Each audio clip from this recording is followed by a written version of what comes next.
see Justin working, and you still see the airy light you wanted to get. Oh, do you have some business cards that you should bring out? Better for audio. So that would be Your box. He's not going to be on for the first two guests, but do you want to go ahead and hook him in? Does that make life easier or harder? Do you want my phones? Do you want to tweet as me? I brought an extra phone so you could. I'm Instagramming because she's Twitter on. Collier, Huh? you still have a lab on, right? Nice to meet you. Oh, Okay. nice to meet you. How are you? Good. Yeah, and if you could meet somebody who's whatever, like So, I just want to make want my sure phone? Do you not want my phone? oh yeah, they should. Tweet with it. Okay. Is that cool? Oh, I can't put any information in my head right now, although I love your tweet. It was great, and I retweeted it. But listen, do you have a lab on you still? Let's be clear about that. Shit. All I right. think Laurel's got Jen. Okay. Yeah. Collier does not have a lab on him Twitter, anymore, so we'll have to switch. If it lost. So I'm gonna send you a tweet. It's gonna be this. Yeah. Oh my god, we have an audience this year. We didn't have an audience last year. Apparently this is our space. Okay, so There's other times today. Oh, there it is. Periscoping. No, we're taking In the middle of a traffic area. Now, is it only this way or can we go the other way? And when we do that, I don't know what happened. See, Robbie? Walk up, Robbie. No, just no. So Chris Ducker's here. Hey! Ah, I'm now Oh, good. Steven, hi! Adrian, Oh, look at the love. Here, Oh my let's get a God. picture really quick with me, Jenna and Joel and Adrian, please. popping on here. Wait, there is There is Jen Page. the We are Jen Page. periscoping. Oh, are we live? Yeah, we're live. We have to figure out this Periscope thing. We wanted to do it. We're working on a Periscope. Hi. Joel, get the smiles. Awesome. Okay. Ready for the Yeah, isn't that Filmmaker Roadshow's not up there? Isn't that some crap? We need to put like right Here. Tape it on. Filmmaker Roadshow. There we go. There we go. Jen Page. Yes. That's me. Jen Page. I'm also a speaker at NMX. You don't have as many colors. I know. I'm gonna go get my badges. And I should have all of those. Yes. I didn't put the white And, one on. and can I say, I literally had my mom FedEx me my badge box.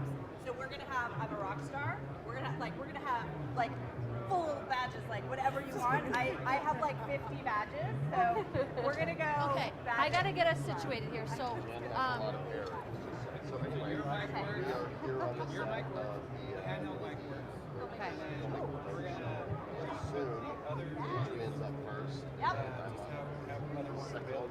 And then and what? Okay, so Why Jenna we is get gotta. together? What, Jenna? Oh, I thought they weren't doing that this year. Look at all those. We have 11 people watching live. Where do we go for this? Anywhere in the Westgate. Look at the love. Oh my God. It does love these Anywhere in the Westgate. So we get one for the week. Heart. Can everybody heart? That is so cute. Oh my God. Freaking out. No, I love it. Look at the multiple colors. So I will take whatever I get because I'm hungry. feedback. Oh my God. Feel the love. Feel the love. Totally. I've been munching. I need like sustenance, yeah. But it's like $16 just for eggs at the I Westgate. compare it away. See, so this Okay, is so about Jenna is going to be my host for the first two because Collier wasn't originally supposed to be back here. And then he's going to jump in. So, Okay, we're ready. so he has a mic on, I think, Collier. I'm just saying, I'm a child. So. He does have his mic on. So, but they're spinning. but they can plug. They're spinning now, then they're like their dad. Whoa, what is He would that? need, so either we need the other end to this, So Robbie. then tell me what happens. Or you can take that off. I love the love. So then what happens with the video? Huh? Okay, so I just need something for Jenna so we can go live. Oh, okay. So it doesn't automatically go live. So this is another reason to get. I have an iPhone 6 Plus with 28 gig. That oh God. Oh, you know when we went to HD, my confidence went. SD. I like SD. Just that little Hollywood glow. Make sure. Yeah, I mean, this is live. I know. What you meant is... Why like it doesn't automatically upload to the cloud. happening? You have to manually upload it to the cloud, or if you watched it live, you miss it. what's happening over here. We are prepping Yay. Prepping. live. So where can people watch the Film Roadshow live? It's nmxlive.com. Is it actually going to be on the main page? Yes, we're looking at how to get it on our YouTube page, but right now it's nmxlive.com. I love that dress. Thank you. Isn't that So fun? cute. I And may you can check out wear those this for the black red fashion carpet. cameras. What? I might go ahead and wear this for the red carpet. It's really cute. I like how I feel in it. I like how you, Feel musical. yeah, you feel, well, because you're going to be directing the awards anyway, so you That's have to right. be comfortable That's and my cute, thing, I know. right? And this is super cute. Thank you. Yes. Literally, the only thing you need to dress it up for red carpet is jewelry, and you're done. Well, I think I might just do heels instead of boots, and then it'll be Yeah. a whole different But that, I feel. mean, literally like a necklace, and Figuring out you're now red what carpet. Stuff This is important, here. okay? Right now, what you know is shaved today. You really did. You did not get a haircut from me, though. No, I like Still the sexy growing. hair. No, It's divided. sexy hair. I keep trying to get I Collier do to not cut like his his. hair He won't do short. it either. It's I a like it divided long. opinion. So Yeah. I'm letting it But have you not learned that my opinion is the only one that matters? untrue right there. Untruth right there. No. All right. No. As What can I for do to help? representing all the single women out there, long hair. Give me the hearts if you like the long hair. Long hair. Hearts for the long Hearts hair. for the long hair. Oh no, hearts. Hearts. Seriously? Hearts for Oh, we long got hair. hearts. We got hearts for the long hair. Right. Seriously. So- Like this is scruffy, sexy, right? Gives you that little, kind of like that boy next door, but a little bit of the bad boy, a little bit of the James Dean. We like that. It's good, Joel. So there. So is this an app? Can we get this app right now? Yes. Periscope. Download it right now. Periscope here. Oh, but she has an Android. Can you get it on? Oh, I can't do it on Android. I'm not sure. So anyway, I'm going to stop Okay. this one now and watch what happens. So see you guys later. You're tweeting So live. Pull down. Tweeting. Stop broadcast. Periscoping And live. now it uploads it for replay. Get to your apps. Oh, so it is uploading it for replay.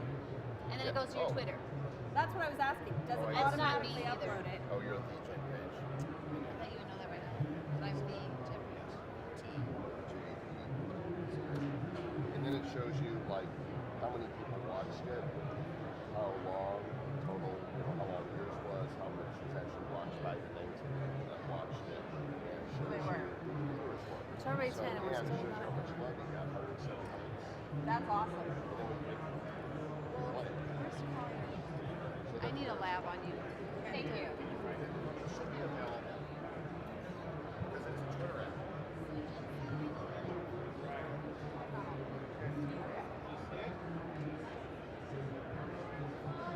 That's thank you. So your cat got locked out of Twitter. So hopefully after today we walk in and just goes. Because this is luckily our guests are all a little more flexible today. App who's So when following. Dan Myrick gets here, So it's still. Jill might have to wait. I'll put Dan in first. Okay, so he's supposed to be going live now. Are you on our page? I spend all my time at the North Hall. I barely ever make it to the South Hall, but I do. At the North Hall? We're in the North Hall. Yeah. Live now. So I guess if we tweet that out, what happens when you play back? Yeah. Awesome. I already walked over Yeah. that. Huh? Just make sure whenever you tweet, I wonder if we should make a tiny URL. You know how to do that? Oh my god. You can do tab, tinyurl.com. So I just relaxed. Every single day. Then type, paste that long one. Watch them. FRS live.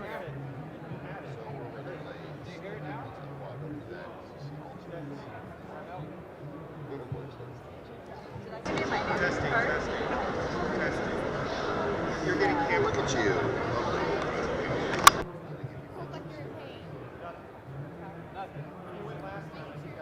Or you have a second, do you want to You're good stuff. Yeah, that's camera mic. You know, that kind of Which one is it? That's what I'm thinking. So I did the t-shirt campaign. Did you get one? Yeah. Neither one of these? You did? Is it neither one of these? It's not one of those?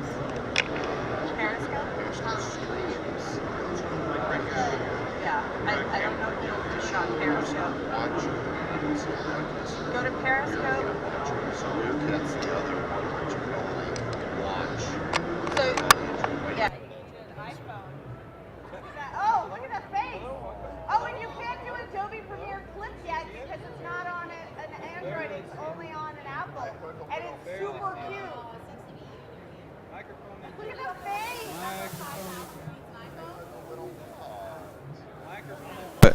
Mike? Mike? Mike? Hello? Hey, everybody. Can you? Anybody else want to say it? Anybody else? How about now?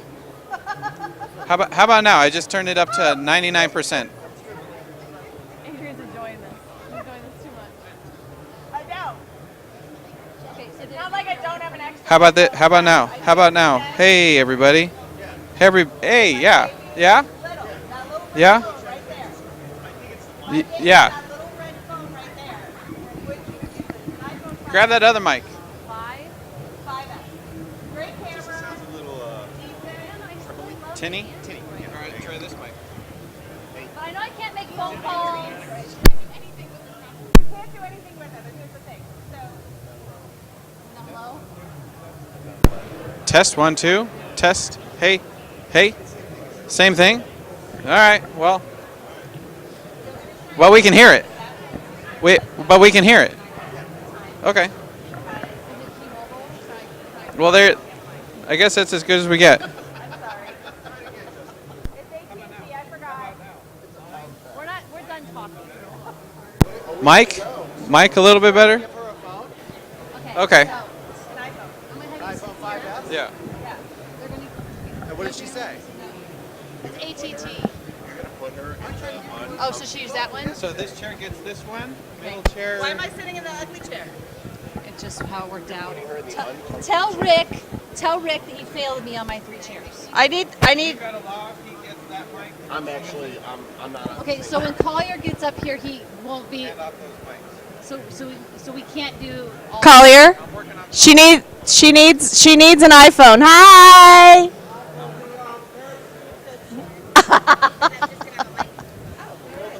There we go. We are obviously running late, so if you want to go back so I can hang out and watch. So you can hang out So, and watch. so are you guys? Or you can be here, and we'll see you at. So, Jenna, are you guys gonna have? Jenna, are you gonna have a filmmaker roadshow person on the red carpet for IAW TV? Because if you are, I have a second mic flag that they could, because they're making me a wake up one that we could make for filmmaker roadshow if you want to have like filmmaker roadshow. That's a Jen and Collier question. Cause Okay. All We estrogen could. packed people look here. thank you. Have fun storming the castle. All right, so they're all going to be 15 minutes. Yeah. So should be like a 10-minute warning, a 5-minute warning, Okay. and like 3, 2, all. Okay. Yes, we need a third chair. This is horrible. We also need another table Yes. We also need to start. all have labs. But you know whatever. Oh, you should have told me. I have like 3 labs have at the them, we're house. just having trouble getting them. Oh, okay. All right, Justin, are you ready for us to go? Has our link been tweeted? Justin! Is Yeah. this your water, Jen? Are you tweeting me? Are you doing me? Rima, I'm going to give you my phone. Stephanie, have you tweeted the link so I can pull it? You might have questions for our grocery. Say live in 2 minutes. I'm going to be kind of a pain. I need to clean the table up and the literature needs to go up so that people can grab your cards. I put them over there. No, people are coming over and talking. Can we put? Do you have the other filmmaker roadshow cards? Can we put them at the edge of this table? And Justin was looking for Tech Zulu stuff. Right? Because that's where we're doing it, so we can promote, correct? So we're gonna do you want to have someone on the red carpet? You think about it. We in your thought brain as about an it. extra. We actually were thinking about that. Actually, I just didn't know who I had left because I'm already standing. Brian, I would probably have to do it. But you know, there's also social influencers who would do it, maybe. That aren't necessarily on the crew, but who would be like, you know what, that would be fun. I'll absolutely work the red carpet. If you know someone, I think suggest to Jen. Well, Lori's gonna do it for Wake Up. Hi. Oh, cool. Hi. Hello. Good to see you. Get over a minute, Missy. Hi guys, we're going live right now. So quick hug, say hi, say hi. Big hug. I can't. My back is out. I can't. I have presents with you. I don't know when I'm gonna see you. You smell so good. Ah! Whoa. That was awesome. Come here. Lisa Marie. This is Rima. You literally Rima got up and is it like almost went flying our off. den mother, and we love her. I'm talking to you. This is Lisa Marie. She also will be able to help you with the key to our room. Okay, bye. Okay, really? There we go. Bye. Oh. Yeah. But you pressed it. Okay, hold on. I got it. I don't put it in sideways. We're supposed to be live. We gotta go. I am. Like, I am. Because that's not on, right? I don't.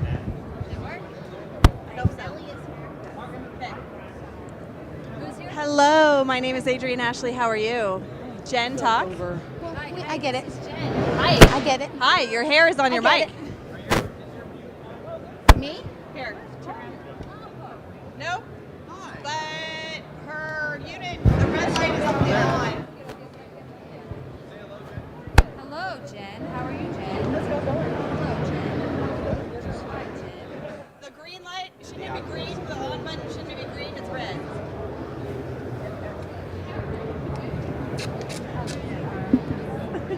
I almost bought the cutest dress for Yeah. the red carpet, and you would have completely lost your shit. Was it yellow? Yes, it was. You look so good in yellow. I don't look good in yellow. don't. I can only imagine you looking good in yellow. It washed me out, but oh my god, it would have been perfect. And if it was your size, I would have totally bought it for you. It was like a $4,000 dress on clearance, marked down to like $129.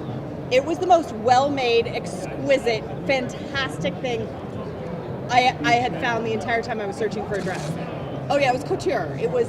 I wish you would have bought it. I would have been Gorgeous. like, this is the dress I'm wearing next year. That's amazing. That's It said it was a size 14, and it was really probably an like a 10. 8. You right out and said you were filming. I know, I and now know. they're telling me I have to wait. We are 24 minutes behind. I don't like that. That's not good.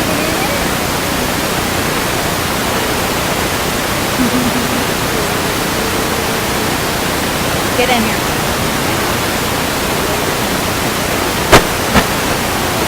Wait, get in there, Adrian. Oh, Adrian. Just give him a. Okay. I'm sitting. I'm talking to you, Justin.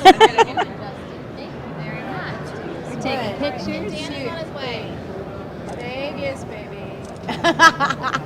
Thank you. Awesome. So, All let me right. ask you, Adrian, how flexible are you right now? I have to do my PowerPoints, so if I have to go over there. So let's do it right. Oh, say because I was thinking I could get in our 2 guests who I have to get in and out. Joel? No, Joel's good flexible too. We have Dan Myrick from the Leverage Project coming, and we have Nellie, who's this lawyer who's here.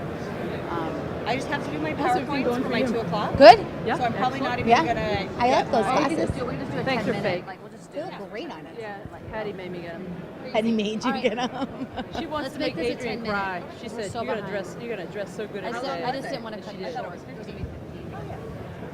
Amazing. I said if you could have waited, we could have brought you over after. Yeah. And that's fine. I can literally go Do you sit wanna over do there that? and do my PowerPoints. Why don't we do that? Yeah. And then that way we can have a little more fun time and not feel so pressured. All right, let's do Nellie first. Do you want color on that one? Okay. So I still don't have my NMX badge. Yeah, I got stickers for you. Can we get Nellie right now? So you Hey, don't can have we to go get back. Nellie right now? Oh. No. Is your mic working, Jen? She got it. Awesome. Okay. Justin, how you feeling? Let's go over No, there still to the nothing? table so I can work on my stuff. Are you good? Or should I get a handheld? Talking to the camera. I'm talking to the camera and I'm talking to our camera. And hi, Jen. How are you? I'm talking to you now. Good. You're a, all right, we'll just do handhelds. Yeah. Here, we can sit like this. It's gonna be fast. I'll do this. There's so much interference now that everybody's in here. You need the cute one, then. Here. We can't do labs. We have to just do handhelds. Hello. I'm Jenna. I'm Nellie Akalp. Nice to meet Nice to meet you as well. Thanks for coming on. for having me. Thanks, Laurel. So you're going to talk all about legal stuff, Yes. which I love. You do? I do, so I'm excited. Hello. I think that's why I'm subbing in for Collier, because he would probably be like, I love legal stuff, but I'm like, I love legal stuff. Legal document filing service. cool. Provide legal advice. Right. We help filmmakers establish LLCs for Brilliant. companies. Brilliant. Who wants to produce a film because there's so many aspects of the film, and different investors want to be involved in different parts of the film. So Right. help I love it. Thanks for hanging out. Jen's the actual host of the show. You should have the nice microphone because you're the What? Do you want me to pull back, or am I good? Or We're gonna call your check meeting separate. Justin, can you check that? she's my publicist. Yeah. Can you just refresh the YouTube page and make sure everything is? Because I just said we're live, even though. We're like Jen's. Can they hear us talking, Justin? If we are live?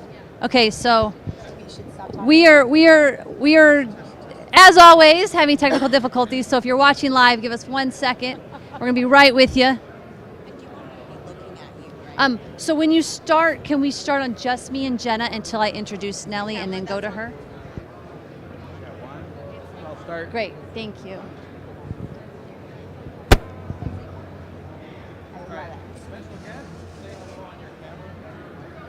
Nellie, can you talk into your mic?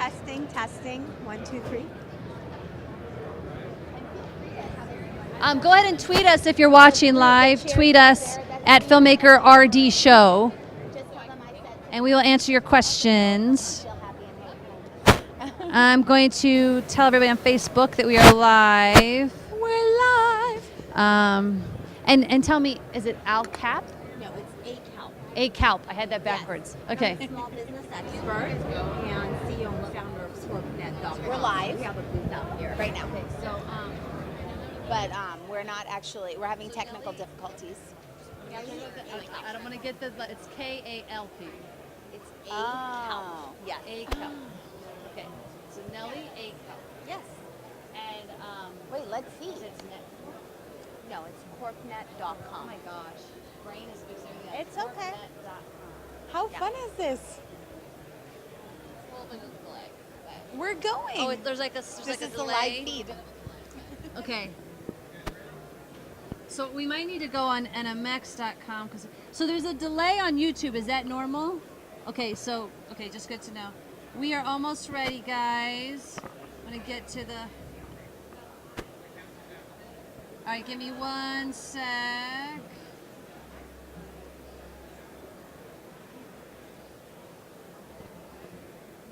Will you grab my phone from Rima and retweet the tweet that Jen's doing right now? All right, almost there. I totally want.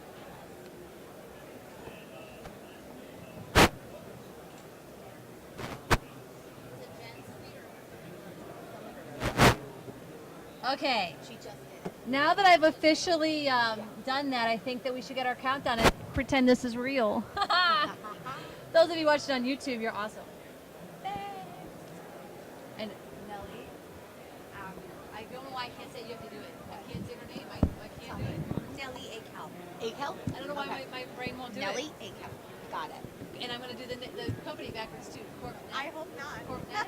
Corpnet. Corpnet. Corpnet.com. Corpnet.com. Yes. So you do her intro, Okay. but I'm going to do your intro. Okay. Nelly ACAL. Corpnet.com. See, her brain And I'm a works. small business expert, founder of Corpnet. Oh my gosh, we should read this down. I know. This is what happens when you have to come raging You in. guys will be fine. Nelly ACAL. Corpnet.com. Okay. We'll probably throw it to you. It's very casual. Like it's very like just conversation. I know. All right, we're ready, Justin. ACAL. ACAL. 4. Now I'm nervous, right? I wasn't nervous until she started freaking out about it. Hi. Hi, guys. So, we're here live with Filmmaker Roadshow. Normally, you've been watching these episodes totally cut and edited, and, everything I say that's an or an or just stupid, I cut out. And now we're live. Now you get to see the nitty gritty. And I'm here with Jenna, who most of you have seen on the show at least once. She is my Uber producer. Aw. I basically have her produce anything and everything I can because she's awesome. And she's a great public speaker and a host, so I've asked her to join us. So I call your handles he's over at Black Magic Design, learning about all the new awesome things our sponsor is up to. Which you definitely have to check out. Yes, which will be It's really exciting. I've heard there's some, like, they've had it covered and you can't even see what's going on, so I'm excited to get over there. But in the meantime, Jenna, we have a really fun guest who I think all of the filmmakers really could benefit from. I agree. It's different than our normal show. I like it. Well, for me, it's, first of all, it's about legal, which makes most filmmakers go, right? But for me, legal is really fun and important. And so I'm super excited to introduce Kelly Akelp, or Nelly. Oh my gosh. We Jen, just did it. We That's just okay. did it. You know That what? would have been a I get to beep edit at retake. home, so actually take a second and redo that. And I have this weird thing, I can't stop worrying about these cameras because or the people behind them. So I'm going to ask our producer Loyal really quick just to make sure. Does that work? Is it in focus? I called you Kelly. Because it's the ACAL. I told you. I thought she wouldn't screw it up. Look at that pressure. In that camera? This, by the way, is how it's Are done. you sure this is in focus? Did you check the green focus peaking? You know, they always say that everybody, especially with social media, compares their real life to everyone else's highlights reel. So this is like a perfect example of how filmmakers make things look really good. But this is the mess that happens behind the scenes. Can we show them behind the scenes really quick? I don't have Periscope. That's right. I've been judged today because I don't have Periscope. I'm going to take a quick video of behind the scenes of all this that's going on so I can edit it later and show you guys. It's pretty crazy. This is actually still happening right now. There's Laurel. Poor Nelly is waiting to go up. Waiting for us to get her name right. Okay, here we go. And now, who do we have here? We have Nelly Akelp from, I totally blanked out. Corpnet.com. Okay, I'm going to do it right, y'all. Nelly Akelp from corpnet.com is here to talk to us about legal filings and things that you need to do as a filmmaker to protect yourself when you're making a movie. Thank you so much for coming on the show. Thank you, Jen and Jenna. It's easy, right? We make it easy. Okay. Jen and Jenna. That's Jen squared, if you will. Jen times 2. Yep. It's cool because we always have filmmakers on or people who are in the business, and we talk a lot about the horror stories, and we never really talk about how to protect yourself from those horror stories. So it's really cool to have someone like yourself to kind of come on and share your wealth of knowledge in that department. Thanks, girls, for having me on. Absolutely. I really appreciate it. This is a fun event. I'm really excited to be here. So a little bit about myself. I'm a small business expert. I've been setting up corporations, LLCs, since 1997 when we started out back with my first company, and then sold my first business and started all over again with corpnet.com. Corpnet provides new and existing business owners, filmmakers with all the filings you need to set up a corporation or LLC. And why it's important for content creators, filmmakers, is that with film and producers, directors, they need the LLC or the corporation because there's so many different aspects that go in making a film, from getting investors, the distribution, the line producers, any aspect of the film that you need. There's different people who want to invest in certain portions of it. Some people may want to just invest in the production part. Some people may want to invest in the distribution part. So this actually leads me to my first question for you then is, so I know when we do films, we do our film, for the sake of this conversation, let's call our film Jen Squared the Movie. Jen Squared the Movie. We're totally going to Coming make to a that. screen near you. So Jen Squared the I Movie. like that. I'm going to go watch it.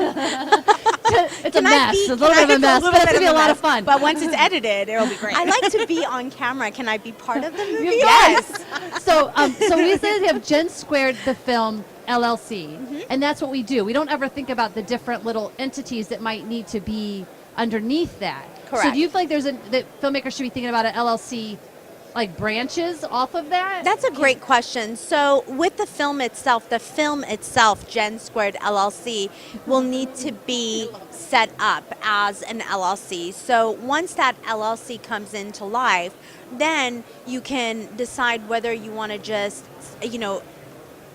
set up different LLCs for the other aspects of the movie, or do you want to have one LLC as the holding company and then have other LLCs underneath it or other DBAs underneath it? So tons of different ways to set up. We can do all of the paperwork for you and take the hassle out of having you take care of the filing, That's so so that nice. you guys can focus on what you do best, which is actually making the film, producing it, and then distributing it, and hopefully having it being a hit. And we do it in all 50 states. What is one of the I'm sorry, you have a question? I just want to clarify, because this is how I've always thought of filmmaking. It's almost like a film is a small company that Yes. you build to sell. Yes. And so if you think, or like a widget. So if you think of a film as if it's a widget that you are making to sell, everything is kind of in a box, and then you can move it forward. Is that accurate? Absolutely. It's Okay. just like a business. You Right. set up the business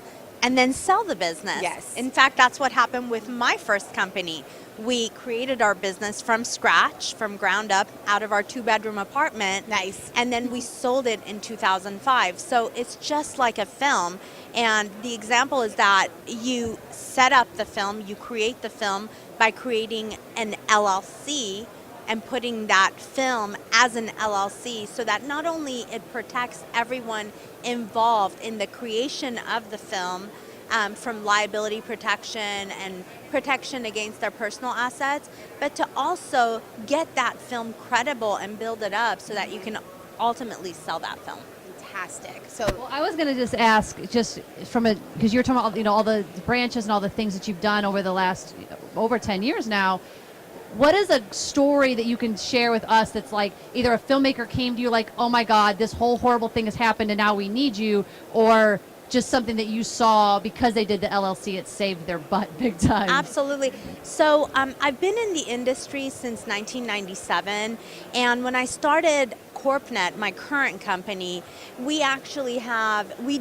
because we're based out in California, we deal with a ton of actors, producers, filmmakers. And in fact, one of the people that we dealt with literally called me up at the 11th hour, and he's like, hey, I need a Delaware corporation. I needed it like last night. Can you get it done for me within a couple of hours? And I'm like, absolutely. And this was someone who was dealing with one of our competitors.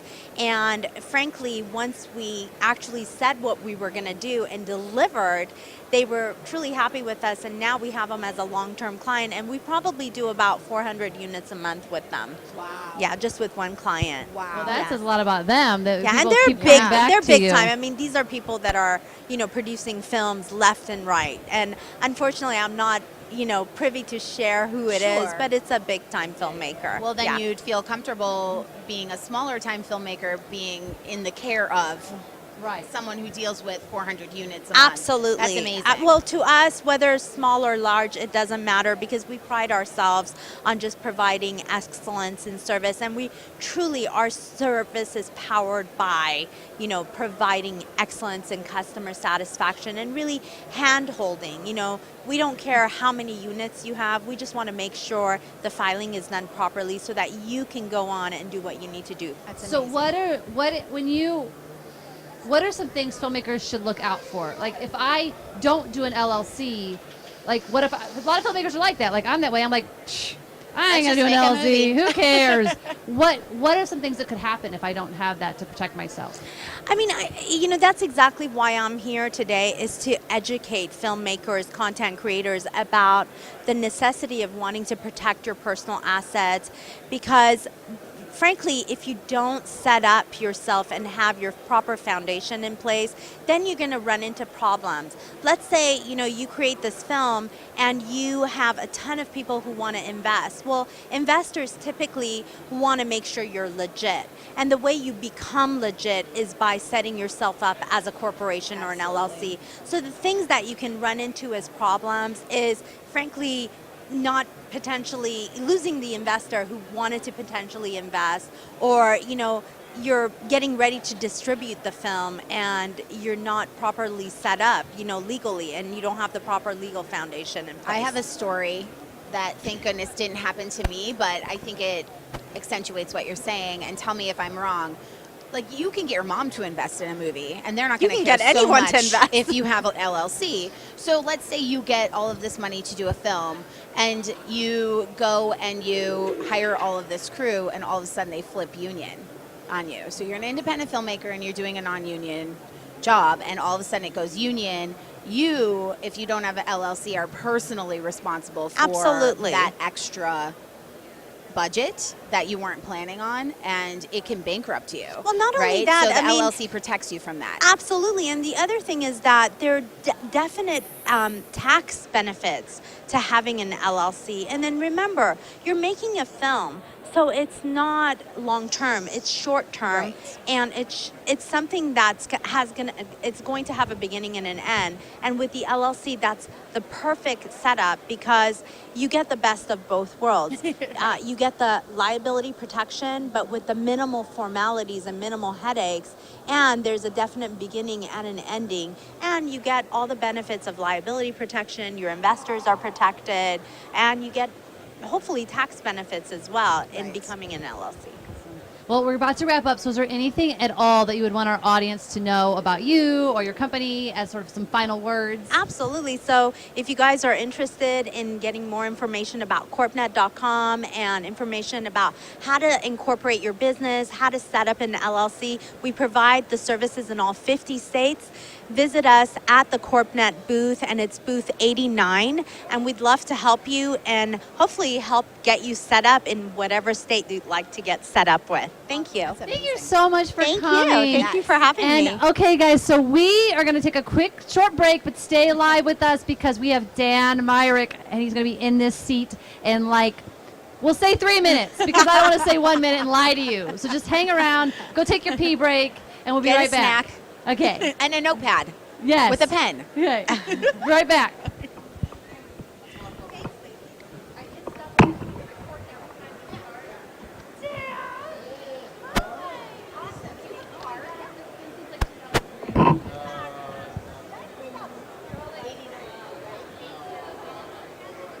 Just that one. No, this is usually I'm gonna Collier, I'm gonna have you jump in for Dan, and then I'll put Jenna back in for Adrian, okay? Unless you want to be in with Adrian. We're gonna put him in after. Adrian has a little more flexibility, so I'm gonna do Dan.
Okay. So Justin, we start on our, or is it?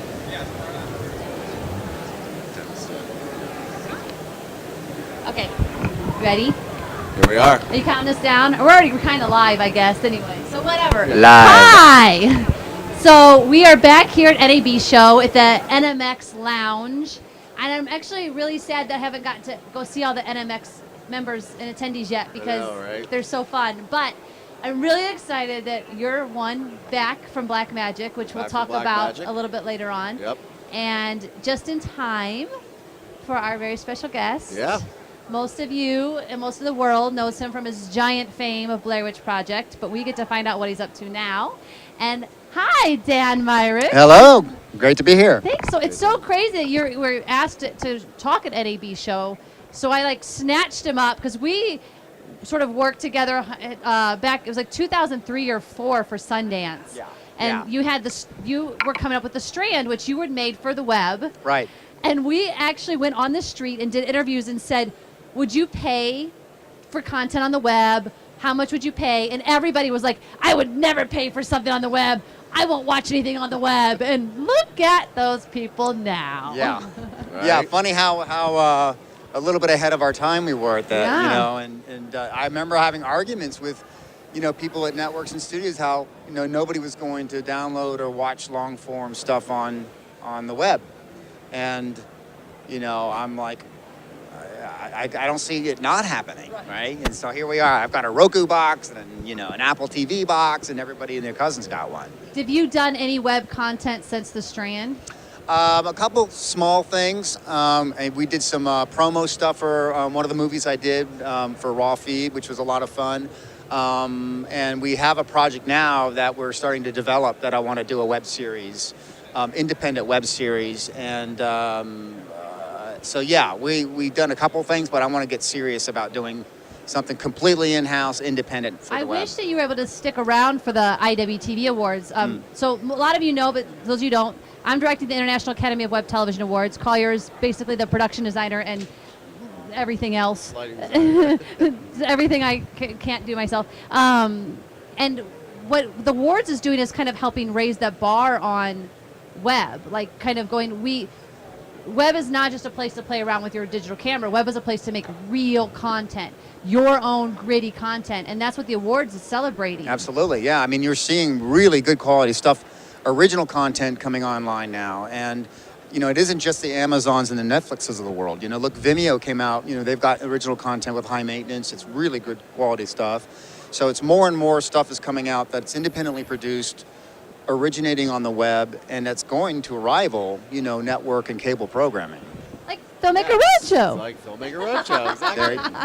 So this is where I want to go with you, Dan, and just bear with me because I All know right. you get these questions all the time. But for us, for this show, for filmmakers watching, everybody's going to go, how the heck did you, what happens that minute that something like Blair Witch comes out and you, for us, we're like, oh my God, we're going to get that one movie, and everybody's going to know it, and then we're going to be famous, and the studios are going to knock down our doors, and we're going to be great. And then you're not. Yeah. So you're always kind of working your career no matter what happens. So I would love to sort of hear your journey there, maybe the lessons learned that you might have done different. That would be great.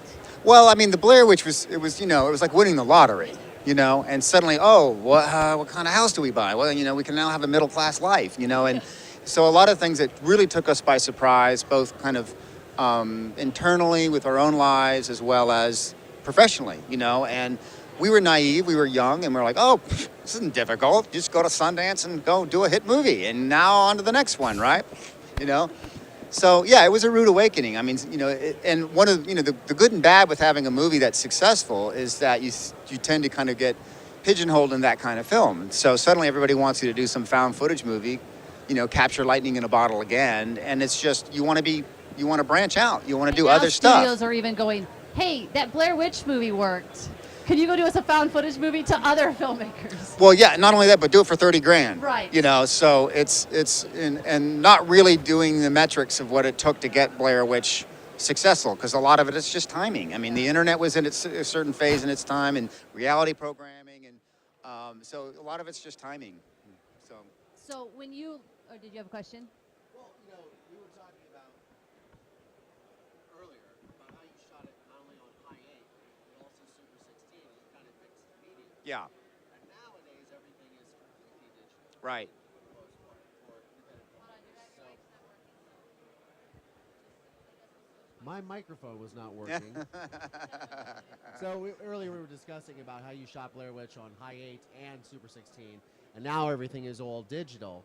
And so it seems that for the independent filmmaker right now, the playing field is really getting leveled for everyone. And now we have companies like Blackmagic Design that have come out with amazing cameras at Absolutely. unbelievable prices that really give every aspiring filmmaker an opportunity, a real opportunity to develop and produce really good quality work. Right. You know? Yeah. And so what are your feelings about that? Like nowadays, now if you were to, it's been what, 16 years since Blair Witch Yeah, came out? yeah. So now we're in 2015. What are your feelings? Do you feel that there are more opportunities for filmmakers like yourself back then, now? Well, yeah, absolutely. I mean, you know, when we were doing Blair Witch with using the CP16 and the video camera, we were just kind of taking this method approach to what the characters would have access to, right? They were film students, and that's what we use, CP16s and video cameras. But outside of that, there just weren't very many options in those days. You either went Arri or Panavision, or there wasn't HD in those days. So there was a distinct demarcation between low budget film and how it looked and the production values versus professional stuff, right? Now there's no more line as far as the technical quality. I mean, you may not have the budget for 1,000 extras and fancy locations and stuff like that, but the cameras themselves, the guts of the camera, there's no more difference. I mean, I used a small Blackmagic pocket camera on my last feature film, and I think it rivals an Alexa or anything else out there, and it's. Do we get that? Do we get that? Yeah, I mean, I talked about it at the keynote, and I showed footage of it at the keynote, and you have this immediate kind of response like, oh, it's a little camera, or it's this and that, and well, just wait. This is 12-bit raw recording and simultaneously spitting out 10-bit 422 to my recorder, and you grade that stuff. It looks amazing. You've got good glass. You can't go wrong. And I just wanted to point out that I think that's the big important lesson though to take, is that because it's so inundated, there's so many filmmakers with so much access that more than ever your script and your story are so important. Yeah. Because we always say there's no new story to tell, and if that is the case, which I don't know if it's totally true, it's like, how can you be unique?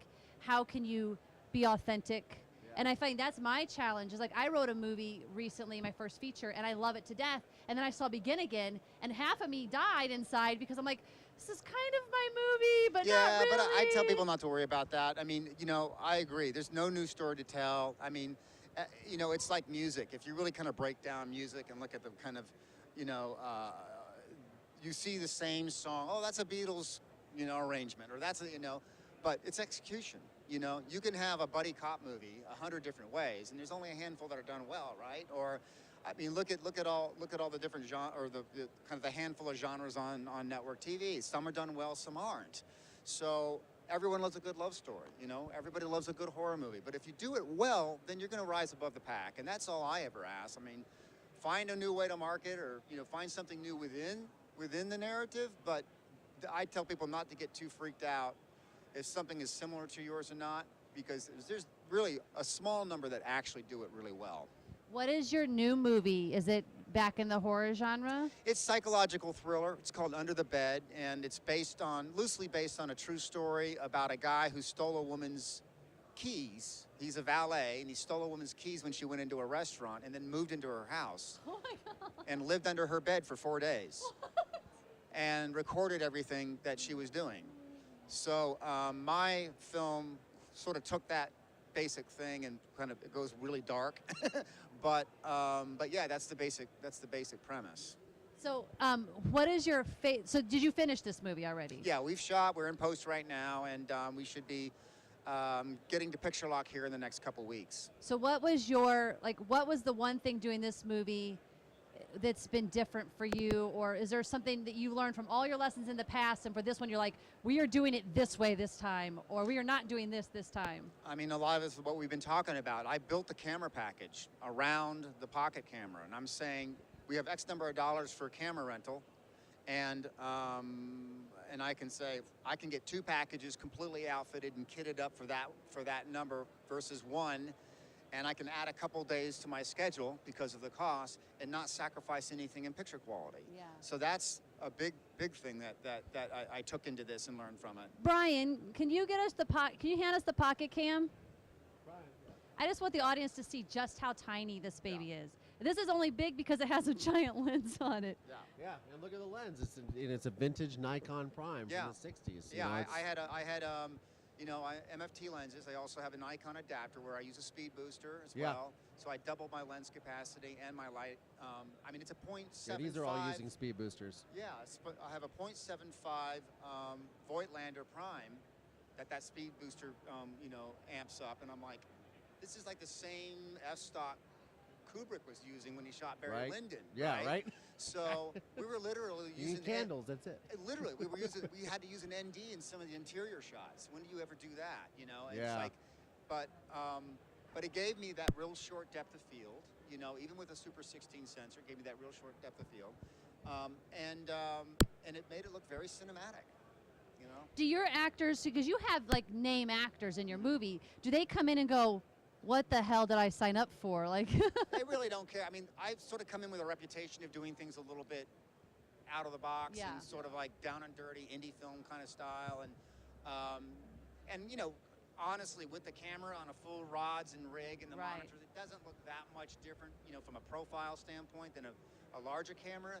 But when you need to go on a gimbal or you need to take that thing off and walk around with it, boom, pops right off, slaps on, and you're off and running. well, I think the problem, I'm glad that you brought this up, because a lot of filmmakers, well, not even filmmakers, a lot of producers, they want the best and the latest and the greatest because it's for show, or that's what they think they need. Yeah. And it's like, or they're embarrassed because they don't think that this looks. And they're used to spending the money, which is what I was talking about. Right after the Black Magic conferences. Yeah, they want to spend the money. Yeah, they want to see that big rig on your shoulder, and it's sexy, and but the attitudes are changing. When they see the dollars and cents and the differences, and I mean, it was with me on this film. I had to make an argument why this camera is really going to work. I'm not doing it because it's nifty. I'm not doing it because I'll get PR out of it. I really love the look of the sensor on Blackmagic. It has a very filmic grain, a very filmic look, and at 12-bit RAW and 13 stops of latitude, I mean, just grade it. All you have to do is put it in Resolve and grade it and see what I'm talking about. You're going to like the end result. And then it's really just up to lighting, and the old fundamentals, right? So, but I think those attitudes are changing. I think producers are starting to come around. The younger producers that are growing up on this technology, and the big honker Betacams, on your shoulder are sort of fading away. And I think it's a good thing because if it's a lighter rig, you can move faster. You're less fatigued.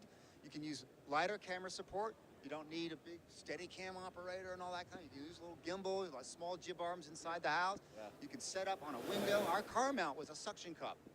Put the camera on, we're rolling. It was great. So those are shots you wouldn't ordinarily be able to get on a tight schedule. If you could give filmmakers who are coming up behind you one piece of advice, I know you get this question a lot, but that's what our show's about. What is there something you could say to them? Learn how to bartend. No. I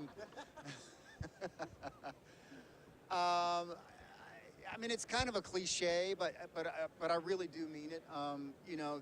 When you're first starting out, I mean, you feel like you're kind of limited in a lot of ways, but it's never been a better time, I think, to be a filmmaker. There's a lot of uncertainty out there right now, but when you look around the floor here and you see what's available to filmmakers, not only in the acquisition side, post-production side, but in distribution now. I mean, in my day, we used to walk in the snow. No, but back when I was first starting out, you do a student film or something like that, and if you'd premiere it at your film school or your local, family and friend screening, and that was it. You had no outlet. So my thing with young filmmakers today is like, learn the technology, learn the distribution technology. You're now becoming your own promoter, your own distributor. don't be afraid to learn that stuff, and learn how to market your movie. You know, that's crucial. I mean, because everything is now becoming overlapped, right? Like I'm editing, I'm color grading, I'm shooting. You know, all those disciplines are now kind of rolled into one. And knowing that technology is really helpful. But and that gives you so much creative, you know, empowerment, and that's exciting stuff. It does. And on that note, marketing is so important. So our next two guests after Dan are going to be all social media and marketing and distribution. So stick around for that. But before we go, we need to do a speed round. The thing is, we did not write these down because it's been crazy. So let's see if we can remember. We have 5 questions in theory. All right. Laurel's going to help us remember them. All right. So, Okay. so I'm number ready. 1 was, what was number 1? All right, what's the one piece of gear you can't live without? I guess it would be my camera. And that's that you're kind of hobbled without your camera, so that would be it. What is the one thing that they better have at craft service? Trail mix. Yes. If you could film one place in the world, where would it be? At a Hawaiian resort. While getting a massage. Just roll camera. It looks great. It's Love fine. it. I Love trust it. you guys. Love it. Ask that one on camera. So, what inspires you to be a better filmmaker? Other filmmakers. I love watching other filmmakers, and especially young, innovative filmmakers that are trying new things, that don't know the rules to break, and those I find that very inspiring. It keeps me on my toes. Well, I have been super inspired by you being here. Thank you for taking the time to come to us. Yeah, Dan Myrick, thank you so much. Thank you, guys. And you guys, we're going to be short break, and then we're going to get Joel Comm here to tell you about the power of Twitter and how you can take your career in your own hands and sort of make everything happen. So be right back. Don't go anywhere.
taxis all day, all day. Are you switching? Who are we switching? I sound great. You, on the other hand, just okay. Where's Lori Moreno? We should put her on the show. Yeah, I was just saying we could just put her in really quick because she's cute. What? I did. But I don't think he aired it. He must have hated it. Talk regular.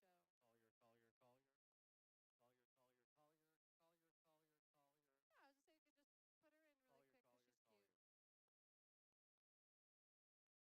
we're official now. Hi. We've been live, but now we're really live. We're double live. We're at NAB show at the NMX Lounge. I'm so grateful to NMX for being like super sweet and awesome and giving us this space to come to Media you Expo. to bring content creators to our filmmakers, our audience who watch. Yeah. So Content creators, Twitter influencers, Twitter influencers, Twitter experts. Nice seg. Someone perhaps. here wrote a book. Someone. Will come. What's up? Hi. Collier. He Boom. doesn't know that I hate the handshaking thing in the middle of. I know. We're I editing was Wake Up, reticent to do and it. every time we're editing around handshakes because it's so awkward. Can we just fist bump instead? We can because we're close. It's the overstretch handshake that doesn't work very well. right in front of your It's like face. sitting down and shaking the hand. It's like, guys, it's come very on, let's get to awkward. the point. Listen, I don't even like to shake hands most of the time because, you walk out of the restroom and you see the people who leave without washing up. I think that there should be a shaming site for that, right? Pictures of people who walk out of the restroom without washing their hands. Because Post the their NSA picture. is filming that, as Right? we've been told. Yeah, and let's humiliate people so they start washing their hands so the rest of us don't get sick. Laurel. Hey, Laurel, are we rolling on that camera? Great. Sorry, this is live, and there's like not enough crew. We always have so much crew, though, Yeah. right? Like, Do you need me this to is- hold a camera? Could you hold a camera while Okay, you? Crew here. of Great. abundance. Out loud. Oh, why didn't we think to do that Hashtag before? bring the harassment. So, Joel, our show is all for filmmakers and people in the film business. Most of them are kind of up and coming. Some have great careers, but everybody is kind of baffled by how to make themselves, give themselves a social presence. And you're really, really good at that. Are you baffled? I'm baffled. I'm like, how do? I'm baffled. Why is he popular? Baffled. He's just a Table dude for 10. wearing a jacket with a shirt with trees on it. Peace out. But he's got like how many Twitter followers do you have now? 82,000, I think. 82,000 Twitter followers. And then you have like this super huge, what's the other thing with the, Facebook? no, the thing that says, hey, you better be nice to me or I'm going to put this in, and then your hotel's going to be bad or your business is going to. In the Bible? There's a book of Joel in the Bible. That's in the hotels. Is that? I've got a very short chapter in the I Bible. want to say karma, but it's not karma. It's okay, forget it. It'll come to me. Someone tweet what I'm looking for. You know what I'm looking for. What we need is a time machine so we can edit live, right? Oh, no. That way, We've already that never warned our happens. audience that there's no. Very true. Normally, it's very clean and it's very no. I'm clean. I This is showered the real this morning. thing. Well, that makes one of us. I am. This is the real deal. We're But all if you could, goofballs. like, what are some, like, what is it that you think started? What even made you attracted to the internet and sort of becoming an internet personality in the I've first been. place? Well, I didn't strive to become a personality. I'm just me. But I got online in 1980, so now I'm really dating myself. They had computers They in did. 1980s. I bought a TRS-80 Model 1 with 4K of RAM, and it had a cassette player as a storage device. What? So, and I was dialing in on a 300 baud modem, the one with the coupler, you put it on and go, Nope. I don't know what that is. you'd hear it. And so I was dialing into BBSs. So technically, I've been online for 35 years. BBSs, he said. I know, BBSs. Yeah, so I didn't Backstreet strive Boys, to become a no. Bulletin that's- board systems. Okay. ding, ding, ding, 10 points, Collier. Well Yeah. played, my friend.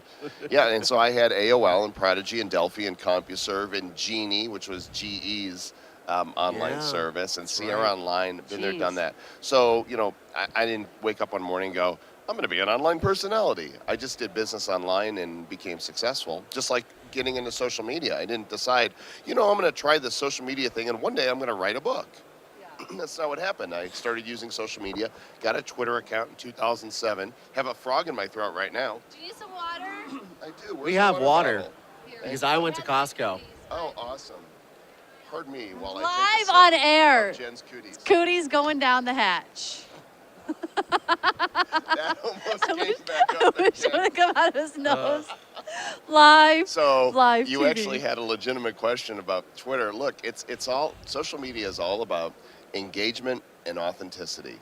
Those two things. Being real, not being a poser, not pretending to be something that you aren't, but be your real you, because your real you is awesome and #magical, right?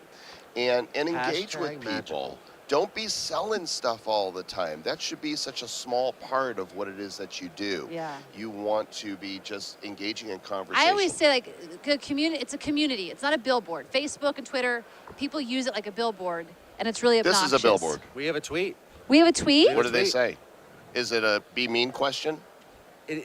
She actually says, I know it's not a mean tweet for him, but Create with Jenna, at Create with Jenna, would like to know, what is your favorite project?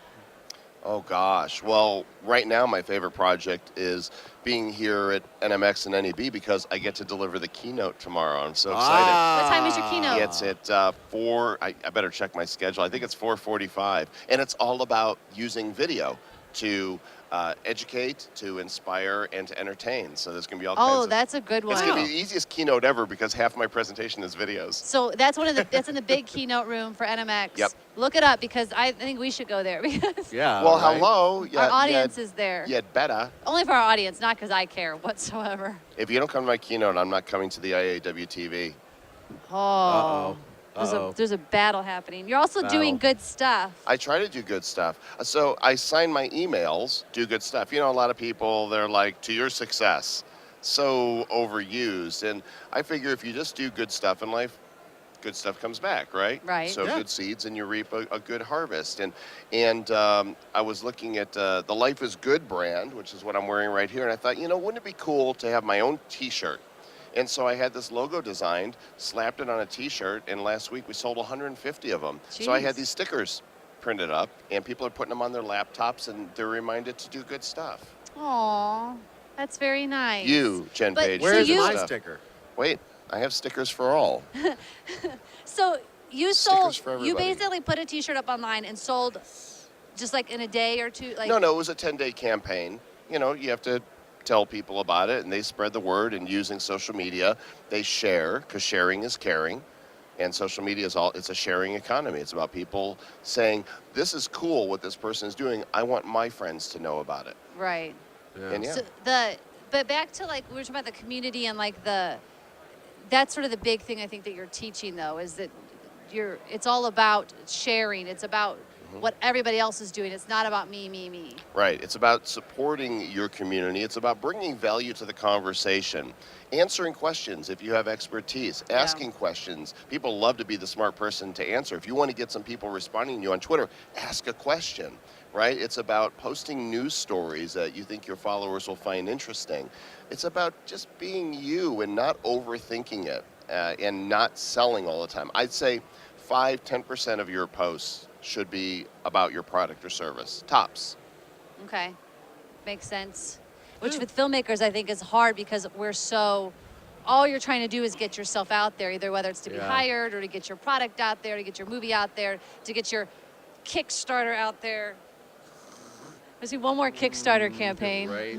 But filmmaking is all about telling stories, and social media provides a great platform to do that. You know, just talking about your project isn't selling your project. It's engaging your audience in what you're doing. It doesn't get any more authentic than that. So there's nothing wrong about talking about what you're doing. When I'm talking about selling, I mean telling people, go buy this, go invest in this, give me this so I can give you that.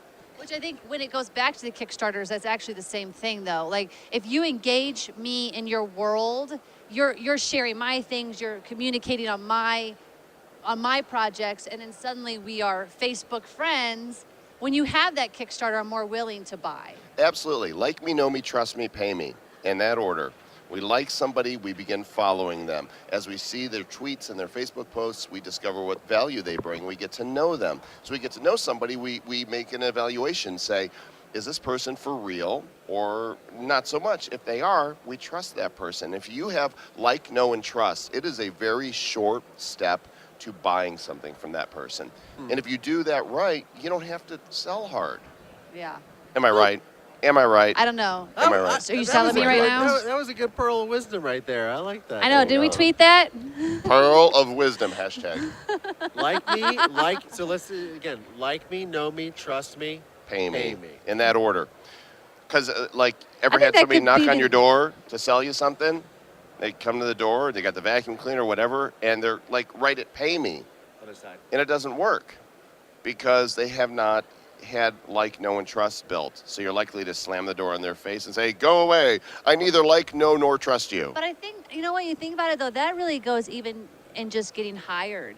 Yeah. Because we tend to hire the same people over and over because they've come out, they volunteer, We like them, we know them, we trust them, And then eventually we we pay them. pay You them. just made it real life. And here's the secret. Social media, guess what? It's real life. These are all real people. Just because we can't see people because they're, somewhere remote, just connected by miles of fiber optic, we forget that human presence. But these are people with hopes, dreams, fears, wishes, experiences, and we need to treat people like people. And when we do, guess what? It is real life. Surprise. Who knew? I know. I find it amazing how many emails I get from people that I don't even know that are just like, Jen, your posts are always so positive and they inspire me. And I'm like, then it puts a pressure on me because I feel like, oh, I better always be positive and nice. But you're right. It's just being real. It's all about and not being negative, but being real about who we are and just putting ourselves out there. There's nothing wrong if you've had a bad day and you want support from people. Right? I mean, in fact, your post this morning, I saw that, you woke up early and you were having nightmares about, this. You had a nightmare about Joel Combs showing up and shooting water out his nose over that all would've the been awesome. I know. You can put it in After Effects. And you just share that. And what happens? People come around, they support you. You're going to be great. This is going to be awesome. And I can't wait to see it. But that was real. That was Now, legit. that is different from people who are constantly negative and constantly looking for attention, because I do have those people and they often get unfriended. We all do. At least unfollowed. That's the cool thing about Facebook is you can be friends with somebody, but you could choose to unfollow their feed so you never see their I don't stuff. believe in that. I believe in if I'm going to be your friend, I'm going to be your friend. And if we can't, I've unfriended real life friends because it's like if I don't want your negativity in my world, I'm going to unfriend you. But that's me being real. That is, and that's the thing about social media. You get to use it how you want. There's no rules. I can't say to you, you shouldn't do it that way, because nobody wants to be shoulded on. Don't should on me, and I'm not going to should on you, right? Just should on me. use social media. Shitting on me all the time. I Right? don't like being shitted on. Don't tell me what I should do. I'm a grown adult. I can make my own decisions, and that includes how I use social media, when I use it, which sites I use, how frequently I use it, what I post. Get all up out of my business and let me do my thing. Yeah. Okay, so we're gonna. Yeah. That's great. We're gonna wrap up on that, but before we do, I think we should make up a filmmaker speed round challenge. Speed round challenge just for Joel, Combs. which puts pressure on us to come up with things with our brain. Speed round challenge. I accept your challenge. You don't even have questions. here we go. No, we have a question. I have a filmmaker question round for you really question. fast. Which hotel are you staying at? The Westgate. So I want to do a. How did I do a do? 5 questions. How did I do? Round about the Westgate. It is a smoking room too, and I'm not a smoker. And they got the scent out, but I saw the ashtray, and I'm like, oh, I hope I don't wake up in the morning going, Oh man. Oh. But it's okay. I survived. Everybody does. Everybody smokes. You Everything smoke at the casino, Westgate is and it's broken horrible. or closed. Okay, so speed round question number 1 is, why is everything broken at the Westgate? It's an old hotel. Question number 2. Why has it changed its name like 30 freaking times in the last year? Because I guess they couldn't stay in business and somebody else bought them. And Maybe somebody question lost it number on a 3 bet. It goes back to question number 1. Why is everything broken? Because, they can't stay in business. No. But in all seriousness. I want a real question 3. No, and In all no seriousness. seriousness. Let's come up with some social media related or So Joel what is the one thing that you would tell aspiring social media or just influencers or people? What would you tell them? What is the one thing? I mean, you already said be authentic and be yourself. But what's another tip What if you'd that's give the us? one thing? Don't aspire to be an influencer. Aspire to be you and use your God-given passions, talents, skills, abilities, personality to bring unique value to the world in the way that only you can. That's my advice. Wow, man. That was pretty powerful. I like that. Boom. If you could speak, or we'll just say speak. If you could speak, I actually can speak. anywhere in the world, Yes, it's amazing. where would you choose? You mean what event or what venue? Could be a city, could be country-wise, could be a venue. I want to speak. Wow, that's a great question. I think Madison Square Garden would be awesome. Oh, that's right? a great choice. I've spoken at the London O2 one time. Wow. I needed my Depends because I just about crapped my pants. There's Yeah, like 6,000 people. Wow, But man. that was cool, but I want to think bigger. So Madison Square Garden. That's awesome. I once was a, you may not even know this, I was Madison Scare Garden. I was one of the people who came out and was like, boo, and scared you. I wasn't very good I at can't it. see you being scared. There's Lori Marino right there. We were just talking about her. Speaking of Twitter influencers, right? She is very For reals, influential for and reals. she's very sweet. I was told there would be cookies. All right, we're gonna find cookies for Joel. I want a chocolate chip and, cookie. Hang Fresh around baked. because when we come back, producer of Wake Up TV, social influencer, internet personality. sensation, and An all-around nice person. TV distribution guru is going to teach us a lot of stuff. And Jenna Edwards is going to come back and join us for the fun. So stick around. I want my cookie. 3 minutes. I got to get cookies before he gets angry. And Don't get check angry. out the book, Twitter 3.0. Twitter Yeah, Power. man. Twitter Power 3.0. Hashtag Fun awesome. times. Hashtag awesome.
Crap. Hi.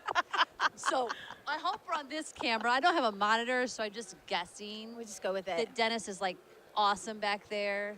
Why don't we have a vanity monitor? A vanity monitor. Okay, so guys, we are. Because then Adrian, everybody would be like, and so we're live. Okay, guys, here we go. Seriously, we are live here at the NAB show. I'm back with Jenna Edwards. Hello. Hello. And we are in the NMX lounge. And I want somebody to come check this. You're probably have to sit back because I want to make sure that you're in focus. Laurel's going to check that. We are here. They just turned the monitor. Oh, It's like a slow delay. No, that's actually really good because you know what the monitor looks like, yet your guest does not. This is dangerous and everything's mean just and weird and live here. I know. We definitely need a picture of So this. it's been really cool because we've actually had a crowd of people that keep walking around and taking pictures, which sort of distracts me because I'm like, why are they caring about us? But we feel really that the important point? and special, and I really am grateful to Rick Calvert and the new Media Expo team for setting this up for us. I know. Thanks, guys. Thanks, guys. And I'm really excited that I'm all you guys fidgety. are about to meet our producer of Wake Up. Yes. The show that I'm directing and you're creator. producing. And the creator, co-creator. Co-creator with co-executive Lisa Marie. producer. And she is the, I would say, Twitter, Facebook, social media queen. Yeah, she makes me feel 95 years old when knows she talks stuff. about social media. I have no idea. Just because you can't tweet, you We gotta can't type. see you tweet. yet, I'm so you have to awful. wait. We're Yeah. still introducing not- you, okay? We have a lot to say about you. We do have a lot to say. I'm not done. Is everyone ready? Also, this woman knows about distribution. Yes. And all of you filmmakers watching who want to know about distribution, which is pretty much all of us, Exactly. you're in for a treat. Well, and my favorite part about what she knows about distribution is the social currency aspect of said distribution, specifically. Social currency. That Social is a currency. thing. I didn't even know about it until I met our wonderful guest that I almost said the name. But that's your job, so go. Well, here is our guest, Adrian Ashley. There she is. Now she's gonna look at herself on the monitor. See, right? I'm like, wait. Oh, that doesn't look good. I have to look at the camera. Hi. I'm so You excited. look so cute, You do though, look just so adorable. Thank you you. know. Thank you. I dressed cute just for you. Come take a picture so she can tweet it out of herself. And She's grab a my phone. You know my tweeter. password. So Adrian, I don't even know where to start with you. I think we should start with a little bit about Wake Up. Okay. I love that. I think that we just went through our first 5 episodes. Oh my God, they're so good. We're So we editing should them. talk about what Wake Up is. So Wake Up is a new talk show that Jen Page is directing. I'm producing. Adrian co-created with Lisa Marie. All about positivity and a new way of thinking and just fantastic energy, and it's awesome.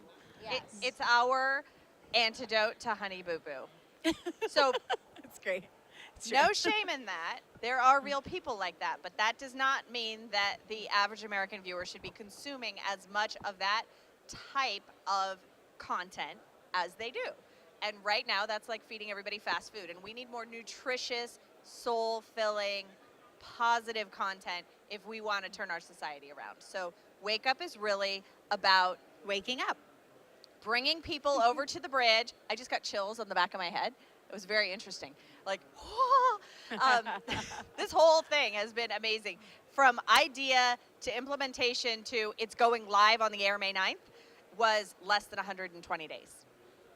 It was bad. insanity. But we was also, insanity. but what Which is, of course, why we brought on Jen and Jenna. Actually, we brought on Jen first because I said this content needs your vision. And I don't speak TV.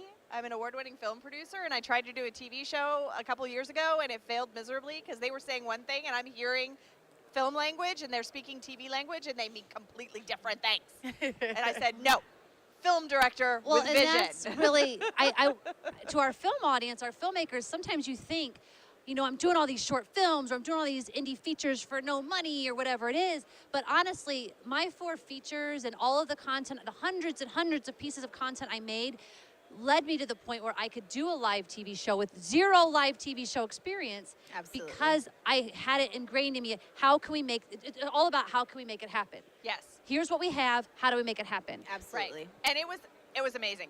And I'm standing there on the set, and on episode 4, we start every show with a juicy conversation.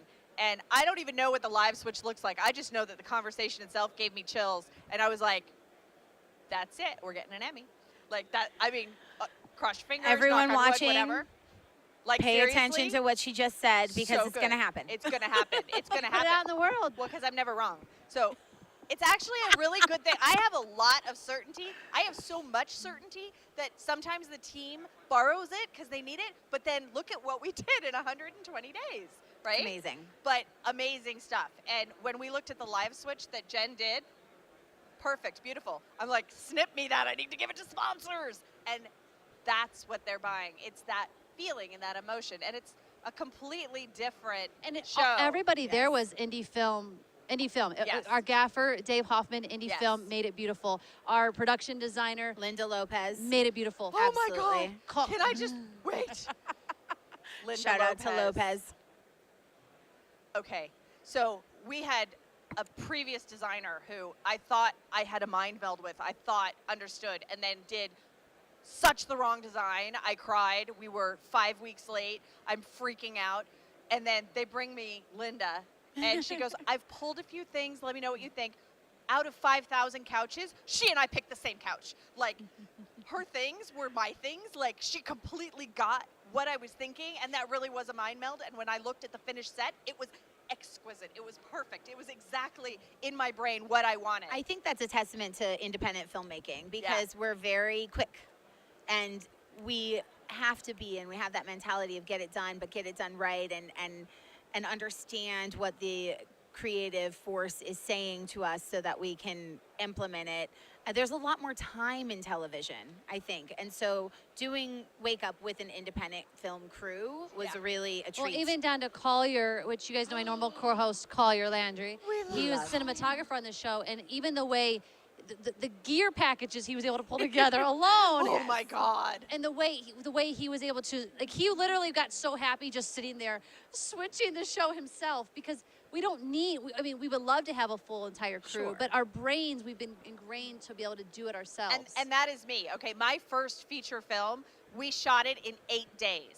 And it was on film. It went around the world for 2 years, won awards. My next film was a 35 millimeter film shot on short ends. We shot it in 11 days. That went around the world a few times too. It was crazy, but indie film, okay? You do a lot with nothing and you do it quickly because you're burning daylight. Yeah, right, pretty Done, much. right? And the other thing is if you're thinking about doing TV, don't set too small of a goal. Like, we could have just shot one episode and done a pilot. But you know how much it costs to do 5 shows versus 1 show? Same. Not same, but only maybe 10, 15% less. Not a lot less. So see what you can maximize. Maximize your time. Add that extra day.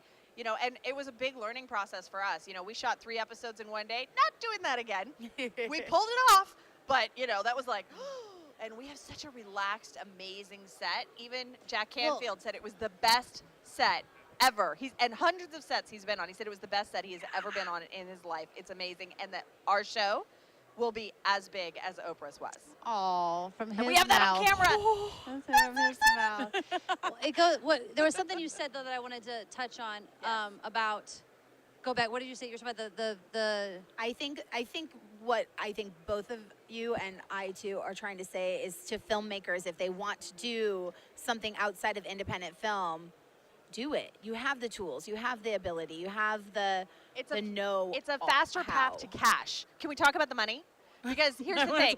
So I come from the film world, right? Where you make a movie, and if you make a movie professionally, you're talking about maybe 18 months till you see it anywhere, right? And it takes a long time, and then the distributor gets involved, and maybe, but never really have I've never seen a profit with any of the films I've made. Never. It hasn't happened. So with television, there's so many distribution platforms out there now. There's OTT, there's straight broadcast, there's foreign, and 4K. Can I just say, I loved Collier already, but I loved him a little bit more when I said, by the way, we have a global distributor who said if we shoot in 4K, we could go global. And Collier, I see him perk up, and Jen goes, no, we're not doing that. And he's like, I got this. And we shot in 4K. It was awesome. And yes, hard drives galore, but it opened up several countries that we're already in discussions with. Again, we're still inside that 100 days. By the time we air, it'll be 120 days from the time we said, let's do this, to the time that we're on broadcast television in 100 million homes across the country. That's also, I think that was my point, was a testament to, there's a mic there. You want to jump in? Hi, Collier. We're talking about you. Yeah, kind of could have put your head back here. I'm just going to jump in because I heard my name and awesome. Well, Yes. when does your name not Turn your have mic on. awesome in? I just wanted to jump in because I heard my name and awesome in a sentence together, and I just wanted to just point that out. That to was me everyone because watching. you made my 4K dream come I know, true. I heard all and that. then I saw the camera gear, and I had a little private moment, and I needed to clean myself up afterwards. I was so excited. See? It was good. It was good. Collier does that to the ladies. Yeah, there's We're pictures. used to it. You can go on our Facebook fan page, which is facebook.com/wakeuptvshow, and get a look at the camera packages. I mean, they're Pretty like awesome. they Well, I look wanna- military grade. But They're as I so said, big. I think that when you were saying that, like, we got it done fast, and all this is insane. Yeah. And it was going to go back to the point that I was thinking was, it's your team. Like, you really, for me, like, it starts with you came on and said, I trust you, which normally all the indie filmmakers watching know we don't get that. We get producers who micromanage because they're so worried about their money, but then their product is shit because we're too busy trying to manage their vision. No. You gave me this creative freedom to make this beautiful show and to hire the people that I would trust. And then I go to Jenna and I'm like, I trust you and I need you, please do it. And she's like, okay. Okay. Okay. Make a show. And between us, because we believe in positive, motivated people, like-minded people, that's all we brought on. Right, absolutely. And that's Oh, yeah, why the- our set ran well. The no Yes. assholes policy was It's fully implemented. important. There was one sort of who snuck in, who didn't make it to day 2. But which But it's wasn't okay. anybody that we actually No, brought on. right. You did, it wasn't No, anybody it you was brought a on. It was somebody referral who from just somebody else. randomly ended up. But that's okay. And everybody else was perfection. But I want to go back to really quick because in our first, when I was co-hosting earlier during the day, I made the comment of comparing our current lives to everyone else's highlights reel. I think it's really important for new filmmakers that are watching to understand, I have 15 years, you have 15 years, you have 26 26 years. We've built our teams. Yeah. So don't expect your first out the gate project to be as cohesive. We've actually been joking about the people we brought on for their first set or one of their first sets. Like, we've spoiled them. Oh, they're done. I know, They're we're like, so- this was so awesome. I had such a good time. I'm like, oh, the crushing blow when they go to another set. 'cause Right. It's just not the same thing. But that was why I trusted you, because we have the same, my sets are always like that.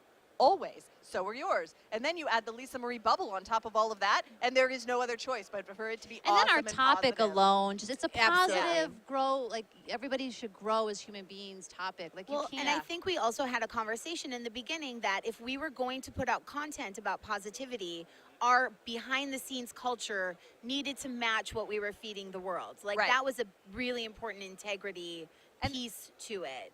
And that is also because I come from the speaking world, and I'm a motivational speaker. I speak all over the world, and you have these people that are on the stage, and they are just the most giving and kind, joyous, light people on the stage. And then they go back and they scream at their staff, and they're horrible people, and they're all about the money, and they're oh, and I'm so like, not integral. not ever going to be on our show, ever. And I mean, I'm happy that I have that experience, because when it comes to Me too. casting, if somebody's on our show, they are the real deal. We love them, and they're on the show for a reason.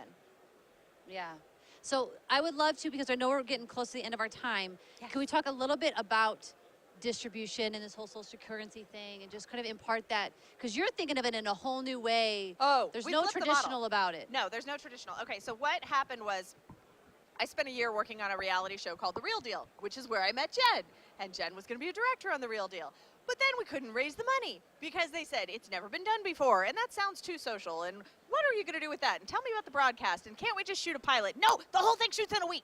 I couldn't explain what I wanted to do, and I couldn't prove it because there was no platform to prove it. So in order to scratch my own itch to get the show made, which probably it's going to be made sooner than you think, then what we built was Crowded Reality, and that launched December 6th.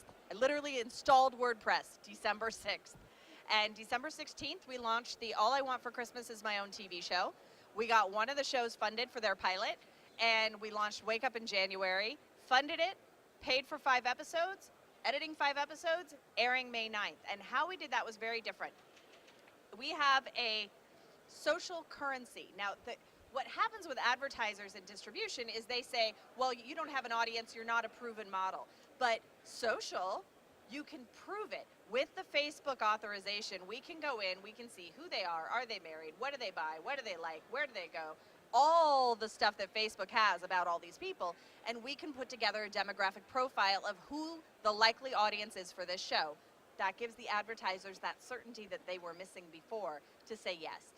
Same thing with the sponsors. They go, we want a deep reach into these people, and we build social TV shows, so it's not just a 30-second commercial or, there's GIF in the cupboard and when they open it, it's not just little bits like that. It's two-way integration. It's a deep connection with the audience, and it's very specific, the people that we bring in to sponsor. And because of that and the way that we're doing it, we're able to generate revenue up front to cover the cost of production.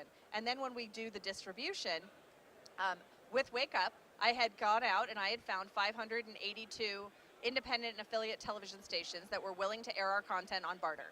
So barter is where they get half the ad time, you get half the ad time, but it doesn't cost you anything, either of you. So that's great, right?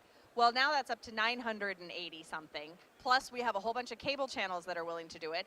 Plus, there's other options if you want to just straight out buy the time. Or there's now coming to me going, wait, we want to buy the content. And I'm like, hold the phone, baby. Have you seen my math? Because we're looking at about $1 million a month in ad revenue. So I think you're going to have to pay us more. And once you can prove that model, and once you can show we have the backing, and with our social currency, when something premieres, all that gets blasted out to amplify that launch, right?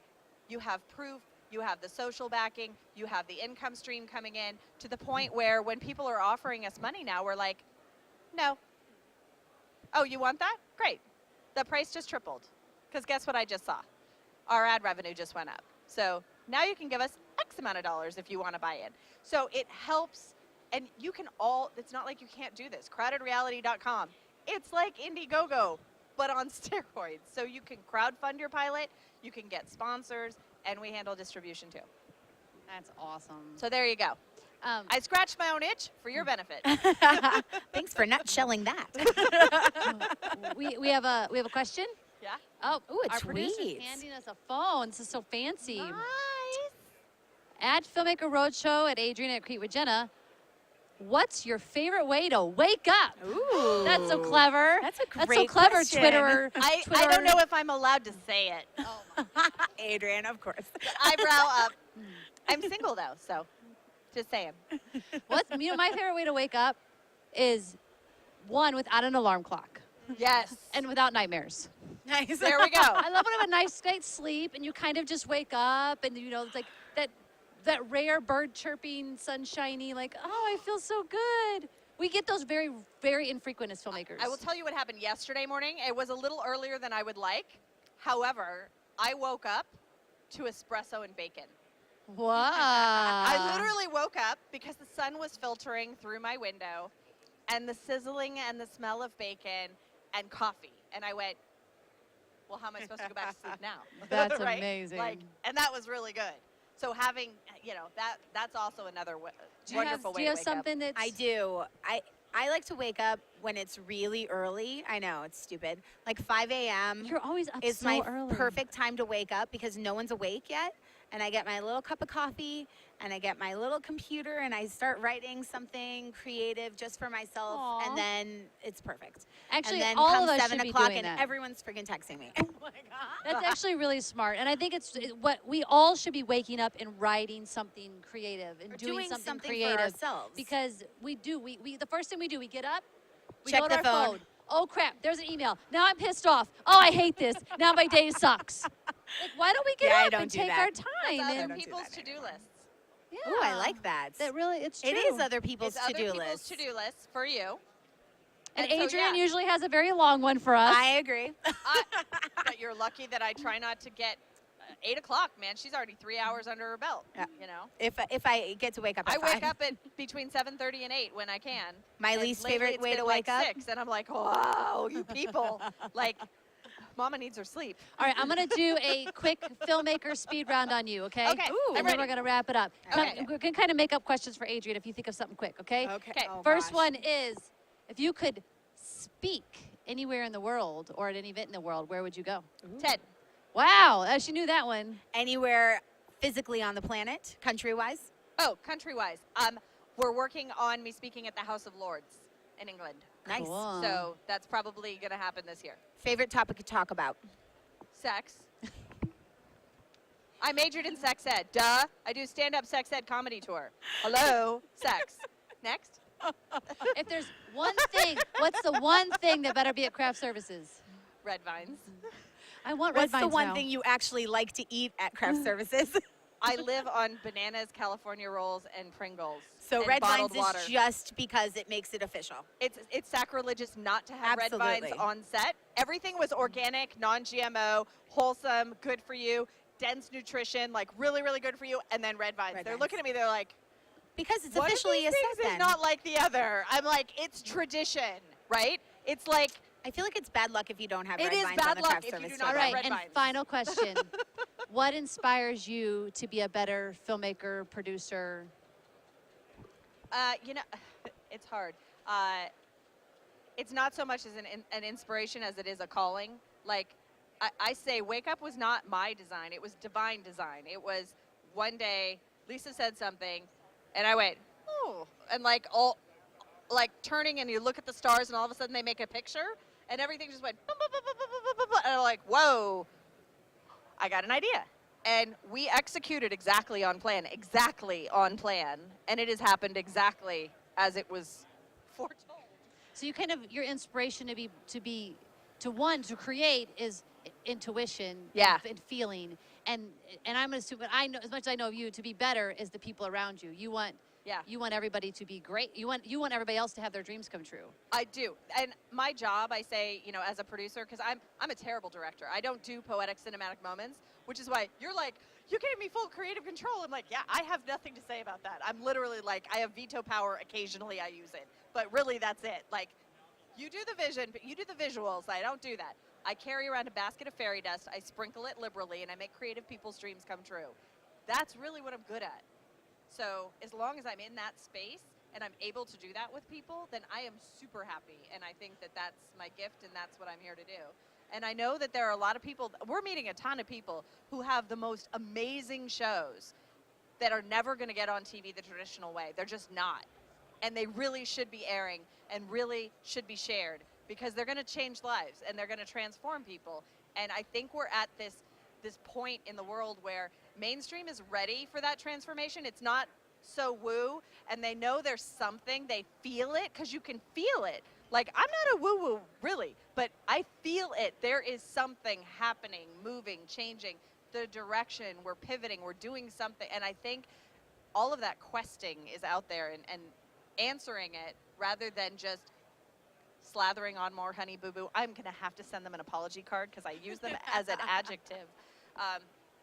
But seriously, like, that's what we need more of. And so that's what inspires me, is being able to help those people who don't have a platform leverage my personal platform and influence and get them to be seen, because it's important. My kid is 11, right? Like, what's the world going to be like when he's an adult? I would like it to be better.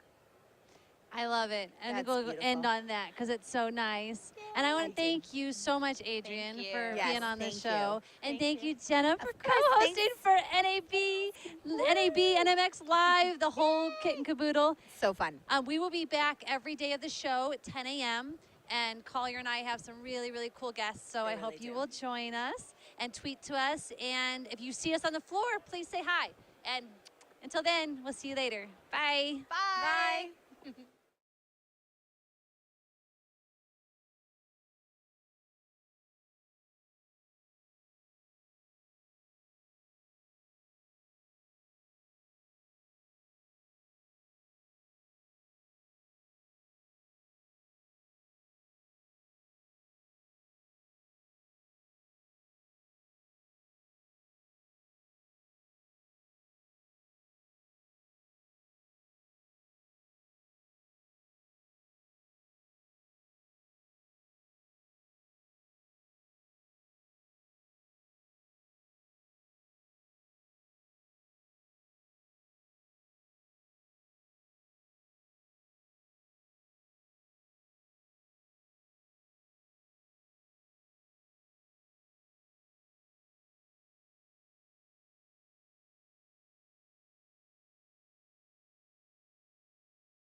1, 2, 3, 4, 5, 6, 7. There you go. Okay, cool.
and if once I get that TV working again, they'll watch it on the TV, they'll hear it on the speakers. Is it being recorded too? Yeah. Can I get footage afterwards? Yeah, for sure. Cool, thanks very much, man. Yeah, so think about it and decide when you get here. What stage you're in. You said YouTube/accounts, right? Yeah, like YouTube/account or I don't know what time it is there. And then what do I need to add your YouTube profile? Add.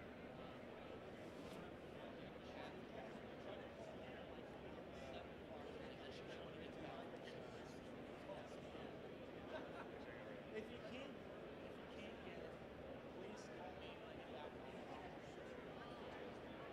Okay? Thank you.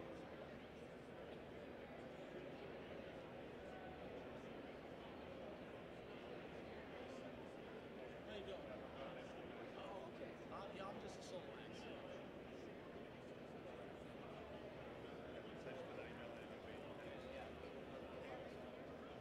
And I'll get an email saying, would you like to be manager? And then we'll be able to live stream right here. Right, thanks a lot. Okay, so she was telling me, oh, I don't have a lot. How do you do it?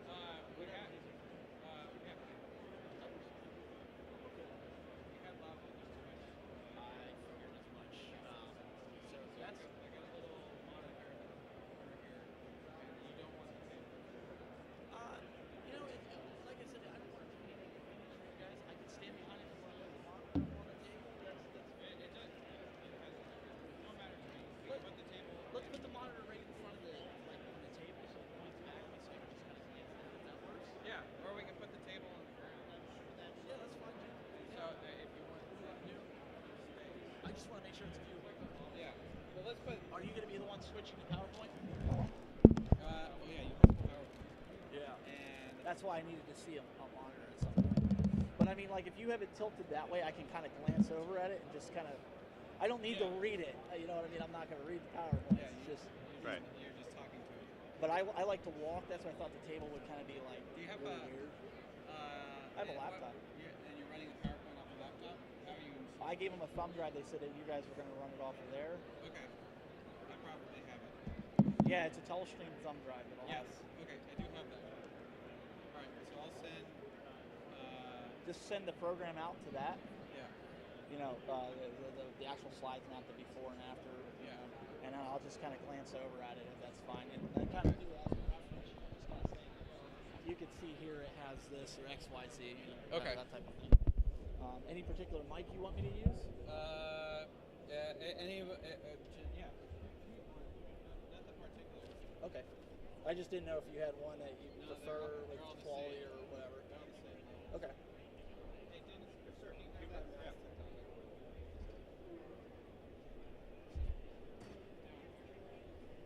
Put that monitor. I'm just going to put my badge down. Put it on the table, actually. What's that? Oh, yeah. There you go.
I don't know.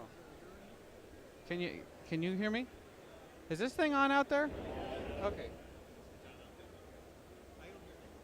You don't hear anything there?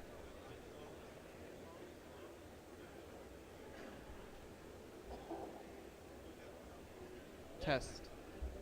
Test. Okay. Cool. I can hear me now.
I'm gonna have to step forward to.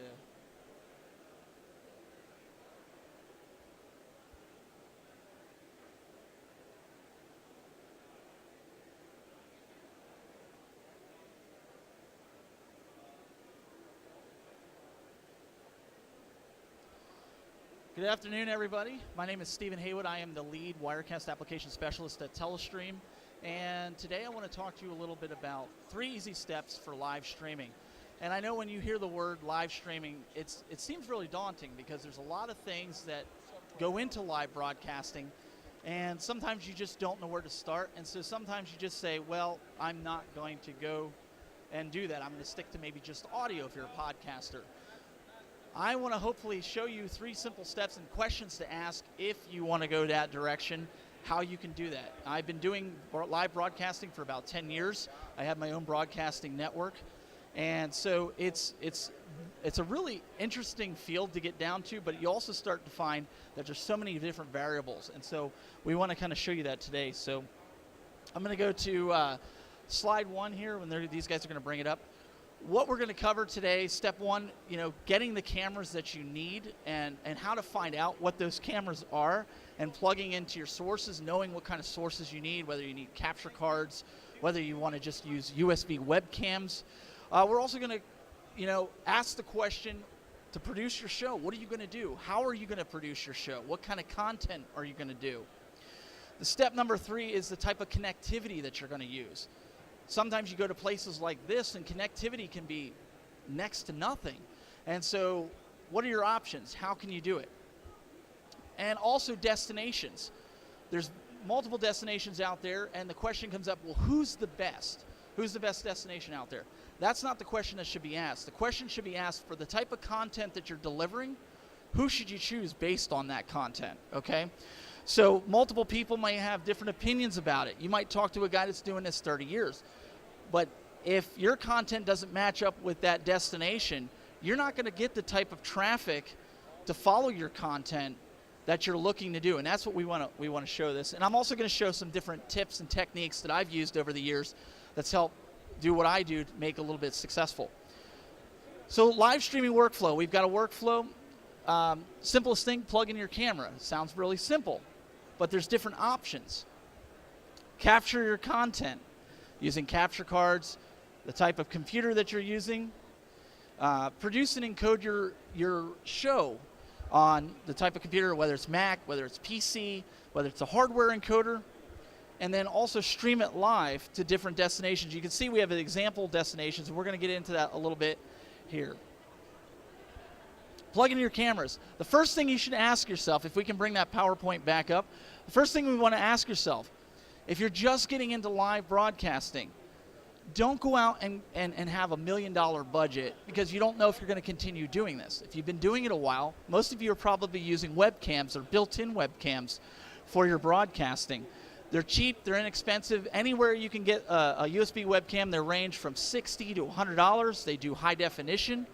Plug in via USB.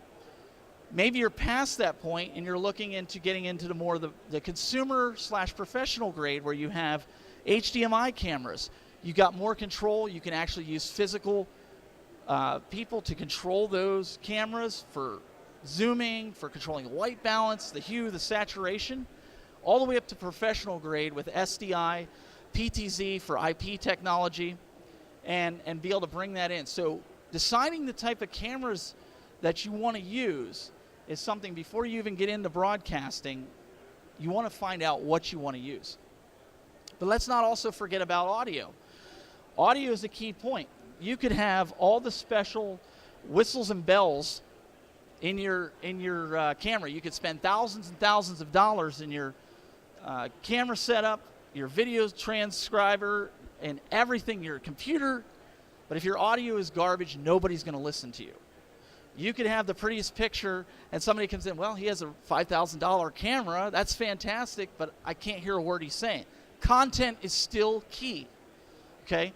So audio and content go together. You want to find out, here in NAB, it wouldn't be ideal to use a lapel mic. A lapel mic brings in a lot of background audio. So we're using right now a dynamic microphone, which is more of a directional microphone, so it's not picking up as much background audio. As you can see here, there's options of using USB or XLR. XLR being if you want to run it through a mixing board like these gentlemen have over here. USB for the podcaster that's starting out or broadcaster that you want to plug it in and be a one-man show, it's a great option. So knowing the audience that you're addressing, knowing the type of environment that you're going to be in, should be the deciding factor of the type of microphone that you're using. There's also what's called a condenser microphone. A lot of podcasters and broadcasters like to use condenser microphones, and if you're in a soundproof room, you can use a condenser microphone. A lot of musicians use condenser microphones to pick up the best sound that residents from, especially if I'm a drummer, so if I'm going to record my drums, I'm gonna use a condenser microphone because I want that substance. You know, I want that infinite sound, not a like electric drum sound. So knowing the type of microphone is gonna ultimately make or break your broadcast. Capturing your content, still in step one here. You can use different variable options. I'm using a MacBook Pro here. If you choose to use a desktop, there's a desktop option. So let's start with the laptop option. Capture cards from companies like AJA, Blackmagic, Matrox, they're out there to where you can connect them using today's standard of SDI or HDMI inputs. You can use via Thunderbolt or USB 3.0 to connect to your laptop. Internal cards, if you have a desktop, Mac or PC, there's options, like I said, from the same companies, but they give you a little bit more input options if you want to use SDI, HDMI, component, composite. Some of them have breakout cables to allow that. If you still haven't moved to the HD field, you can do that with the PCIe cards. So keep that in mind when you're deciding the type of content that you're going to do. I personally recommend a lot of times using a desktop because you have a lot more meat in your CPU. Step two is producing your show. These are the type of questions you should be asking yourself. Do I want to do a live multi-camera switching broadcast, or do I want one static camera? Do I want to add graphics and lower thirds and bugs and things like that to really spice up the visual aspect of my broadcast? Do I want to add any kind of presentation slides? We're using PowerPoint here. Do I want to incorporate something like the folks here at New Media Expo are doing with their online broadcast? Do I want to bring that in? Ask yourself that. Maybe you don't have the room for a full-blown studio like you're seeing around here. Maybe you want to do something that's virtual with chroma key and green screening. I've done that many, many years because I just didn't have the room until we built a studio. Some folks that have watched, I made it look like we were in some $50,000 studio because there's some great tools out there to make those types of things. Do I want to incorporate any pre-recorded content? Maybe you're a reviewer of software or hardware products, or maybe you review different broadcasting equipment. Maybe you've reviewed it in real-world environments. Maybe you've taken a camera out into the field and you've tested the quality of that camera, and you want to bring that into your presentation. Do you want to use those types of things? What about social media? How many of you guys are on social media? Do you want to get the word out? Do you want to engage with your audience in social media? Do you want to bring that into your broadcast? These are the types of questions you should be asking yourself when you're getting started in broadcasting or podcasting. These are the simple questions that I wish I knew back when I started. I think I would have gained a lot more traction a lot quicker. And so bringing it to you guys, I'm hoping that this will help you get further faster in your endeavor to become broadcasters. Step two is encoding, and this is where a lot of people get tripped up. Determine your quality. And we run into a lot of this with customers. We also run a lot of this to folks that watch my broadcasts. You know, they want to do this high-end broadcast with 4K and 2K and 1080p and 720. Everybody wants to do the latest and greatest, but that doesn't mean the person on the receiving end is going to be able to bring in that content. So you have to be mindful of your audience. Sometimes taking surveys help. Sometimes bringing in folks that are in the industry, they can help you get to that. Maybe you would rather stick with recording when it comes to the higher qualities. There's three types of encoders. You've got hardware, software, and different appliances like turnkey solutions that are hardware based, that are the software is driven to make the hardware perform at a certain level. As you can see there, software seems to be flexible for those that are on the road a lot. I like to take a laptop running the software for broadcasting that I could set up in a space like this and do an ad hoc podcast or broadcast and not have to worry about carrying luggage full of just broadcasting equipment. So for me, leveraging software is really heavy duty, where you can't take a whole studio with you. You have to have those same elements, but in a compact form. So understanding the audience that you're targeting, understanding the type of encoding you should use for that audience, but also the types of hardware or software solutions that you're looking at should be something that to be thought of. Just to pull from a few, sometimes hardware is fast and efficient. It's made to intertwine with that software to make it quick and easy, plug it in, and make it work. But sometimes it's harder to update. Maybe the cost. Maybe you're just getting started out. You don't have the budget to take on a hardware encoder or a hardware broadcaster. So sometimes the updates can be a little on the expensive side. Maybe it's not as flexible with the different types of devices and cameras that you want to use. Take that into consideration. So there's different pros and cons for everything.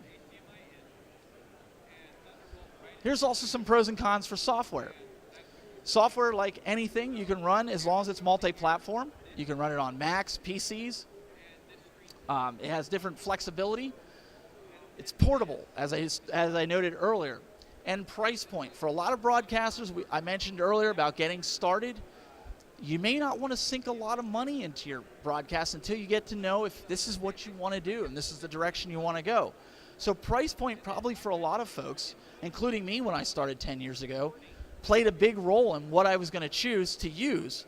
And so that's something that I've noticed a lot of folks, take into consideration.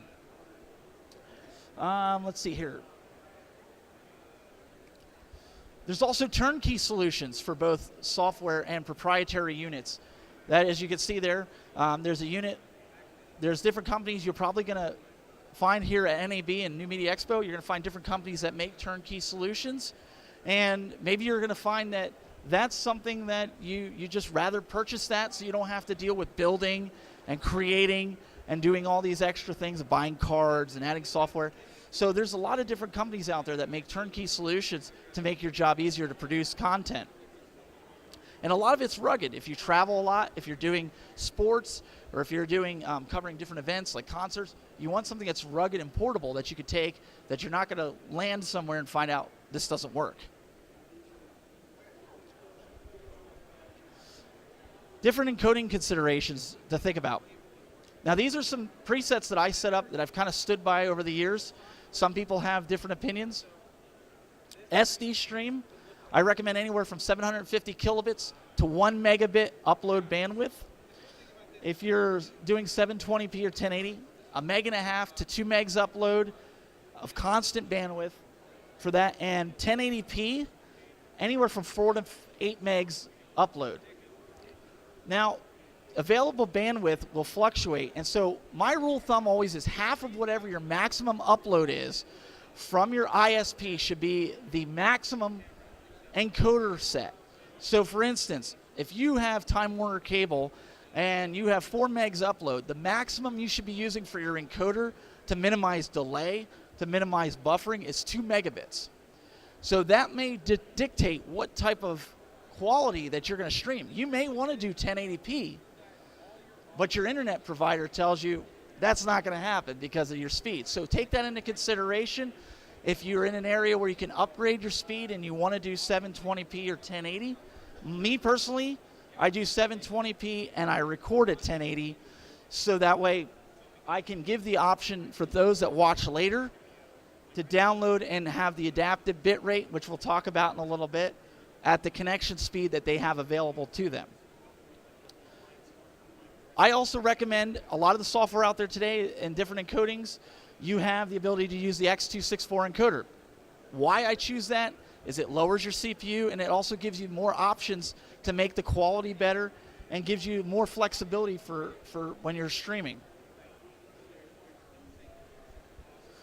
There's also different terminology that you're going to see when you're broadcasting, when you're trying to choose a CDN or a distribution. that you might see some acronyms there that you're like, well, what is this? CBR, constant bitrate encoding. What this tries to do is keep your total bits and your seconds in relation with each other to give you the most steady bitrate stream that you can possibly get. Whereas variable bitrate won't do that. A lot of times this is for progressive downloads, like if you'll see this with YouTube, that's more or less something that you would want for that. But understanding the terminology is going to help you get to the destination that you want to go the most effectively. Connectivity, your internet connectivity, that's going to play a big role as we talked about. Always check your upstream bandwidth no matter where you go. Point in case, you come into a facility like this the day before the show floor opens, and you set up in a booth, maybe you're doing a broadcast, you check your speed, you have 1 megabit. You can do a standard definition stream, it's fantastic. You come in here with thousands of people in here, they all have cell phones, maybe they have other Wi-Fi connectivity in their booths. All of a sudden now they're sharing that Wi-Fi. Now you don't have the type of connection that you need to broadcast out. What are you going to do? You're on location. You need to have a backup plan. You got to have something in place where you can plug in maybe a MiFi just to get you through, or maybe purchase, like I know they offer here, purchase packages to get on the internet. So knowing what kind of bandwidth you have in the area. Ways and tools that I use to check, one that I like to check is speedtest.net. You may have a preference. There's many tools out there that you can use. But ideally check with the speed test website to see what your speed is available to you and base your encoder settings off of that. There's different types of connectivity, as we all know. There's wireless connectivity. There's wired, 3G or 4G cell, LTE, bonded cellular connections. So for an event like this, if you have a booth, more than likely you're going to have a wired connection. Maybe you have a wireless connection within the booth. But most of you, if you're like me, when you come to an event like this and you're covering it, you have to rely on cell signal data. So you might bring an AT&T card or a Sprint card or a Verizon card that's USB capable or a MiFi, and you plug it in. But you get out here and you realize, oh my goodness, AT&T doesn't work out here. What are you going to do? That's where the bonded cellular connection option comes in. You're going to see along here different companies that specialize in bonded cellular connection technology, where they're going to basically take a Sprint card, an AT&T card, and a Verizon card, and they take that bandwidth and they merge it together using proprietary software to give you, let's say, 3 megabits upload and 20 megabits download to use. So you're hitting all those towers and give you a reliable connection. So those are something that you want to keep in mind for doing broadcasts. There's also different streaming terminology. ABR, or adaptive bitrate video streaming. This protocol has been developed by Apple, but it will adapt to the user. A lot of times, if you're familiar with YouTube, you can go on there. If I, the content creator, upload a 1080p video, but you're downloading a video or want to watch it and you have a slower connection, if anybody's been to the hotels here, you don't have such a good connection, you can then downgrade that, that bit rate to, let's say, 480p or 720p and watch it without the buffering and the pausing. And so you have that. Some sites will automatically do it for you. So those are the types of things that you might want to find out for your audience. Signing up with services that provide those features make it better and more acceptable for audience to come in and say, yeah, I want to follow this guy. I like this. RTMP, real-time media protocol. A lot of the different content delivery systems out there offer an RTMP-based streaming server that easily allows you to connect with software and hardware. Most of the time out there, you can easily get that information through the websites. Different streaming destinations. I'm sure if you look at the picture there, you've all heard of at least some of those that are up there. We'll just pull out, I mentioned earlier in this presentation, knowing your audience, knowing the streaming destination. I'll pull out Twitch, for instance. Maybe some of you out there want to do streaming of gameplay. There's a big market for that right now. And so you're not going to take something like that and maybe go to churchstreaming.tv. The audience is totally different for that. you're going to want to go to a company like Twitch, because that's where all the gamers are central focused on a CDN like that. I do a lot of tech broadcasting, and I do broadcasting. So I'm not going to go to church streaming TV and put my content up there. Just not going to have that audience. You also have to find out what your budget is. There's different free services out there that are ad supported, but there's also paid services. Those are the things you need to consider if you have a budget. If you're starting out, you probably don't have a budget. So maybe starting out with a free service is ideal. Maybe you're in a big company and you want to have your own streaming server in there.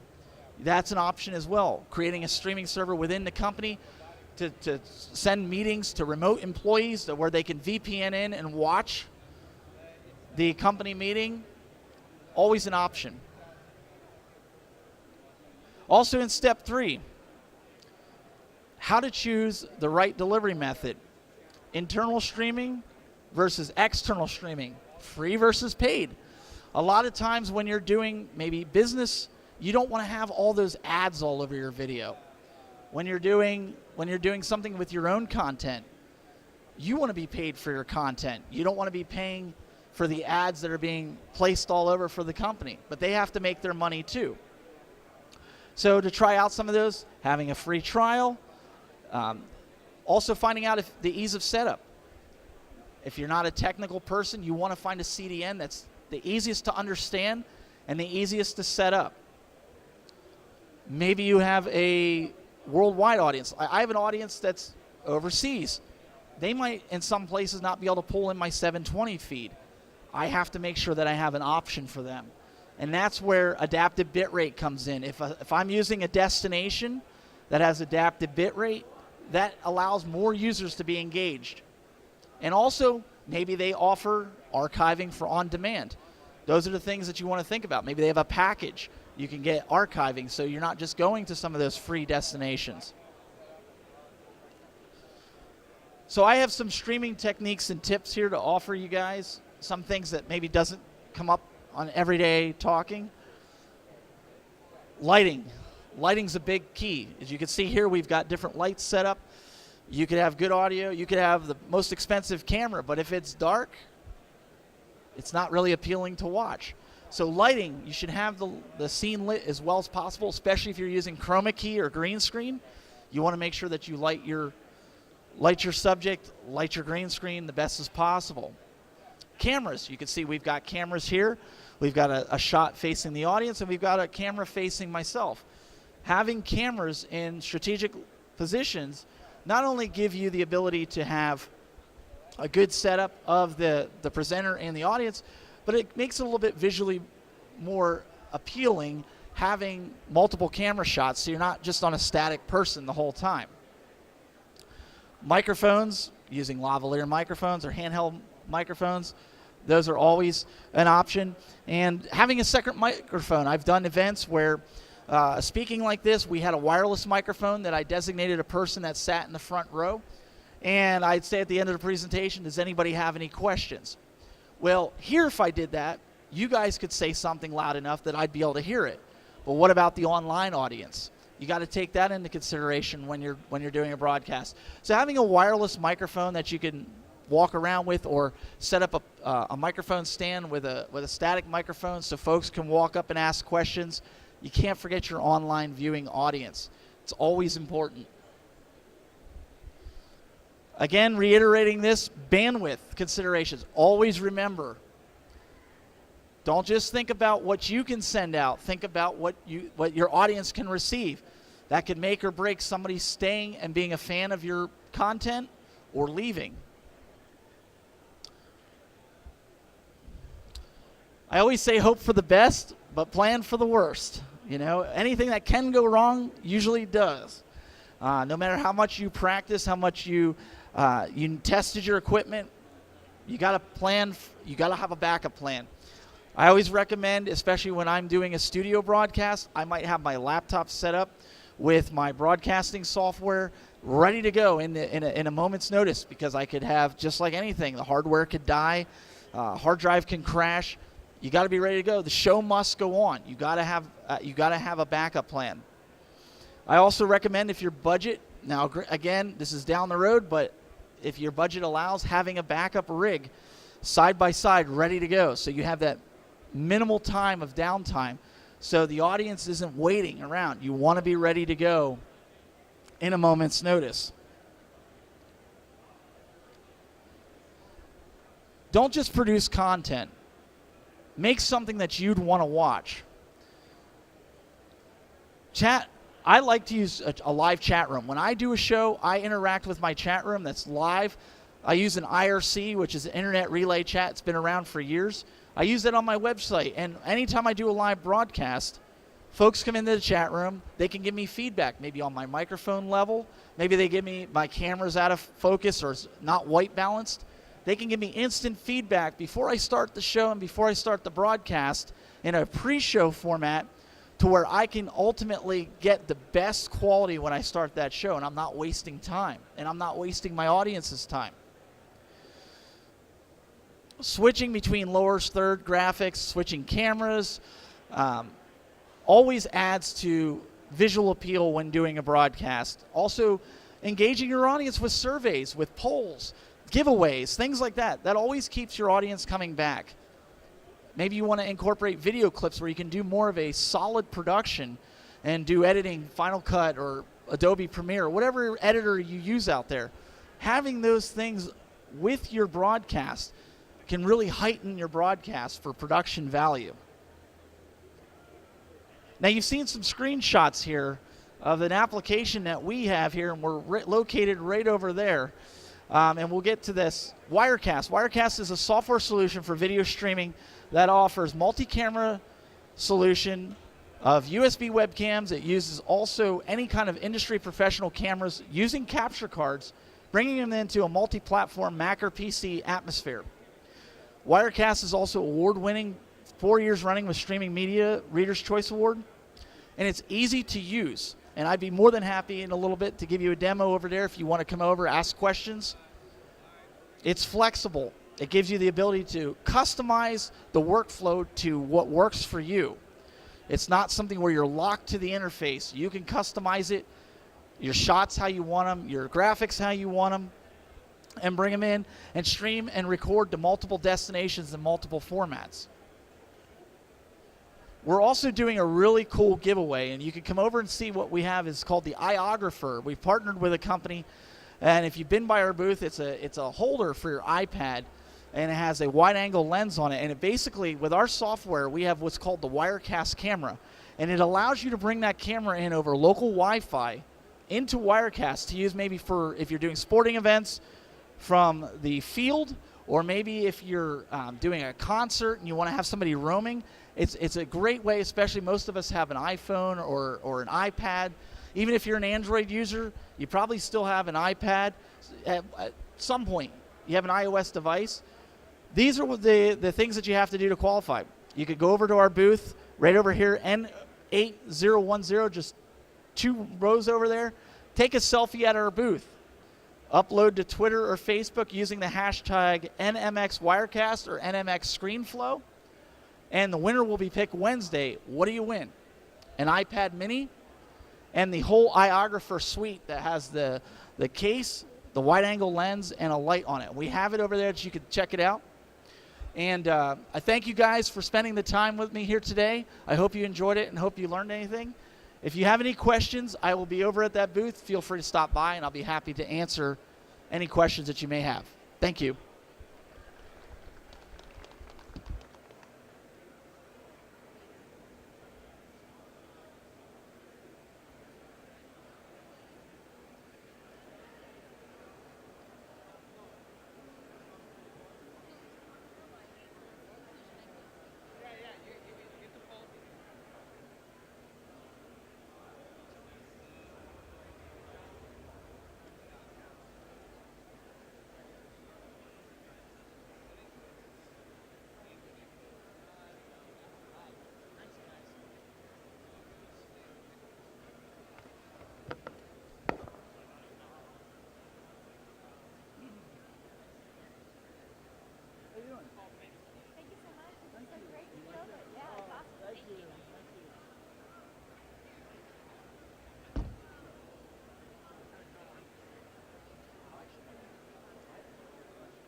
is the Blackmagic Cinema Cam. You can see it live. Yeah, Blackmagic Cinema Cam does SDI out, quarter-inch audio, and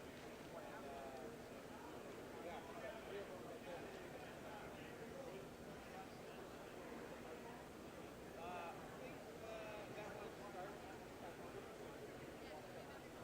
Yeah, we got a whole Blackmagic setup with Blackmagic cameras, Blackmagic video.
Hello, welcome. I hear myself out here.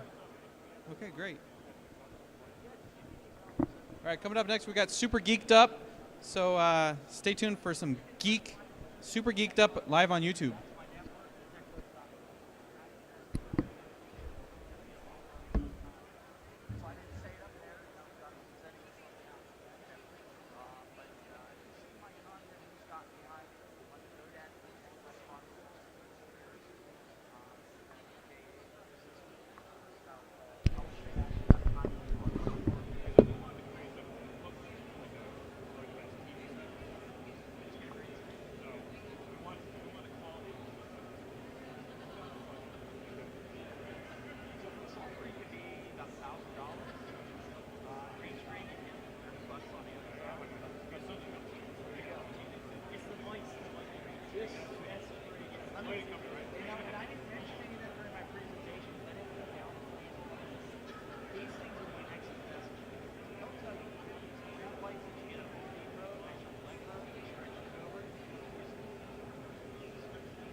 I didn't choose this presentation. I've just done it a few times. So when California gets stuff in like 20 years ago, stuff on the website. It was the website. Okay, so I came to hey, social media is huge. And that's, I wouldn't say it's an expert, but I could at least get you pointed in the right direction. I've done it with my stuff.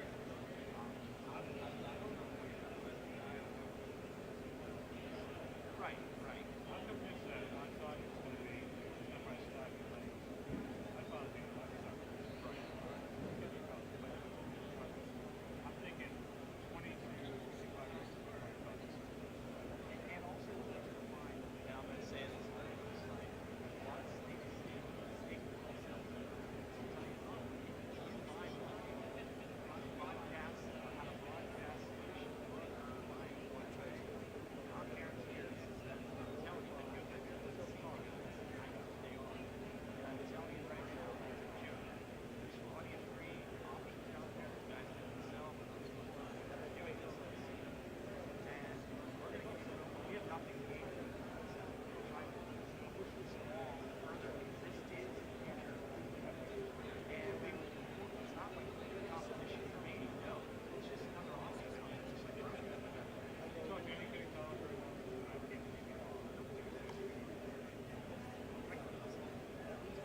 I said, that's how I got my job at Telestream. I did worse than this stream for so long. They wanted to get experts all over it. And believe me, I don't know everything. I mean, I'm still I love coming here because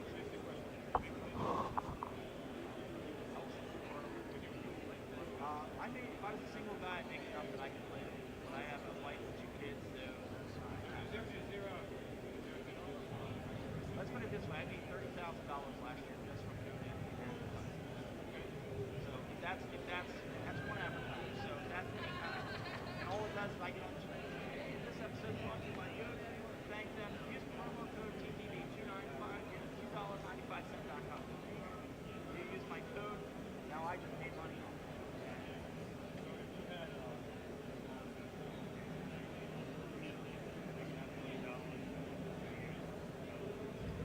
Not the audience, I don't see it as, and that's do it right. If you do it right and you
everything we need to work?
Hello.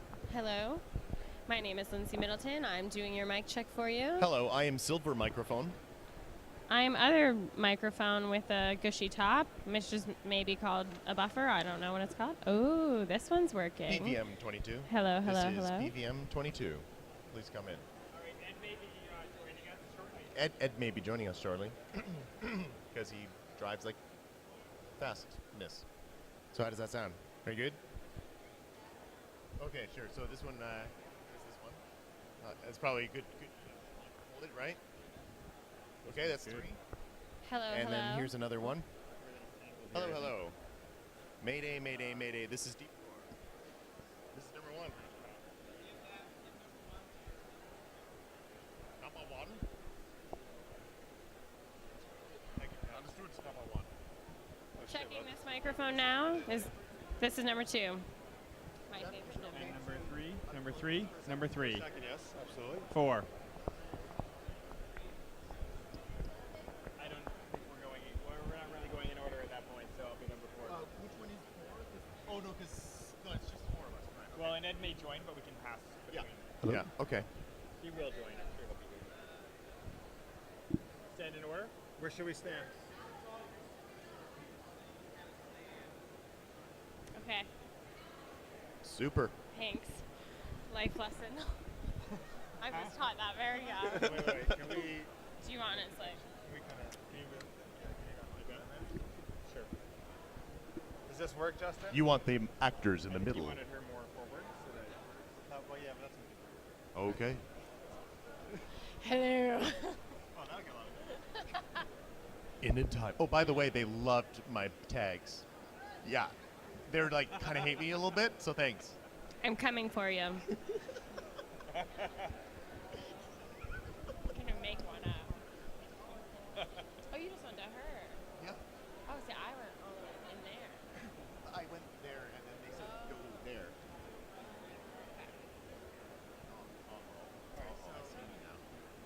You can see it. If I start with like, hey everybody, time for Super Geek Up. Can we all like do a little cheer, get excited? Yeah. Are we going? 3, 2. Hey everybody, Hey! it's time for Super Geeked Up. Yeah! Now everyone is looking like, what are these people doing, and why are they so excited? My name is Jeff. We are bringing our geeky shenanigans to NMX and NAB show. Thank you guys for watching live. I am with Jonathan Robbins, Lindsay Middleton, and Jason Lever from Out With Dad. Hey guys. Hello. Hi, great to be here at NAB and NMX and the IAW TV Awards. Yes, absolutely. A lot of awesome stuff going on. All right, so we're going to talk about some geeky questions, play some geeky games. If you're watching live, please tweet us in at SuperGeekedUp. Use the hashtags NMX and SGU, and we'll share some of your tweets on air. Cool. All right, you guys ready? We'd like to kick things off with the Geek Tweet of the Week question, which is, what's the best geeky date movie? Jason? Well, the last date I went out on with my wife was rather geeky. We went to see It Follows, which is terrifying as can be, but masterfully well made. And it was geeky for a lot of reasons, you know, like the film score was, it was like if Vangelis and John Carpenter and Wendy Carlos sort of like co-collaborated, and so it was like sort of had that Tron-esque Blade Runner John Carpenter-ness about it, and but the film itself was just masterfully well made, like just so well made, and so we absolutely geeked out for like hours afterwards. So it was a great geek date movie. As far as that's how my wife and I date, anyway. All right, very good. Send in your answers on Twitter, folks. What do you think the best geeky date movie is? Jonathan, what's yours? Well, first I would avoid Captain America because you're never going to be able to compete with that. So just don't show her that right off the bat. I would say Indiana Jones and the Kingdom of the Crystal Skull because Wait, what? probably, well, no, hear me out. This is very specific.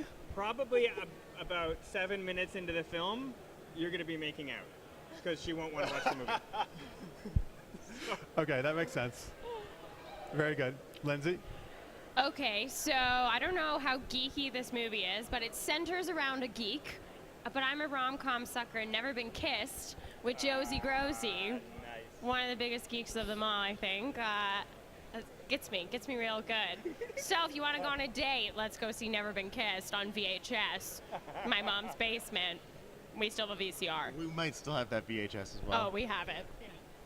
All right, tweet in if you want to go on a date with Lindsay. Oh my God, Twitter's going. Wow. Yeah. It's not really. So my choice is going to be The Princess Bride. Solid. Yeah, right? You don't need to like explain that. I don't. That's it. That's your answer. That's it. I'm done. All right, good. I'm glad you guys understand. All right, cool. So let's, all right, so actually, before we got some other stuff coming up. We're going to do a geeky audition, geeky accents. That's going to be very fun, guys.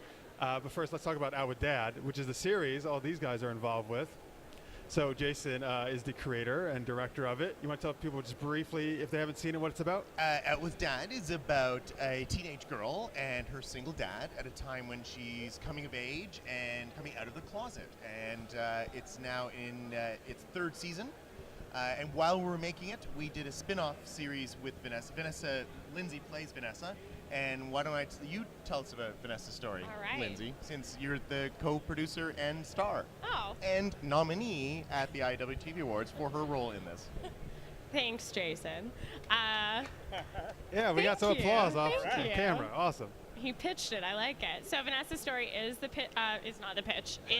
spin-off of Out with Dad, and it follows Vanessa's journey after coming out to her parents, and she is basically disowned by them and goes to the streets of Toronto, and it follows what it's like to be a gay youth living on the streets.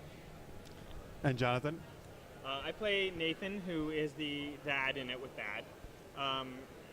He's a single father who his wife passed away when Rose was very, very, very young, and he's never really been able to get over that. And as a result, he's always tried to compensate by being the perfect dad, which of course is impossible, and he's thrown a lot of life challenges in the process. And it's about him and Rose dealing with that together. And it's impossible for me to talk about Out with Dad without getting choked up. This is such a wonderful, wonderful show. So I really hope everybody watches it. And when you guys get back from Vegas, back in Toronto, so you're going to start a new season, right?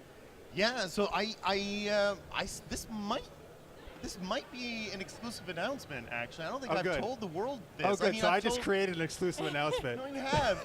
I mean, like, I've talked about it a little bit in my vlog, but nothing was ever sure the last time I recorded a vlog. But we are going back to camera, and we're going to start shooting.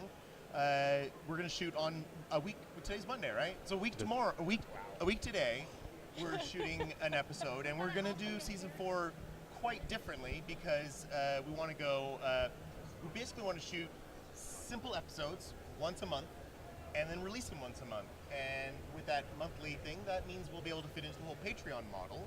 So look for our Patreon campaign beginning soon, but probably not till after the show starts, which is counterproductive, but that's just how it's going to be because I'm in Las Vegas. Awesome. And people can see everything at outwithdad.com.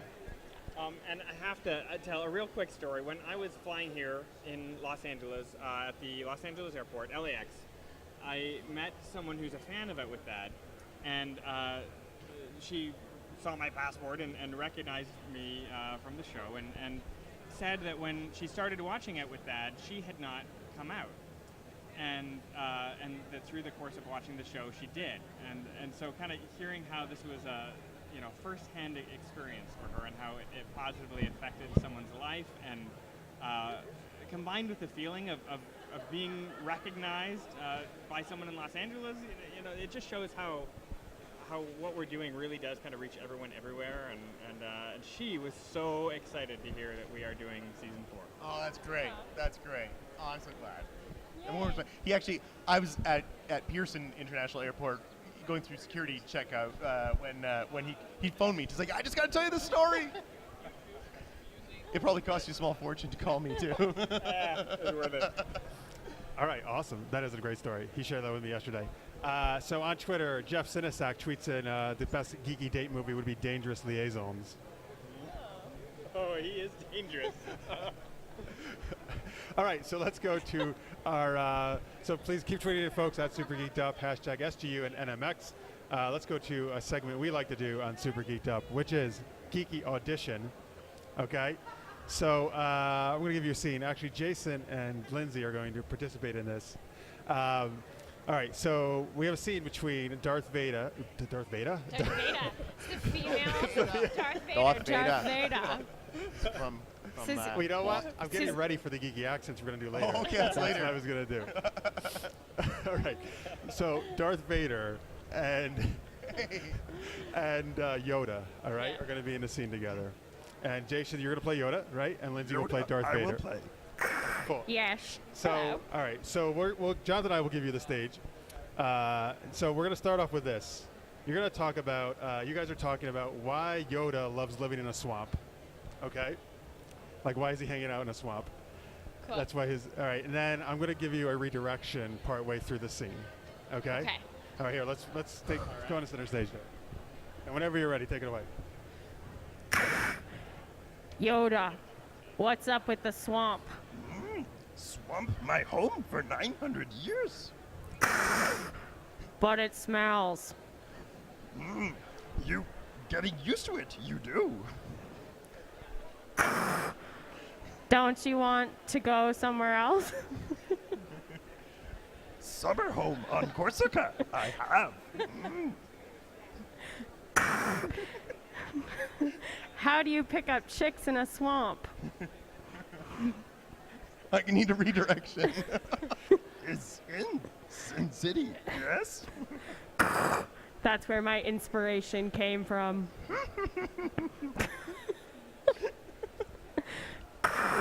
They told me my high kick wasn't high enough. That is because you try, you do not do. There you go. All right. Very good. That's scene. Thank you for saving us. I love how Lindsay's Darth Vader was a little bit like Cops. It's like on the broadcast. You know, he's having asthma problems. That was his recently. previous 10-9 in the career. swamp. Did you ever see the short film Troopers? Oh yeah, That the trooper, It was the a cops and spin-off thing. Oh, that was yeah, brilliant. Stormtrooper parody. That was, I think, one of the first online videos I ever saw, actually. Yeah. An early viral video. Yeah. By the way, at Lister's mate who's watching live tweeted in that his mom says, "Who's the girl with the Three Stooges?" So we're the Three Stooges, apparently. Am I Mo? All right, before we go to the next segment, let's bring in actually one other guest who just arrived, and he's very surprised that we're bringing him up now. So, but take your badge off. So here comes Ed Robinson from the series Pairings. Ed. All right, move over a little bit. Move over. Yeah. Good. Good to see you. It's good to see all of you guys too. All right, cool. All right, so here we go. Let's go to. We had a fan question sent in earlier this week from @LimitedRelease. He wants to know. Or this is what he tweets. It's fight night. You must fight a geek. All right? Which do you choose? A Whovian, a brown coat, a Trekkie, or someone else? And are we saying this in the context that we are going to fight that person, or we are that person? You have to fight that person. And would that Trekkie be wearing a red shirt? Well, if they would, then that's who you would choose, right? Yes. I choose Trekkie. Ed? With the red shirt.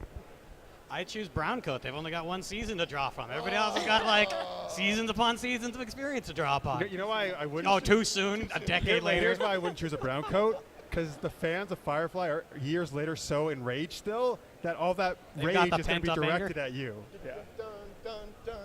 But they're not carrying around sonic screwdrivers in their pockets. That's true. Every Whovian does actually do that. You're right. They really do. Jonathan? You know, the Trekkies are so passionate that I think they just pummel me and beat the crap out of me. So I don't think I can pick I Trekkies. think they would find a peaceful resolution. Oh, if only. No, I think If the you're a brown captain coats Are they peaceful dressed like a resolution. Klingon, or are they? Because it makes a really big see. difference. He is a bit of a Kim Puck. I Oh, sorry. I think we I don't have use to that pick kind of the language on here. Whovians. I Sorry. have to pick the Whovians because the brown coats are too nice, and the Trekkies are too rough and tumble. So it's by the Whovians by default. Do you want to throw an answer out, Lindsay? I would sit down with them all and just have tea because I don't know anything about them. Total cop-out answer. You didn't pick a fight with anybody. No. If this was Fight Club, you failed. I did. I failed. if But it Brad Pitt was- showed if up. it was It was Pat- fine. If this was Fight Club, we would all fail for having broken The rule Number one of rule. talking about Fight Club, yes. Well, if it was Jean-Luc Picard, having tea would be good because he would enjoy that. Oh, great. Hot. Yeah, That's what I went for. I know, Him. exactly, yes. Totally believable. I was actually talking to somebody the other day who does not like Captain Picard. Oh my God, so yes, this was terrible, right? Go. Yeah. Well, first of all, how can you not like Captain Picard? But they not only did not like Captain Picard, they insisted that he was the worst television captain of all time. Wow, the worst? The worst. I totally understand the debate between Kirk and Captain Picard because they're totally different captains. One was definitely, go out and break the rules, young captain, and the other was a much more traditional sea captain. I totally get the debate, and I think I fall on the Picard side, but worst ever. I mean, really? I know. There was the captain of Deep Space Nine. I'm sorry, Brooks Avery. No, what? Cisco's one of the best. Get out of here. You're on the show. all right. No, don't. Stay, get back. Turn in your badge. All right, Chris Hadley tweeted in that he would. Hi, Chris. Yes, he would want to be actually fight with a sonic screwdriver. He thinks that would be awesome. I knew that was an option. Yeah. Yeah. All right, so let's do our last subject, which is called geeky accents. Actually. All right. What did I get? I did not know the questions before being called up on stage. I am the worst accent person alive. I think I can do like Irish and Cajun. Well, this will be a great game. Good. then This will for be you. fantastic. So, all right, I'm going to give these guys a character and an accent. Prepare for the most racist episode of Super Geeked Up. All right. And then We're doing accents. the others. Really, that what NAB is all about? And then the other ones are going to have to guess the character and accent. And whoever guesses it right, they're going to switch spots. They're going to become the clue giver. All right? All right. So, Jonathan, you could start us off. I'm starting us off with what? We're doing the accents. I desperately don't want to get one right. I don't have I do them. not want to go I right will at show them all. to you. Oh, okay. Well, that makes it easier. Oh, I thought All you right. didn't come up with So here we go. So John's going to start. I'm going to give you this mic, Ed, so you can also have a mic. All right. So, ready? So, Switch around so that he's on better camera. very much. You can tell Jason's the So I'm gonna- director. I'm the director. I'm going to show you the card. You're going to do that accent and character, and then we're going to guess, and then you're going to switch spots. All right. All right. Cool. And then let's see if you guys can get. I'm going to time you 60 seconds. If you can get 6 in 60 seconds, we're going to send a free Geek Fuel box to Limited Release. We send in our fan question for today, which Geek Fuel is. They send us free stuff. Nick to do. Montgomery, I'm sorry ahead of time. Yeah. So it's Geek Fuel is a great spot. They have they send monthly mystery boxes out filled with cool geeky stuff. All right, geekfuel.com. All right, here we go. All right, guys, I'm going to do my best. There you go. Go. You're y'all, Canadian. I told y'all I'd be back, y'all. Here I am. Terminator, Texas. Good enough? Maybe not good enough? Yeah. Okay. Oh no. Zing. So you're the doctor? No. Nope. I have no Hey zing. man, I got my lightsaber. You're Jamaican. You're a Star Wars Jamaican. You're a Yes. Jamaican Jedi. Jamaican Jedi. You're I was Anakin. not Darth Vader Jamaican. Chief Falcon. Luke, you're Han Solo Jamaican. Yes. Oh dear God! Now Okay, I have Han to do Solo one. does not work at a That Darth I Vader. think was Seriously. officially written. All right. This is ridiculous. I cannot do this. G'day. I'm going to kill everyone else in the park with me until I'm the only one living, and I can only say g'day. Or Irish. Wollongong is a city there, and Sydney, and I lived there for a little while. But my Oh, Australia. Thank you. But I don't know the thing. But I have a bow and arrow, and I shoot people. And An Australian girl from. What's her name? The Though? Hunger Her name Games. is Katniss Katniss. Everdeen. There we go. Like, oh my God, Robin, I told you not to take You're a the. Valley Girl Batman. Yeah. Why did I get that right? What am I doing? All right, I can make a spicy meatball with my friend Harry Potter and Ron He's Weasley. Ron Weasley. Ron Weasley. No, but I'm the female, and Italian I'm French Hermione Hermione. Granger. Someone else That was go. That was French. Supposed to be Italian. Oh, okay. Spicy meatball.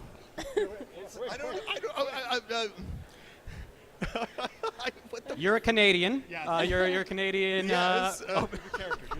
Get on my whip, eh? You're a Canadian Indiana Jones. That's right. All right, there you go. Switch mics. And he didn't have to actually do an accent. All right, good. You guys.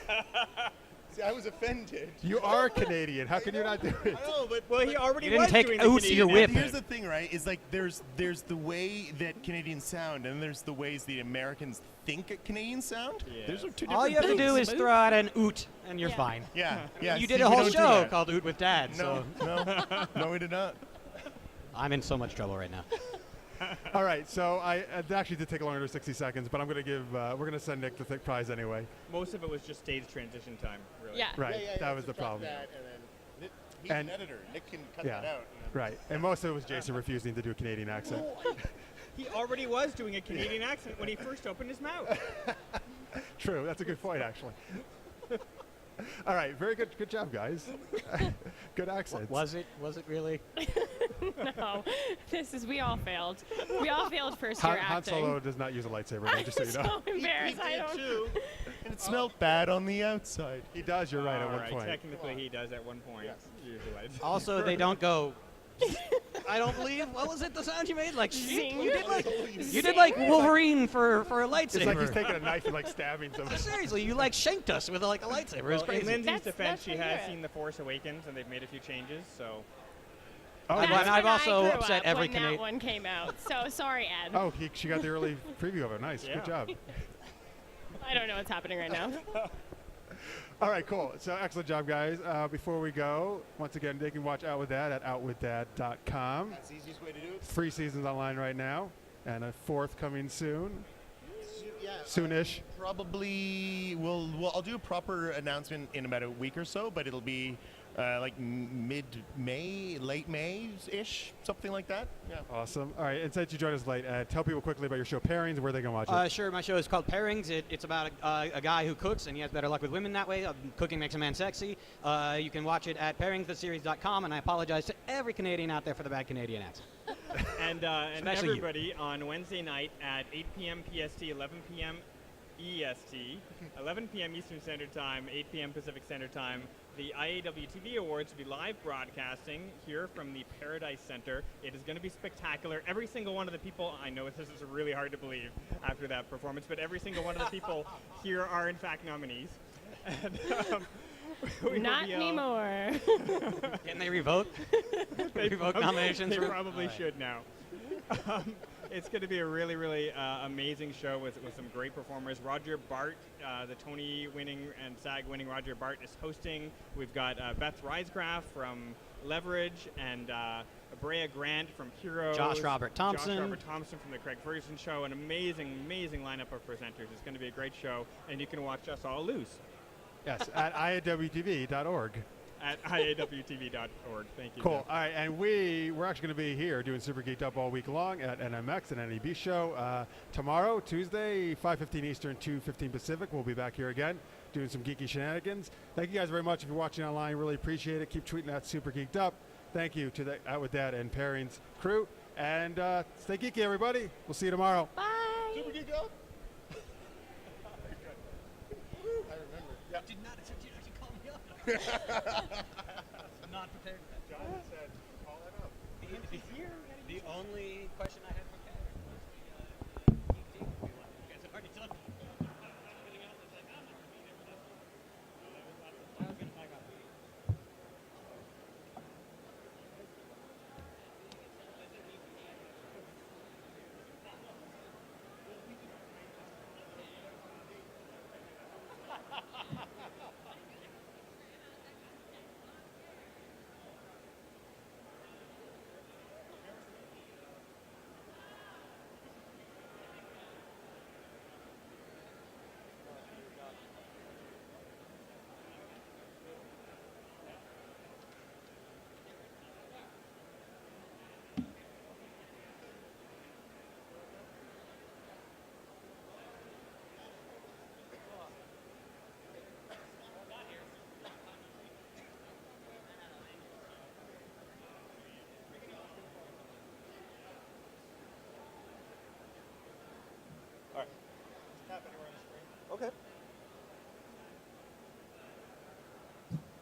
Whenever you kids are ready.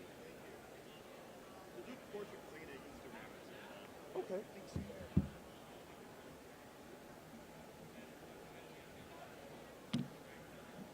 Here's one.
Test. Oh, hello. Hello. That's one. Let's use this one. Okay. 360 Heroes? That's the name of your company? Coming up next, 360 Heroes. This huge booth right next to us. You can see everything at the same time with a GoPro. It's going to be amazing. We got a display here. We're going to be live streaming on YouTube. Look for NMX Live on YouTube. Also Tech Zulu on YouTube. You can watch us. Tell all your friends to watch because we're about to show you something crazy VR style.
Look straight up, look straight down, and a full 360 degrees vertical, with everything in full view and nothing hidden. This is cameras. This will allow us now to view 360 degrees horizontally.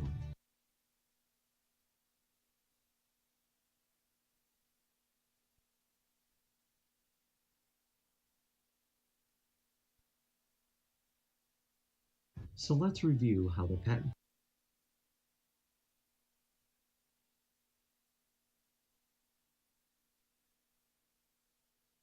Test 1, 2. What's that?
Good evening, everyone.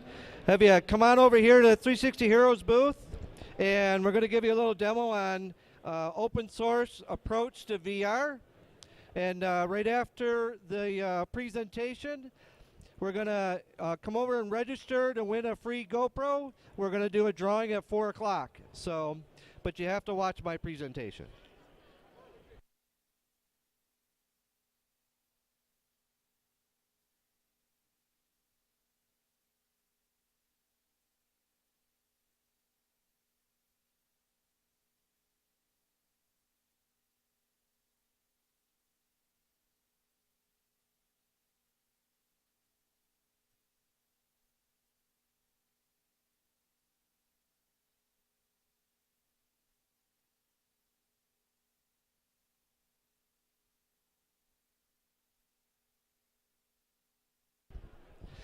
Hello everyone, my name is Mike Kittner, the CEO and founder of 360 Heroes, and I'm going to tell you a little bit about open source VR and 360 Heroes and where we came from.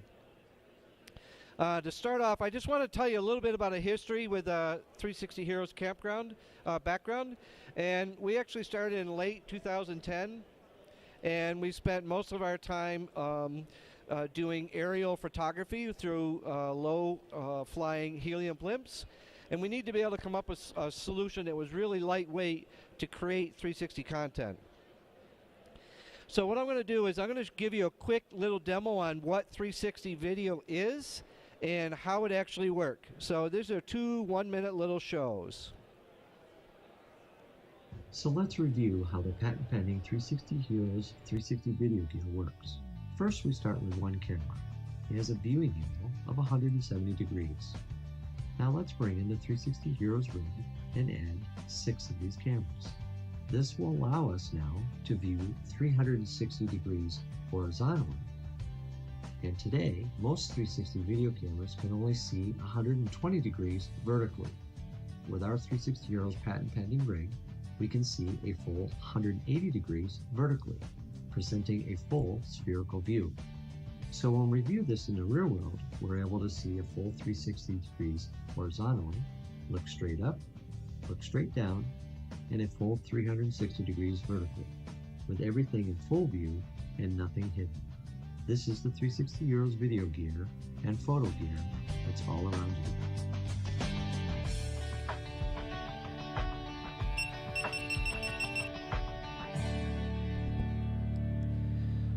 So that's a quick little demo on just the basic of the gear and how it works. Now where it gets really tricky is now you got 6 cameras and I shot, let's say, 10 takes. Now all of a sudden I'm managing 60 files. So I want to show you a little bit of how we actually create 360 video. How do you create 360 video content? First, you start within 360 Heroes 360 video gear using 6 GoPro cameras and the wireless remote. After shooting your content, you can either remove the cameras from its holders or pull out the micro SD cards individually. During this test, we used 6 different cameras and shot 5 different takes. Please note that each camera was turned on at the same time using the camera's wireless remote so the videos would be synced correctly. Now let's start by working with the first take. Each video was shot at 48 frames per second. Let's take apart each video frame by frame. We then arrange each video slice into a specific template pattern and warp and distort each video frame into a flat spherical view to create one larger video frame. Next, we do this to every frame within the video. Using the larger stitched images, we put everything back into one newer video. Then using the 360 video player, we then wrap the video within the 360 player's environment to see all around you on the iPad, iPhone, Android, your website, or Oculus Rift. Then using the accelerometer and gyro within these devices to react to your movements. So this is a quick overview how 360 video works using the 360 Heroes 360 video gear that's all around you. So as you can see, it can be quite complicated in trying to actually stitch the video together. So I want to tell you a little bit about our company and what is our direction. Everything that we do at 360 Heroes here is all built on passion, training, and education. And what we do is we built a workflow innovation and we train our producers on how to use that workflow. And then we apply that workflow to our clients, and at the same time we try to empower them, support them, and educate them so they can create more content that's out there. So we really want to support the VR 360 video content creators, and what we've done is we've learned the hard way in so many different ways on some of our projects. Now, for example, the Beck project that we did a couple years ago, it actually won multiple Webby Awards. We had 1.9 million views based upon the content, and what it allowed you to do is take spherical video and see it in all perspectives around the outside. So here's another client that we actually worked with. We filmed all the content for Visa, and I'm going to give you a little view on what Visa did in reference to putting this content together. So here's a little demo on this. Ever fly down a mountain at 90 miles per hour? Or dance on knives across ice? Or jump through the air the length of a football field? For Olympic athletes, that's everyday training. But for the rest of us, there's the Visa 360 Cam. It's the first mobile app that brings wearable technology, mobile capabilities, and interactive 360 video together to get fans close to the athletes the way only Visa can, and reinforce the brand positioning everywhere you want to be. It all started with the athletes. We rigged them up with as many cameras as we could, and then we turned them loose to do what they do best. We took that footage and stitched together a panoramic 360-degree sphere that works with your device's gyroscope. By tilting and moving your mobile device, you can control the camera's perspective. Look up, look down, look behind, to the side. You'll see what the athlete sees and hear what goes through their mind as they train for the Winter Games. By toggling between 360 face and follow cams, users get new perspectives on Olympic training. Even the athletes were surprised. They were able to see things they had never seen before. And fans reacted in kind. In just 30 days, over 300,000 downloaded the app. It was a front-page feature on the iTunes Store. And then it went global. In over 100 countries, from Canada to Japan to Russia, and places like Google Creative Sandbox, CNET, South by Southwest, Twitter, vContact, and Weibo, people talked about the 360 experience. But most importantly, it created a real connection between Olympics followers and the athletes, and gave fans a taste of what it's like to be everywhere you want to be. That kind of gives you a little bit of idea how you can actually use it in the outside field. One of the things we also did a couple years ago is we actually was able to get in the 2015 Guinness Book of World Records for shooting the first HD 360 video on top of Mount Everest. The other thing we've also learned is that if you fail within a project, fail quickly. Learn to adapt and take advantage of the loss is what actually happened. So this was actually filmed in New Zealand on an unfortunate accident that we had. And we're in a shark cage here, and we accidentally lost our prototype. And there it went, it sunk to the bottom of the ocean. So unfortunately, you get good and bad in this type of work, but it gives you it really lets you know that, even though you're trying to capture great content, we just learn to work with it and deal with it, and at the same time send it out all over the place. So it was pretty cool.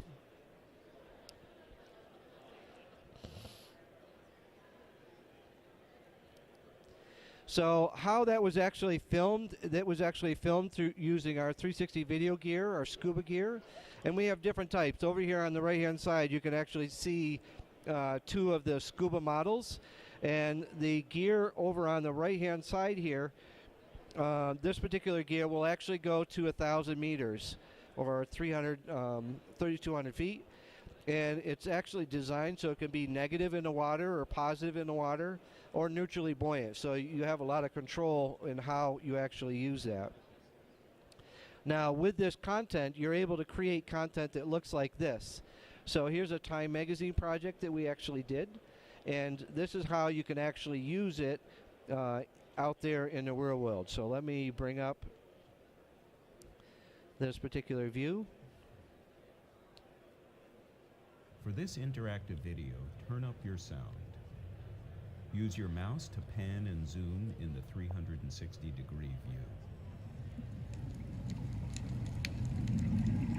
About 70% of the Earth is covered with water. So what you can do is, while you're watching this, I can actually take the mouse and see all the way around. Morning coffee there. Oh, and it's not playing. From June 1st through July 2nd of this year, a crew of researchers led by Cousteau lived under 60 feet of water off the Florida Keys, aboard the Aquarius So what I'm Marine able to do... Laboratory.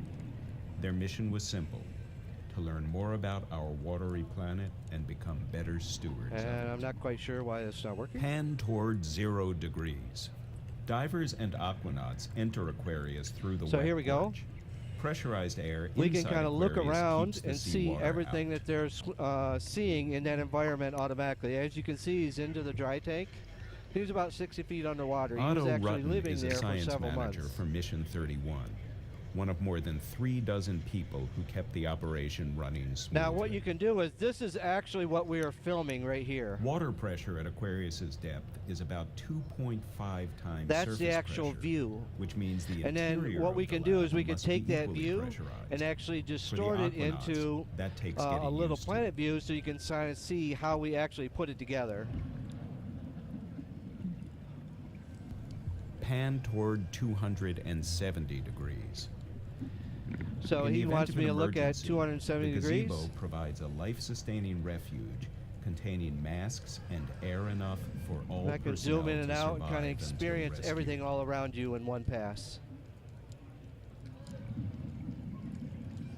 Aquarius is the world's only underwater habitat and science Oop. lab. Its 1,400 cubic feet of habitable space provides cozy accommodations for up to 6 Okay, now what I'm going to do is I'm going to show you some footage we just filmed in Los Angeles, in Catalina Islands.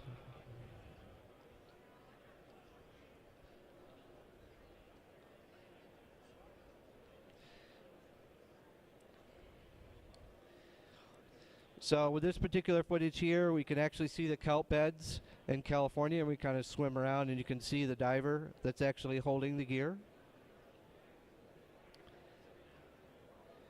And you can see everything that's actually related to the particular dive.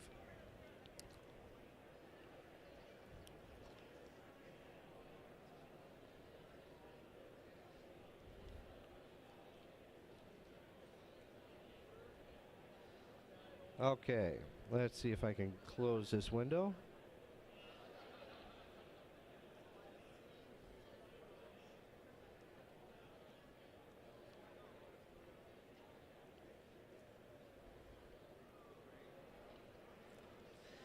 Now, what's really exciting about this is we can also process content and use aerial drones. So over on the other side, the gear only weighs 1.5 pounds with 6 cameras, so that we can actually carry that around in different environments if we want to be able to do that. And here was actually a company, in the first 4 months, they had 1.3 million views in being able to show spherical musical video, but in 16:9 format, actually using the camera system in Little Planet mode. So it gave a different type of music video experience that they could actually mess with. Then we can get really fancy, and over on the back side of our booth, on the other side, you'll see the aerial side, and this is called a flying orb. So this particular orb can actually take spherical video, and the copter is not in the picture.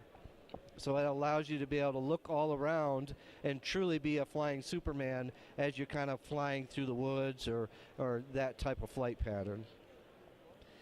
Now what we've done is we actually built a whole array of different type of gear so that everything has its purpose. So for example, the 360H6, it's designed to be used out in the water and the weather, so the rain can hit the camera and be able to film perfectly with it.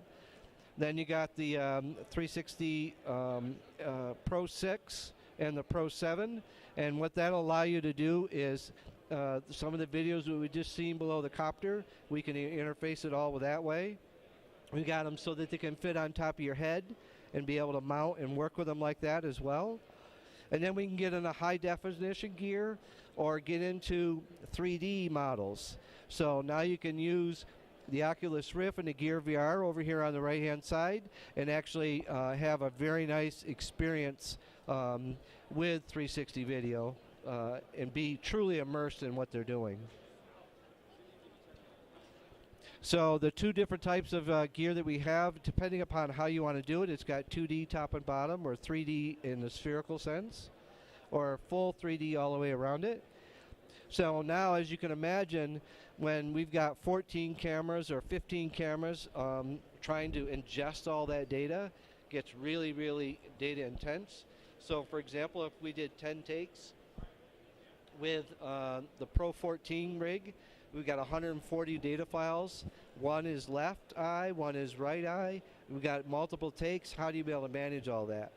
So we use these multi-card readers to bring it all together, and we use a software package called 360 Cam Man to be able to do that. It makes it very, very easy for you to manipulate the data and work with the data. Now besides that, what we've also built is a CDN service, a content delivery network that's designed to allow content providers to use this free service to upload their 360 video. And the really nice part about it is we'll help you syndicate the content. So to date, we've actually syndicated over $80,000 worth of content for our producers in just the last couple months, which has been really exciting. And it allows us to support those producers as we continue to move forward with this changing technology. Now, besides playing it on the web, it's also fully compatible with Google Cardboard, Oculus Rift, Gear VR, or even custom Google Cardboard content. And you can see some of these examples that we have over here on the side. Now, another really immersive scenario is it's not just limited to the desktop. We can also send it to large dome systems. So in the front of the bus, you can actually see a dome in there. You can move your hand over the top of the screen, and it'll actually interact with you on a big screen in front of you.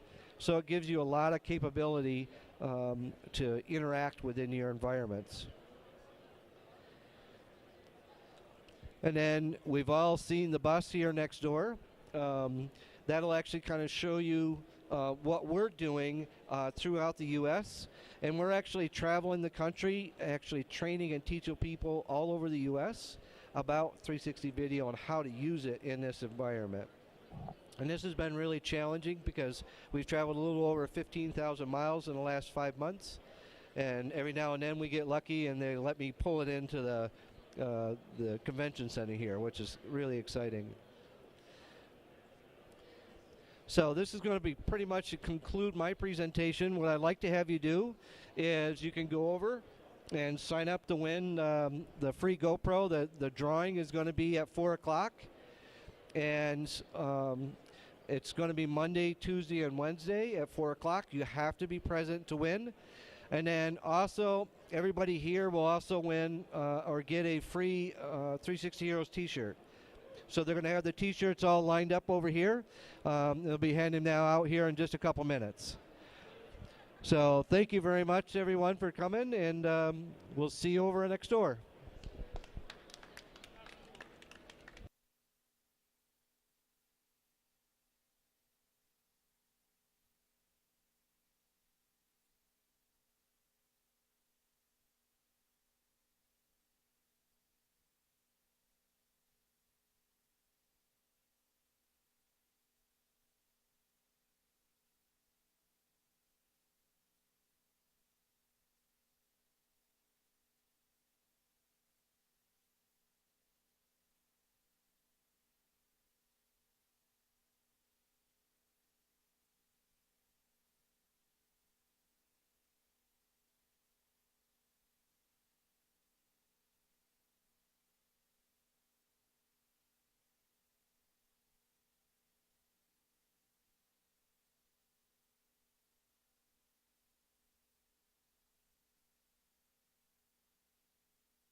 Test.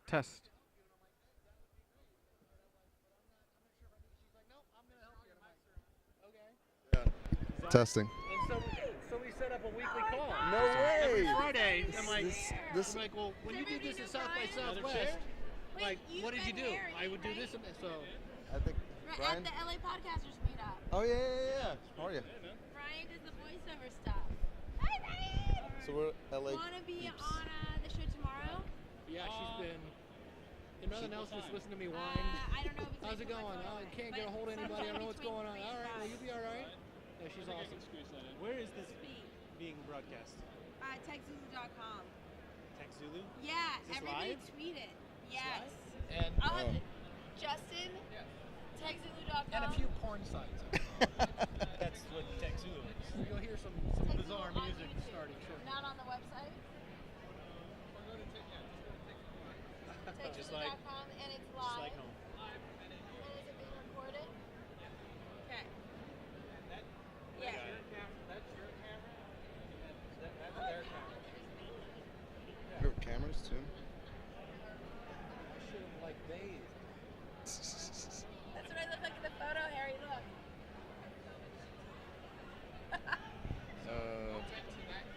This one? Is it techzulu.com? They can all Nice hear plug. you. It's a good plug. Is it techzulu.com? Everybody listen to. No, nobody can hear me. You don't need Yeah? a microphone. Is TechZulu on Instagram? No. Losers. Wait, I have to tweet it out too. I have to tweet it out. Is there a hashtag? Yeah, is there a hashtag, Justin? Oh wait, Tech Zulu Power Hour. NMX Live. It's just NMX, right? Or there's a live too. So is that's where I'm looking the whole time? Hashtag, I do not know the hashtag. I know, worthless. I'm telling them. Awkward. Oh yeah. I also. If only we had the head wait, of Jerry, podcasting can you hear up me out here. there? You can. Is everyone look at the weirdo on stage right now? There's this really weird girl on stage. Wave at her. Wave. Okay, all you people waving. Seats are right here. They're right here, and I'm gonna get lonely, and I have suckers for everyone who sits. And Awesome. kumbaya. Yeah. My life is like a big giveaway, so if you sit down, essentially you know you're gonna be loved throughout the year. Yeah. Yeah, in the blue I shirt. heard great things. This seat, I was saving it for you. Yeah. Yeah. Everybody kumbaya with us. Kumbaya. All right. Are we going to sing? We are going to Is that sing. what All we're right. Brian, tomorrow? Where's your guitar, Okay, Dave? cool. You get the Sweet. guitar? All right. I wish. I'll That'd be tell awesome. you later. Are- Yeah. are- All right. Bye. Hey. I think. Hey, Is this is on? that Rob? Hi, Rob. Hi, I hear Rob. I'm interviewing Hi, you Rob. tomorrow. Are you Good. live? Are you? Oh, you're periscoping? Ray has a podcast.com. This is the most narcissistic group. Oh wait, I'm sorry. That's Rob. I'm It's so video meta. I'm videoing meerkatting you. your Periscope. All right. Wait, so okay, we're live at New Media Expo. Hello. And this is awesome. And my name is Esprit Devora, and I'm a weirdo. Oh my gosh, I'm on the screen. This is a very narcissistic stage. Yes, I get it to is. look at myself everywhere. I don't even like mirrors. Let's talk about Ray Ortega. He's way more narcissistic than I am. Look at Harry's hair. I can't get. If I could get hair like that, I would be a lot more. Seriously, you should be narcissistic. I am not narcissistic at all. So we have Ray and Harry and Dave. You guys talk about. Speaking of narcissism, what is it that you do? Podcasters Roundtable. Let's get into it. We met at Creative Live. Okay. Ray, he's awesome. Podcasters Roundtable. We met at Creative Live. We'll get into that. Harry, Podcast Junkies, amazing. School Podcasting. Dave, is that School Podcasting, right? Am I saying That's it right? it. Yeah. Dave Jackson, amazing guys. Okay, so we're gonna get into podcasting. I'm gonna try not to be distracted by all these screens where I see myself. And for real, I love podcasting. I'm so excited to be here. I'm super hyped. I don't know if you could tell to be sitting with these guys right now. They've all been incredibly supportive of my success, and they're inspiring. And I'm not just saying that. And I'm waving out to hi. I love you guys for sitting and joining us. You guys are awesome. And so let's kick it off. Ray, why don't you get into your love of podcasting and why here and the Podcasters Roundtable? Oh, well, the roundtable is awesome. So if you are a podcaster and you don't have a show about podcasting like Dave here, myself, Daniel J over there, then this is your chance to come on and just talk with other podcasters and share that experience, right? Because I always say that we're putting ourselves through new media school. Yeah. Like there's no formal training, not yet Yeah. necessarily for podcasters, but we all have this deep knowledge of podcasting, and we've all made all the sort of mistakes, Right. bumps and bruises. So I bring them on so they can share that, right? So it's Right. really, we do a how-to show. Dave and I both have our own how-to shows. Yeah. This is not how-to. This is learning through discussion, right? So the Right, issues right. that podcasters face. So Mignon's been on it. We have, like, the community is awesome. Dave Yeah. co-host, Corey, Nick, like the roundtable is out here. Yeah. Harry, right Yeah. here. So that's what I do with the roundtable. I also have a show about how to do this Yeah. stuff, but Lou, Lou. have you been on the Podcasters Roundtable? Yes. Lou's been a featured thumbnail image because he's so pretty. Look at that face. Yeah. I would go to Disney just to see Lou. Shout out to Lou. So everybody is hanging out with us right now. Usually I say this at the end, but let's start off. If they want to cyberstalk you while we're sitting here, how do people check you out online? So you asked podcasting, what's that about? Why do you love it? Well, you can find me on Twitter at Podcast Helper. So if you have a question, I clearly created that account because I just like answering people's questions about podcasting. Yeah. Also because Ray Ortega is the only place on Twitter I couldn't get it. I've tried to buy it, he won't sell it.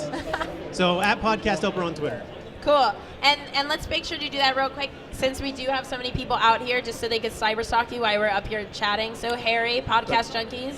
So Podcast Junkies was not available on Twitter, so it's podcast_junkies. But everywhere else, it's Podcast Junkies. And you're the host. And what is this podcast So about? it's funny that Podcast Junkies was born this time last year at NMX. So Really? yeah, that's where I got the idea. I was there. I had a mobile app. I was trying to start podcasting, but I was inspired by all the podcasters I was seeing there. And I wanted to sort of get the inside scoop as to why they do what they do, Yeah. how they started. It's sort of like inside the actor studio, except it's podcasters. Yeah.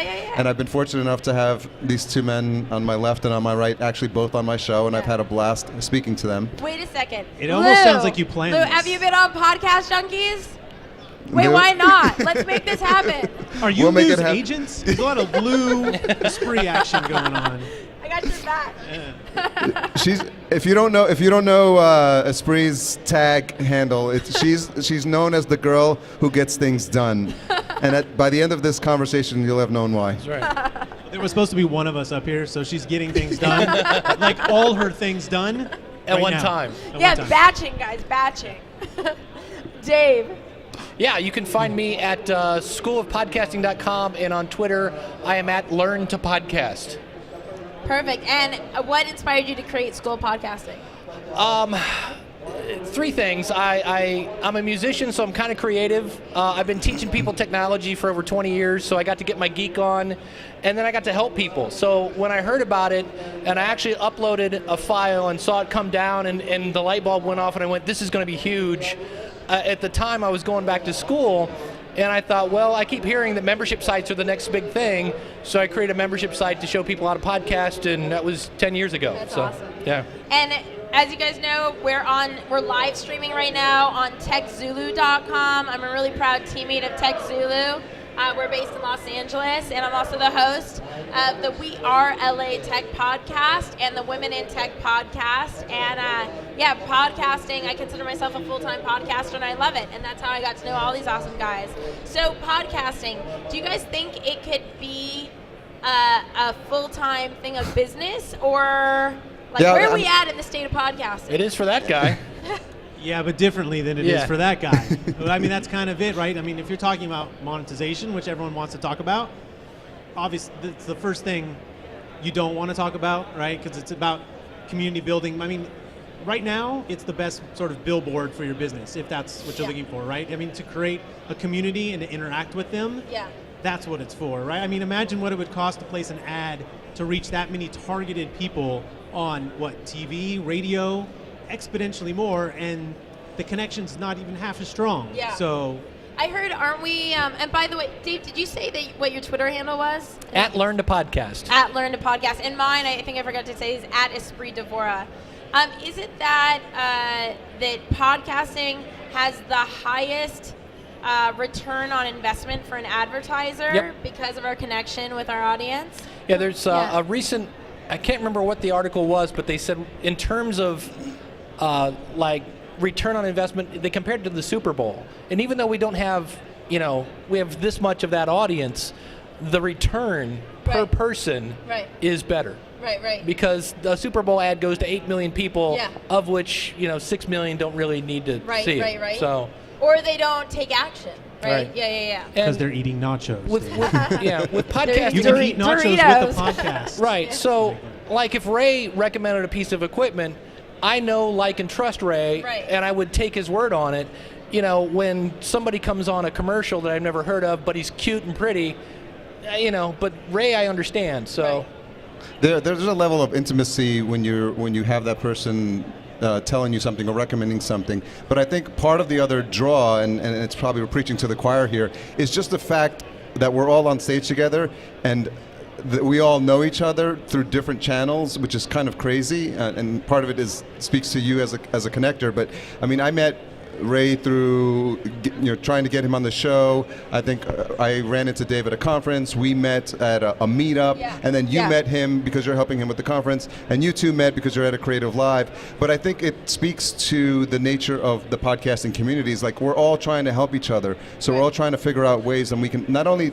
Like, we're not actually looking to benefit ourselves, but like, is there something that you're doing with your show that we can help, or the experience with having done 400 plus shows that Dave can help, or Ray, because his intimate knowledge with technology, he can help you flatten that learning curve. On that note, you guys are watching now. If you hashtag, what is it, Justin? NMX.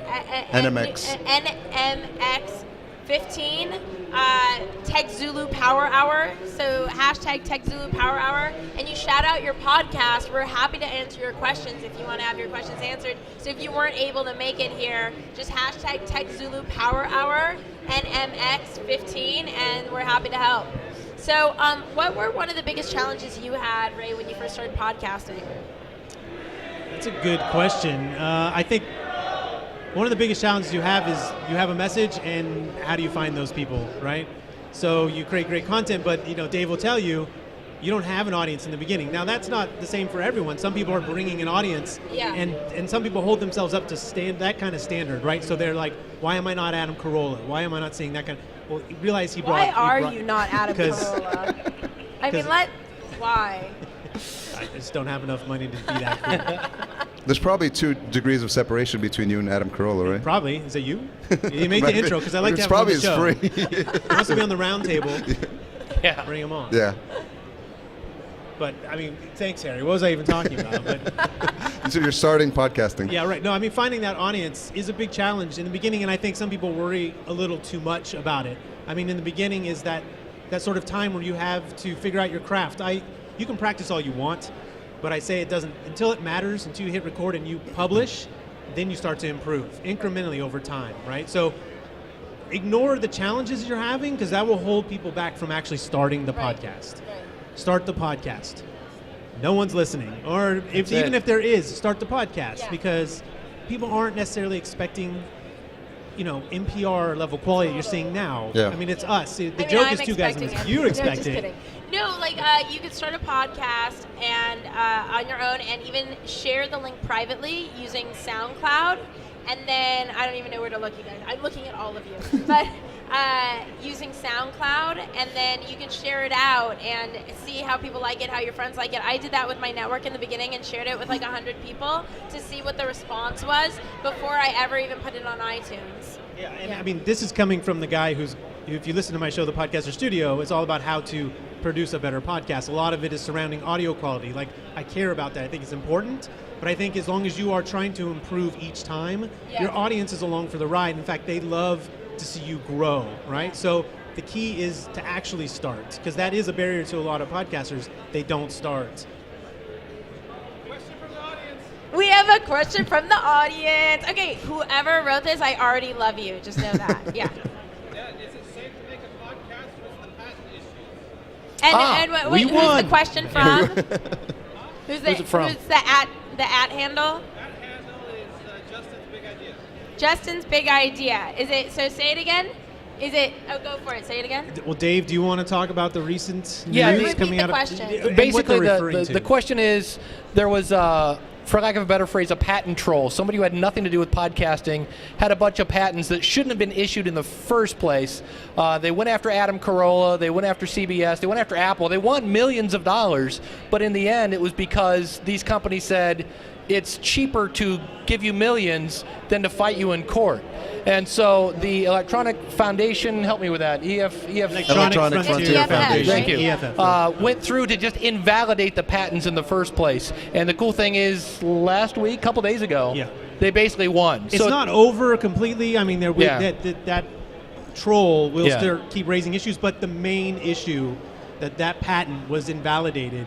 And it's due in part to a lot of podcasters who donated and said, forget this. Like, this is lame, right? Yeah. So podcasters stood up for podcasting and each other, and they busted it. And the EFF.org, check that out. Thank Maybe you. toss a couple bucks. If they're here, buy them a beverage of their liking, whatever. You know, For what? if someone has the link, I know I tweeted out the other day. If you tweet it out with Tech Zulu Power Hour NMX15, so that way someone following the hashtag, they can see the link right I think away. it's just NMX Live or NMX, not 15. You know. We don't know. Or is that your special? I was like, are we not in 2015? It's just, but That they could don't, be they your don't, they don't special want to hashtag. separate by year, just NMX. Oh, okay. And apologies. I want to touch on something Ray was saying about just get started with the podcast. Yeah. Because I think just the simple fact of me having started the podcast, to be quite honest, is why I'm sitting on this stage. Right. Because a year ago, a year and plus ago, whatever it was, I didn't have a podcast. But I think you don't have to think about future project about what the show is going to be, how it's going to monetize, how famous you're going to get, and all these other shows you're going to be on, because you're probably wrong. Right. What's going to happen is not what you had in your famous idea. I mean, I've met people that have worked with me that for a possible conference I want to put together. I've been introduced to people who a year ago I could never have told you I was going to be speaking to them. And then Dave speaks about this all this time. He has a segment on the show called Because of My Podcast, and I'm just a firm believer in that. And I think for anyone that's here that's just starting or has no idea where they want it to go, you don't have to know where it's going to go. I think you just have to, it's the process of continuing to do it like week over week, and then it'll figure itself out in the end. Well, and so many times people go, well, what if I fail? Mignon Fogarty has been on Oprah. Her first podcast was she finally said, enough of this. Will you just come up done. here for a second? And, yeah. Come on. So I would say, what if you fail? What if you don't? Right? What if you what's don't? your Twitter handle? Grammar Girl. Yeah. Grammar Girl. At Grammar Girl, yes, follow her. She's Everyone awesome. already follows her. And So if you- people say, well, why would somebody listen to me? Why wouldn't they listen to you? You're where you were raised, who your parents were, what your family was like. Are you liberal, Democrat, funny, straight, whatever? You are a unique person. Why wouldn't they listen to you? It drives me nuts. But you don't have to be great to start, but you do have to start to be great. And just press record. You know how to do it. You know how to talk. So. And I think it's important to come from a place of passion. Yeah. I think that's instead of saying I think I should start a podcast, it's I want to start a podcast because I'm really excited about XYZ. I think anybody that goes into something saying, I think I should do this because it's like the thing to do right now. Yeah. It's like, as an audience, how do you connect with someone emotionally if you just know their whole heart isn't into it? That's going to show on the microphone, right? The audience. I don't know, people guys. buying- Does it show?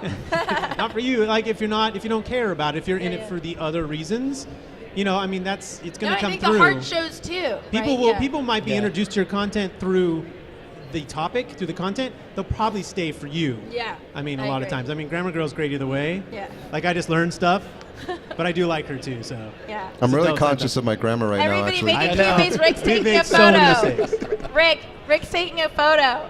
We want to thank Rick. Everybody thank Rick. This wouldn't happen without him. Oh, he's hiding. Yeah. So. So, Harry, Yes. What was your most exciting episode of podcasting? It's like, which one are you the most proud of? This is kind of awkward, given that both of these gentlemen are on my show. So I'll say equally both. What's funny, what's interesting, and shout out to Elsie as well, and Daniel J.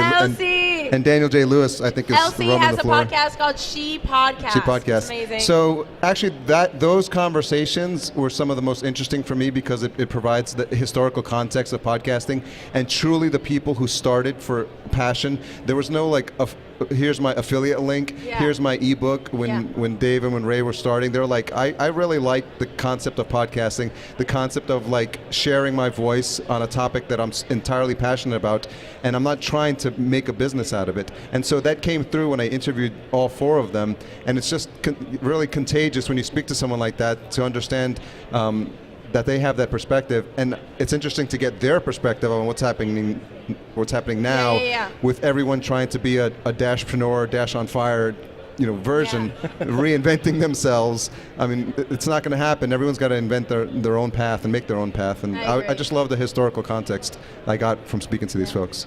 One question I have for you, Dave, is like, what student, like, not the specific student, but had a really inspiring story where going through your school, you're like, whoa, I can't believe I impacted someone's life that way.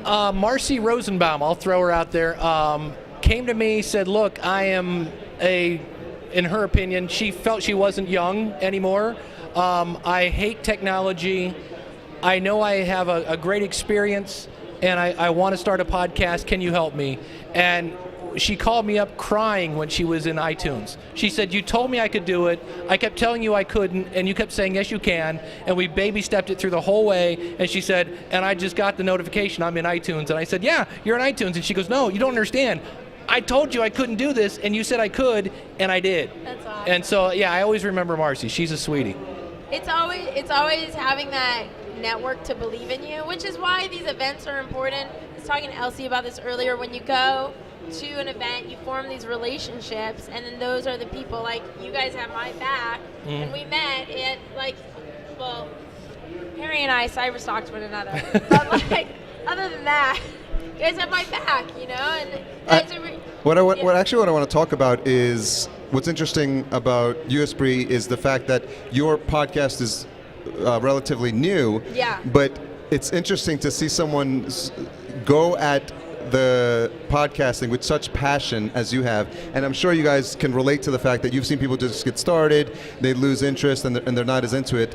But the minute Esprit discovered podcasting, I mean, she went at it like a pit bull, and she's the newest proponent for everything. Like, she can't get enough podcasting, basically. I love podcasting. My story was, I get appointed the director of podcasting, and everybody goes, hey, Dave, if you need any help, let me know. And I'm like, hey, thanks, great. And Esprit calls me up and goes, hey, if you need anything else, need any help, let me know. I'm like, all right, I will. And she goes, okay, so what do you need? And I'm like, well, I don't know. And she goes, okay, so let's set up a weekly meeting. And I'm like, okay. So it was not taken, she's like, I'm going to help you whether you want it or not. And you're awesome. Oh, so thank you. Yeah, it's like you said, the persistence. It's like, no, let me help you right now. So it was awesome. My friend Charlie always talks about a true giver is someone that doesn't expect anything in return. And I think it's right. And I think that's something that I practice. It's not something I'm really good at all the time. But I definitely take on very specific, like you were one of them, very specific life experiences where I'm like, I want to practice right now being a true giver and just not expecting anything in return other than providing the person that I'm giving to value, period. And then I walk away. It's like, that's it. And I think that was and that's what happened there. I was like, it was awesome. Yeah. So, yeah, yay. Ray gave to me. So because of Ray, do you guys know Alex Bloomberg from the podcast Startup? So Ray's like, we were at Creative Live, and Alex Bloomberg was giving one of the most amazing, I don't know if you could call it seminars, courses, but Ray goes, someone should go up and give an intro to their podcast, get Alex to give an intro to podcast. So I was like, hold up, I'll be back. And I got Alex Bloomberg introduces my podcast. You had to work a little hard for that one. And then I'm realized as I'm telling you this, why am I not doing that? Because I'm giving away my best idea of the weekend. Yeah. But, she went and got it. I'd give you my intro before I gave it to me anyways. So that was awesome. I did hear it, and it was really cool. It was so cool. I was so nervous.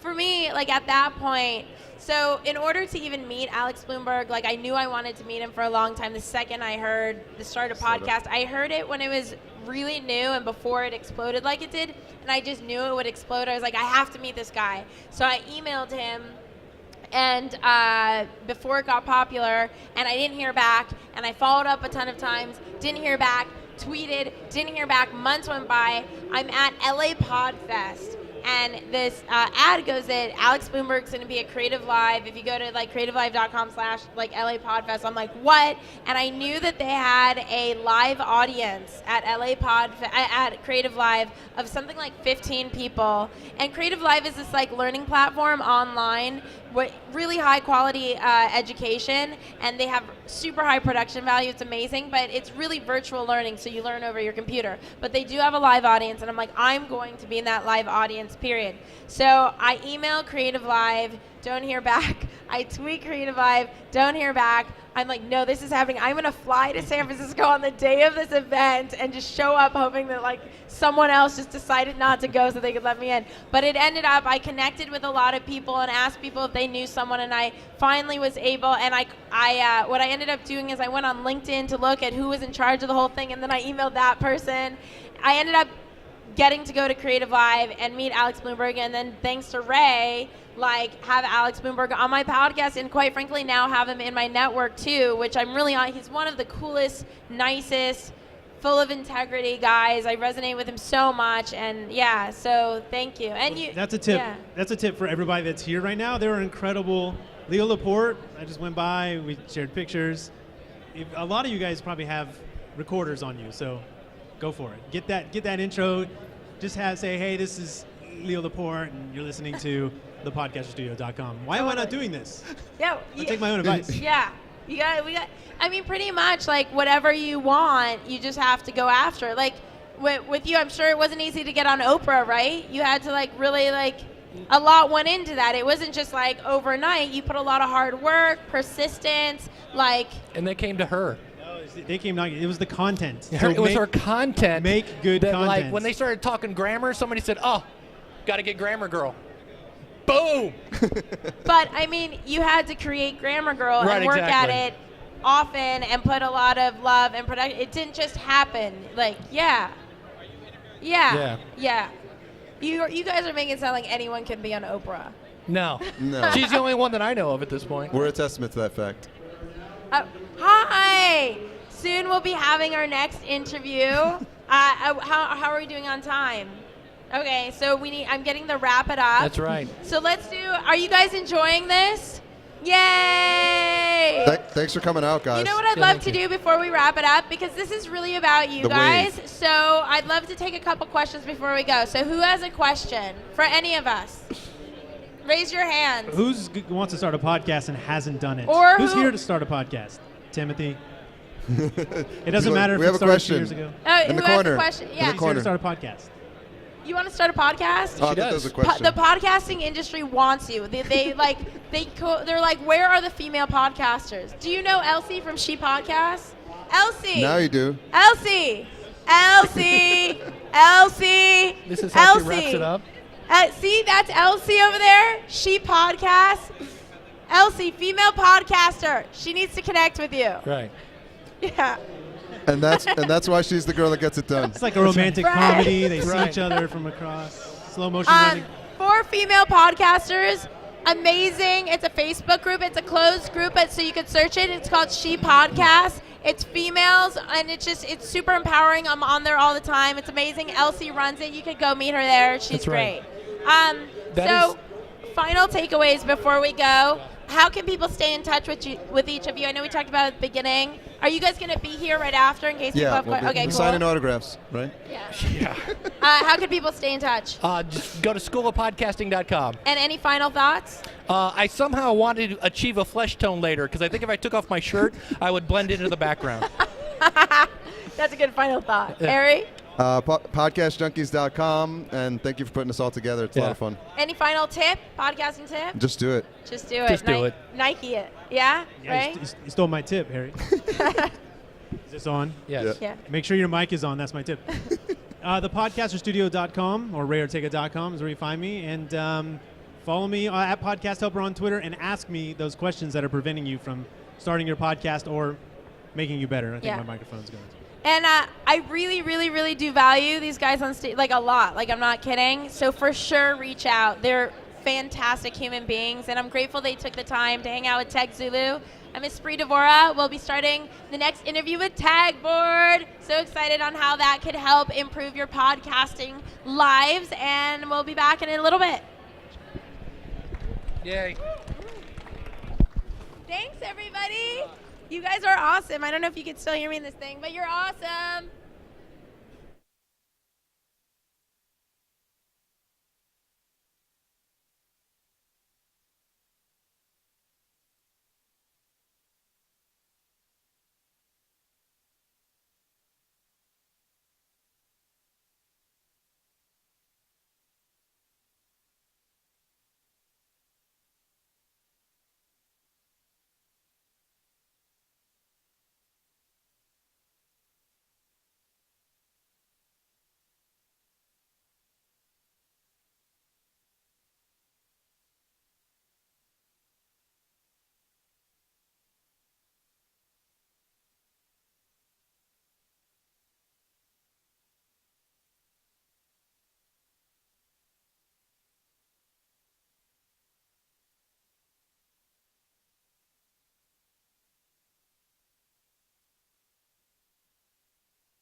Hey guys, and we are back.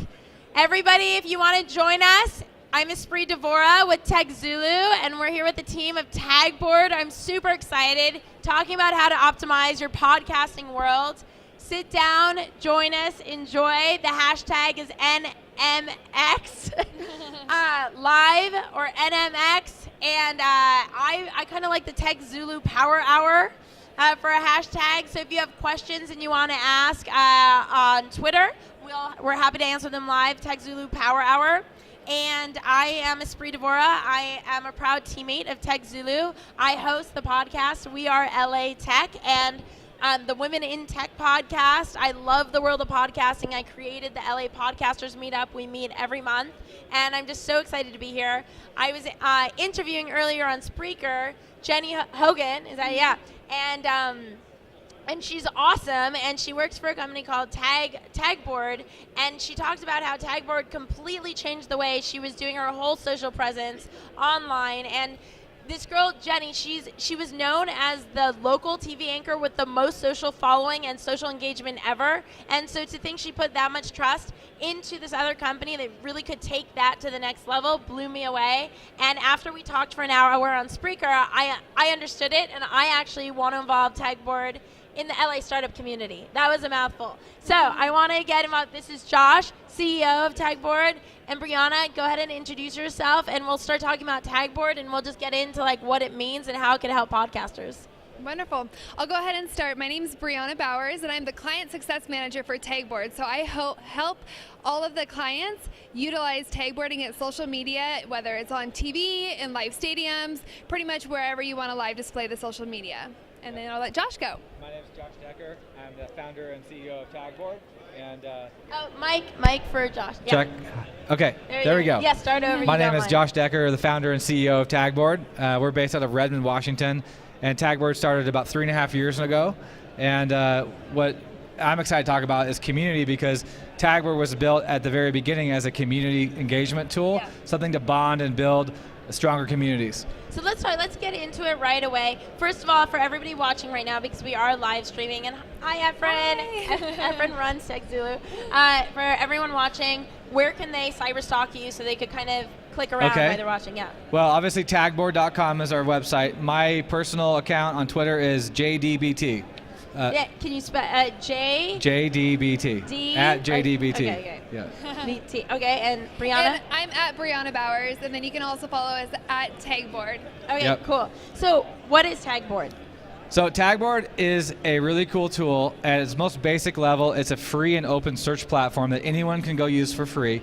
You go to our website, you type in a keyword or hashtag, and we aggregate in real time content from all the top social media networks, including Facebook, Twitter, Instagram, Vine, Google+, and even Flickr for high resolution photography. So, and we do video as well. So it's a really great way to see all that content based on hashtags in all one spot. So let's take New Media Expo. So everyone using NMX, the hashtag. Yep. What would happen with Tagboard? What's the relationship? So you would go in and you would just type it in, and then within about a second or so, we could query the different networks that we have access to. We pull that content in, and then we organize it in front of you in a visual mosaic, kind of a Pinterest-style layout. And the great part is that we also bring in some cool stuff like tell you the trending of the post, how many posts are coming in, and also sentiment analysis, whether what percentage of the posts are positive, neutral, or negative. And then we present it to you in an interactive grid, which means that if you see a tweet or Instagram photo or Facebook post, you can actually interact with that content right on the page. So you can retweet, reply, favorite, like, comment right from the platform itself. And that's where it really becomes a community platform. And for me, the idea really came about is I actually have a community background myself. About 6.5 years ago, I started a website for Audi enthusiasts. I didn't think much of it, but it really... Audi the car, just Audi in the case, car, yeah. yes. And it's called Quattro World, and we ended up getting 65 million page views our first year. And this is before Tagboard. Way before Tagboard, Okay. yeah. And so through my management and oversight of that community, I started really feeling like I was getting really frustrated with the silo effect of social media because we were growing really fast.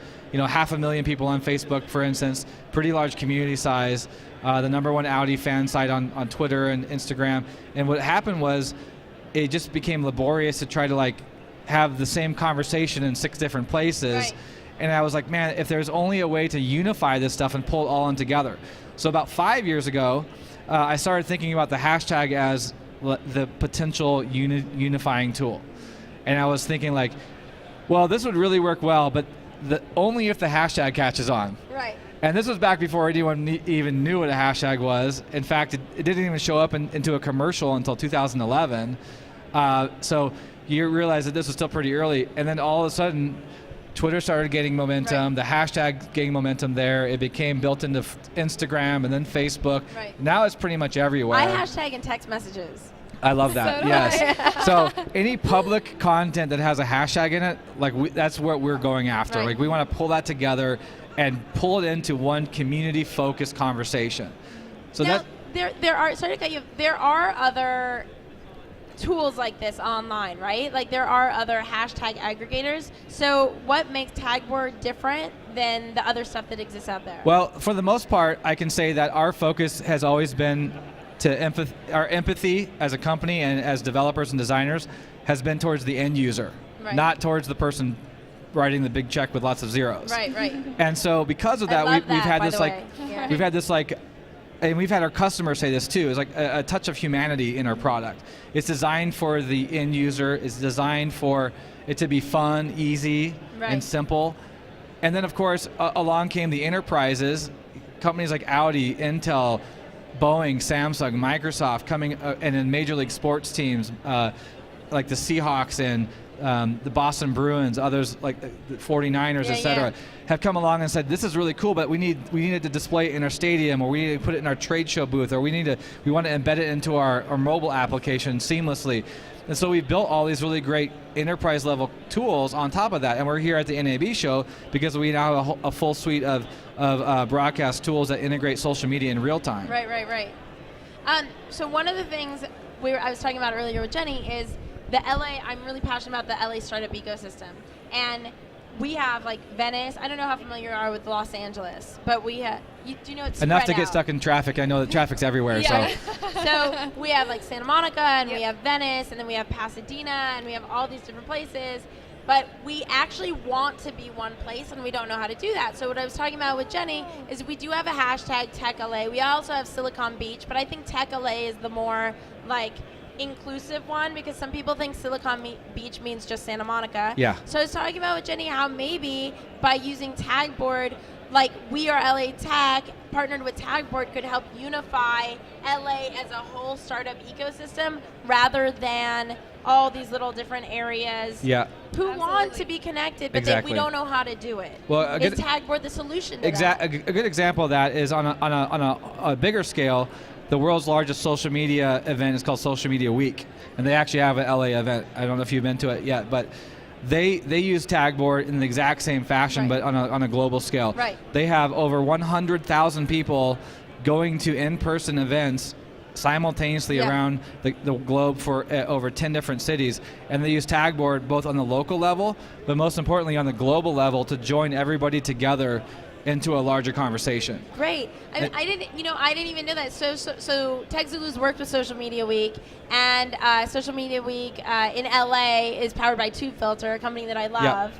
And but I'm not familiar with the Social Media Weeks in other areas. So I personally didn't have a need to know what was happening in social media, New York and stuff. But I could see how that could make the conversation one central location of all those different areas. That's amazing. Yeah, and so each city had their own hashtag. Yeah. And then they had a global hashtag. So in your case, each different sector of the LA group, each group would have their own hashtag, hopefully some sort of matching nomenclature. Right. And then it would allow you to then aggregate that all together. And you could even create a tag board and just pick the very best of all those and put them on one space. That's so cool. I'm really excited to have We Are LA Tech start utilizing Tagboard. I'm really, Efren, I'm not kidding. I'm really excited. We have a lot of passion for startups, obviously being gone through it for the last 4+ years myself, and even longer than that, a few other businesses that I've run. I know how important community is, And so whenever we have the opportunity to do a community event, we do Startup Weekend. We've done all kinds of different startup battles. Startup Weekend's great. That's like, for you guys that know, Startup Weekend is like it's like a bunch of coders and other personality types get together and they build a startup company in a weekend. It's pretty intense. So that's been something that's been really great for us, is that I believe that there's more important things than making money. I think that that's obviously important, so I have 20 people whose livelihoods depend on the decisions I make every day, and hopefully that number will grow up to be even more than that. But it's something where, at the end of the day, though, people are here joining this team because we're not just about the money. We're not just about the big corporate contracts. We're about building something that has value for everybody, for value for communities. And so every time we have the opportunity to give back or get involved with a nonprofit organization, we have religious organizations of all different shapes and sizes using our product. We have political and community organizations all over the world. Some of the highlights of that on 2 different spectrums. One would be, a good example is the country of South Africa used our free product and created a tag board to honor Nelson Mandela, and then shared that out through all their social media throughout the whole country. And that went global. Phenomenal. And another one would be the group Anonymous, I didn't say that out loud, did I? Just kidding. Had actually tweeted out links to Tagboard about some of the campaigns and the things that they were pushing. And that's where I feel like it's like, those are your it's one thing to have critics. like Intel or Boeing on using your product. It's a whole other thing together having someone like that using it. But I feel like that is where we're different. Yeah. Is we have that value that is, we have the enterprise tools. Yeah, we help you with TV and social engagement. And I'll have Brianna maybe explain a little bit about that since we're here at NAB. But at the heart of it is about building stronger communities. And at the end of the day, whether you're a church leader, a political organizer, startup moderator, whatever, you have a community that's of your own. And if you can use this tool to strengthen that and grow it and create better engagement, then no matter what you apply it to, there's a validity there. So I want to talk about strengthening and growing, but I'd really love to focus on that, a little bit of growth hacking, like how to utilize Tagboard in order to like really develop your audience and like engage a deeper relationship with your audience. But before we move forward, 1 second. Excuse me, everybody look at the weird girl on stage. This girl right here. Yeah, these seats, I saved them for you. Yeah. No, seriously, special. I put so much love into I painted it. I like moved it close together. Kumbaya. So come join us. We're about to discuss growth hacking tips for podcasters so you could really develop a deep relationship with your audience. And this is kind of the stuff that usually costs $5,000 per minute. So I think just take a seat that I put a hug on. It's a little bit cheaper. I want the coffee she's having. That's for sure. Need that. I need some of that coffee. That's not the first time I've gotten that. If Daniel's listening at all, that was a shout out to you. So yes, growth hacking tips, podcaster, Tagboard. Obviously you could tell I'm genuinely excited. How can a new podcaster, I know that's a challenging one, but a new podcaster, how could they utilize Tagboard to begin curating a great audience and be really connected to them? Because from what I'm understanding from what you're telling me so far, is you could take other people's hashtags, a variety of hashtags, and then create this central community that you start forming. You could identify who even your audience members can be, start building relationships with them, and then start building off those hashtags. Am I totally getting it wrong? No, I think you're getting it right. Okay. I think really what it comes down to is providing a simple and clear call to action to engage with the audience. So if I was starting a podcast, I would come up with a unique hashtag for my podcast, and then throughout the podcast, I would encourage people to be communicating with me with the hashtag. Right. They can also mention you as well, but by specifying the hashtag, they're being very specific on what they're talking about, and then you can use Tagboard as a conduit there for them to basically host that conversation. Right. And what happens is that when that engagement circle connects through, it continues through, and it keeps going. And that's what happens when we have, maybe you can give some examples of different communities that have launched brand new with Tagboard. Yeah, I would love that. Absolutely. So like Josh, is this microphone still on? Yeah. Yes, you are. Like I said, like Josh said, I work a lot with the TV and getting lots of clients using Tagboard to showcase social media on live television. So basically what I've seen specifically is, for instance, a ABC station Yeah. in LA. Okay. So they use, and you may have even actually seen it, so they use ABC7 Eyewitness. Right. When they first began using this hashtag, there wasn't much content. Right. They continued to use the hashtag, they branded it. This is our hashtag, this is what we want to use, Right. and every single time we do a call to action, we want you guys to use this hashtag when you talk to us. Right. So basically, that's where they started. And now what they have is they have viewers out there seeing breaking news. Oh, I'm going to snap a picture and I'm going to hashtag ABC7 Eyewitness, and that's going to get to them. So that's something that we've been seeing lots of TV shows, TV stations doing is, I'm calling, this is my hashtag, this is what we're using. Now, anybody out there, whether it's a sporting event or weather, sunrise, sunset, breaking news, I Right. saw a car crash, there's fire burning, they use that hashtag.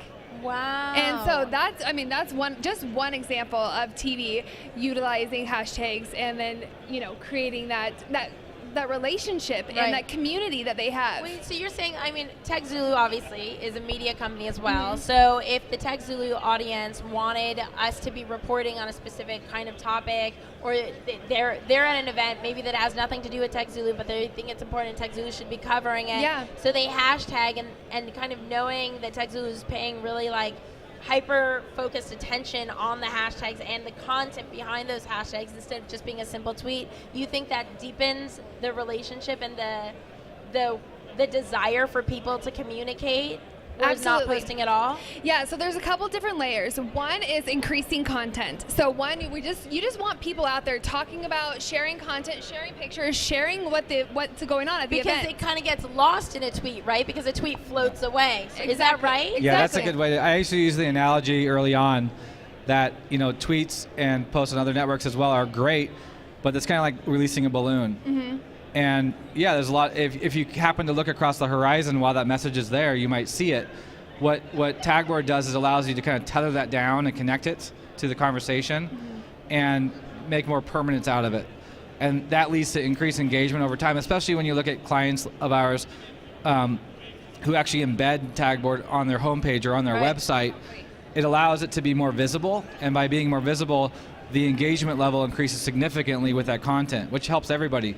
The source networks love it, the users love it. If you're like one of our local stations in Seattle, King 5 News, they did a hashtag King 5 Pets, I think it was. Yeah. And post a picture of your pet, add this hashtag. It's not a big deal, but if you got curated to their website or featured on the news, that probably made that person's week or year. That's a big deal for most people, and so. What I tell people that it creates joy for people, because whether it's getting on the news or even just contributing to a community on a smaller level, or even getting on a stadium screen, it's that you're creating a moment of joy. And one of the teams that we work with, I won't say who they are, but they weren't winning very many games, and their comment to me was that Tagboard allowed them to keep the message very positive, because people were trying to get their photos up on the big screen. Right. And they knew that they might have been down 12 runs to the Yankees, but guess what? People are smiling and taking pictures with their kids, having Dippin' Dots and cotton candy. And if you're at home on Facebook or Twitter or Instagram and you see that photo go by, you don't care what the score is. All you care about the fact that that family that is having an amazing time at that ball game. Right. And so what happens is that it transcends, and I think one of the things I do too is I talk about the hashtag a lot, I speak on the hashtag a lot, is that it's the digital version of like a team logo. Right. You're associating yourself, you're raising your hand, you're opting into the conversation. It's not some Google algorithm that comes and randomly finds your post and yanks it in whether you want to or not. You're raising your hand and you're opting into that conversation. And by virtue of that step alone, the quality level increases in that conversation. So you're saying, because I don't know if you guys have been to the events that I've been to, and you have the display on the wall, and you can see all the tweets and that kind of social interaction, the Instagram posts going on. But you're saying with Tagboard, it brings it into the home. Like you don't have to physically be at an event anymore to be having that type of experience. You could be sitting in your living room just as much as a part of the experience that's going on. And it could be a bigger experience than just that event. It's about being a part of a movement. Yeah, we had one of our clients came out and said they sent us a thank you email, and the title was no mo FOMO, and it was like they couldn't. All the people at their company couldn't go to the specific event, so the people back at the office were using Tagboard to interact with the people who were at the event, and so it allowed them to like feel like they were there and kind of live vicariously. I mean, like, you know, I had some friends at Coachella, and so I was, you know, I went on Tagboard and searched Coachella, and I was looking through some of the things. I was watching some videos. I was, you know, it allowed me to kind of get a glimpse of it. Totally. And so no matter what you're doing, it's a great way to try it, is pick an event that you can't go to. And we've also had people use it for like birthday parties and weddings and kind of fun stuff like that. And it really just, on that level, it just becomes a fun way to interact and engage. And this is the best part, is especially for the weddings. This is why a lot of people are using it. Afterwards, you have a full photo album ready to go. You have hundreds or maybe thousands of posts from the event that you can go to later on. And then with our curation tool, you can actually say, let's say there's 1,000 posts from this party. Well, you're not going to share 1,000 posts out, but you could pick the best 50 or 100, curate those to the page, and then share that link out and say, here's the highlights from the party, thanks for coming. And then guess what? Everyone goes to that page and engages with that content. And it makes so much sense. I actually, too, searched Coachella to see what was going on at Coachella. I could only see a couple like Facebook posts because it's not in an organized way. Tweets, I don't want to see every tweet. So to get an idea of the full picture. Yeah. And when I Googled it, I could barely find anything that it was relevant to like what I wanted to experience. So it does sound like a very curated way to absorb content that's related to the topic that you're interested in. Absolutely. It's awesome. Yeah, we've had so much fun with it. I mean, it's really a dream job. I mean, we've been able to, you know, some of my favorite brands and sports teams in the world, and just television stations and opportunities that we've had. One of the biggest moments for us as a company was when the Scottish independence referendum vote came up. The BBC used our product on air throughout a 6-hour period, and then used it to actually display the results of the election. That's amazing. And so for us, it's like this little bitty community tool that wasn't even supposed to have a price tag attached to it. Is now providing value on these different levels, from down to the free users, the churches and sports teams, and you know, the high school clubs and everything else that you see, all the way up to the biggest companies in the world. And it's really fun because, again, it comes down to that heart of community for us. Totally. So before we wrap it up, I promised to give growth hacking tips for podcasting. So I'd like to go step 1, step 2, step 3. So let's say I'm starting a podcast today. Like I haven't even bought my mic yet, but I want to start developing my culture and my community before, like, as I've already decided this is somewhere that I want to go. How do I utilize Tagboard in that growing process? I'll let Brianna tackle this one. Of course.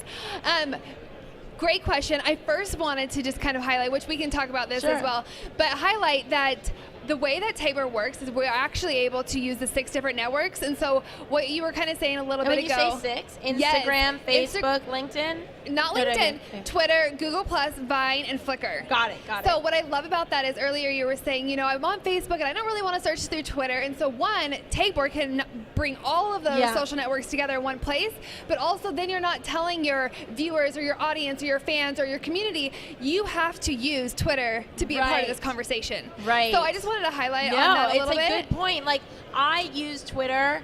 I guess I use Twitter to connect with strangers often.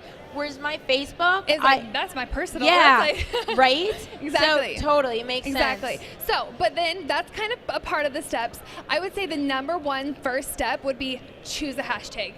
And choose a hashtag that is very specific. I mean, not something where it's like, what was that again? What letter? What, you know, like not something very hard, but something specific to your community and to what you're talking about. I would say that's step number 1. From there, really the sky's the limit, because like what we just talked about, you can bring in, you know, all the content from all those 6 different networks. So really you can see all that different content coming in.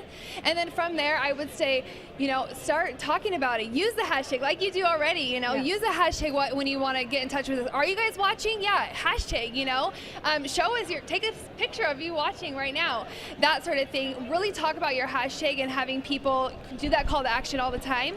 And then on top of that, you can embed the Tagboard. So after you're done having the podcast or, you know, the live stream or whatever it may be, you can then embed that content on your website and people can still talk about it. So. And it's probably the most inexpensive way to have more content on the site. And user-generated content Yeah. and your fan, content, that sort of thing. So, absolutely. In fact, we work with a motorsports company called Formula Drift. Mhm. We've worked with them for a couple years, and they actually embed us on the page where the live stream is at.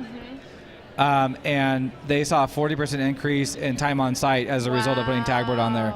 And so the direct result was that people were on the site longer because there's better content there.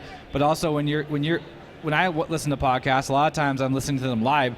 So I'm going to someone's website, I'm clicking play, and I'm listening to it while I'm working at the office, right? That's how I typically listen to podcasts. And if there was a tag board embedded on that page, I'd be able to actually not just see other people listening, because what's more boring than clicking on a link and listening to it? You might be the only person in the world listening, but if you can see that there's all these other people talking, and you can actually set it to load in real time so that it just new posts come in and they just show right up in front of you. Listeners can connect with one another. Like my We Are LA Tech audience can know who they each one they all are, and they can connect with one another. Yep. I don't think there's a way to currently do that unless you build like private forums and all this stuff. Or you go to the source network separately and do it on the side. Right. But this makes it easier because it lowers the barrier to entry. You're not requiring them to use a specific network. They can use whatever network they feel is most appropriate, or whichever one they're most comfortable with, rather than trying to tell them to use just this one or that one. So that really was another thing that we've always tried to do, is lower the barrier to entry. Right. Because a true community doesn't have walls and barriers up. You want more people to join.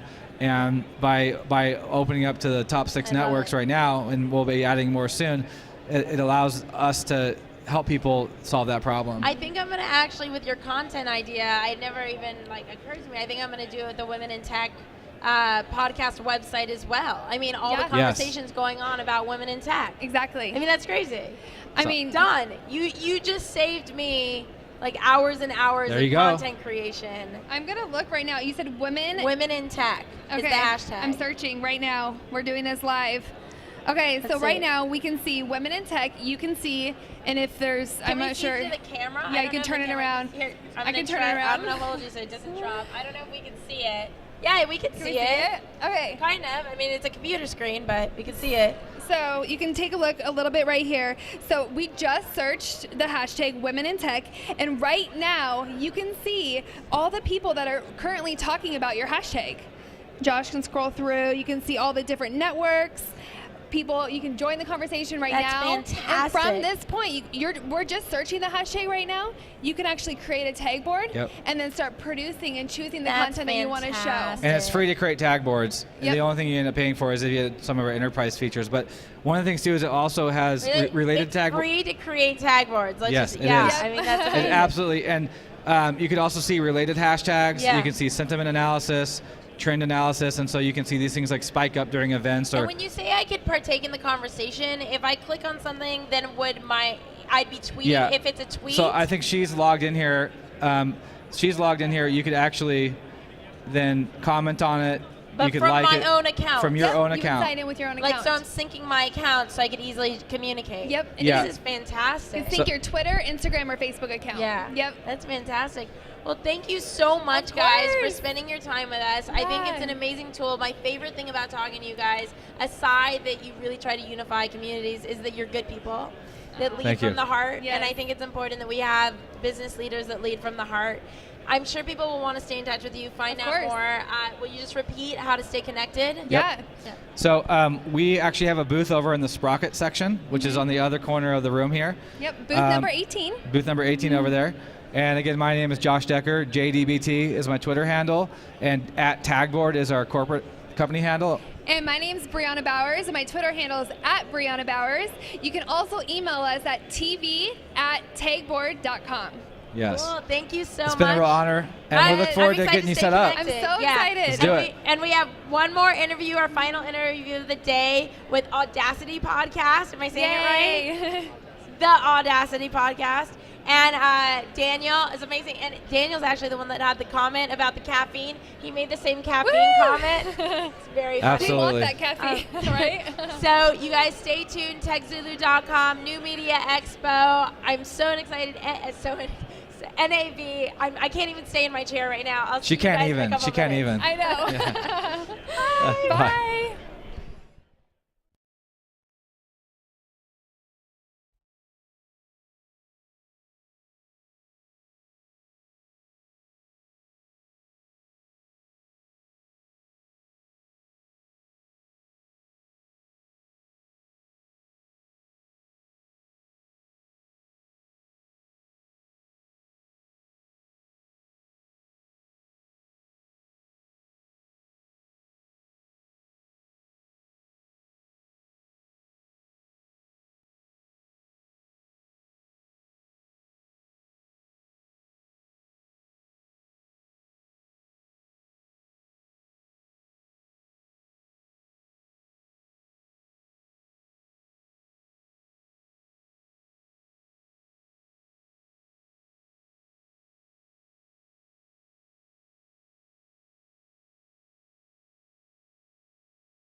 will be more highly produced, where we'll get multiple camera angles and such. But there might be videos where it's just the camera is on a tripod and you see me and my co-host and maybe we're eating some weird kind of food or something.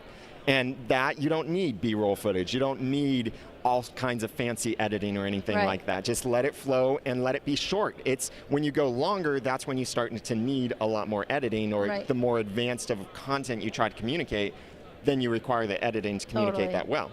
Totally. So what's next for you? Where are you going from here?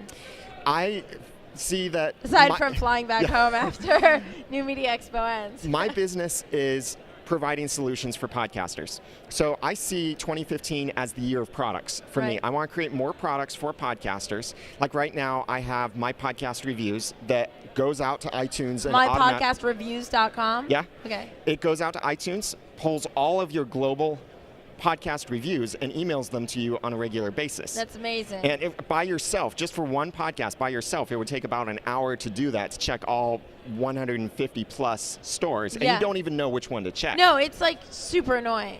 Yeah, I got, take screenshots of my reviews. Yeah. Yeah, and I've got listeners who or users who will go and sign up for the service, and they discover they have a review in a country they had no idea they even had listeners in that country, like Brazil or Croatia. I've never looked at reviews in other countries. I don't know from my podcast. MyPodcastReviews.com. You got to sign up and check it out. I got to leave it.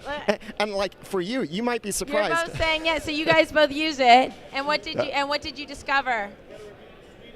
A review. You got a review from Sweden yesterday, Sweden? Abby? You got one from Poland. Yeah, was it in English? Wow. It's my podcastReviews.com. I got to do that. And then the thing is not just to give you your reviews, which that alone is awesome because you discover you have audiences in different countries that you never even knew existed sometimes, but also to thank those people in your podcast. Even if it's just saying, hey, thank you, Jim Bob 45, that alone, mentioning their name alone, will make that person feel so much better about your podcast, feel so much more a part of your community, and it turns them into an evangelist for your podcast. And then that inspires other people to think, I want my name mentioned on the podcast too, so they'll leave a review. And the more reviews you get, the more momentum your podcast is gaining, the more you grow in the charts. You know, I have a comedian friend who raised a lot, growth hacked his audience by having these episodes where all he did is list everybody's name. I can't remember the exact thing. It was like a couple years ago, but he went from like no audience to like getting his show on Comedy Central all by doing these episodes where he just listed people's names through the whole thing, and people just wanted to hear their own name. Your favorite word, the most important word to you, is esprit.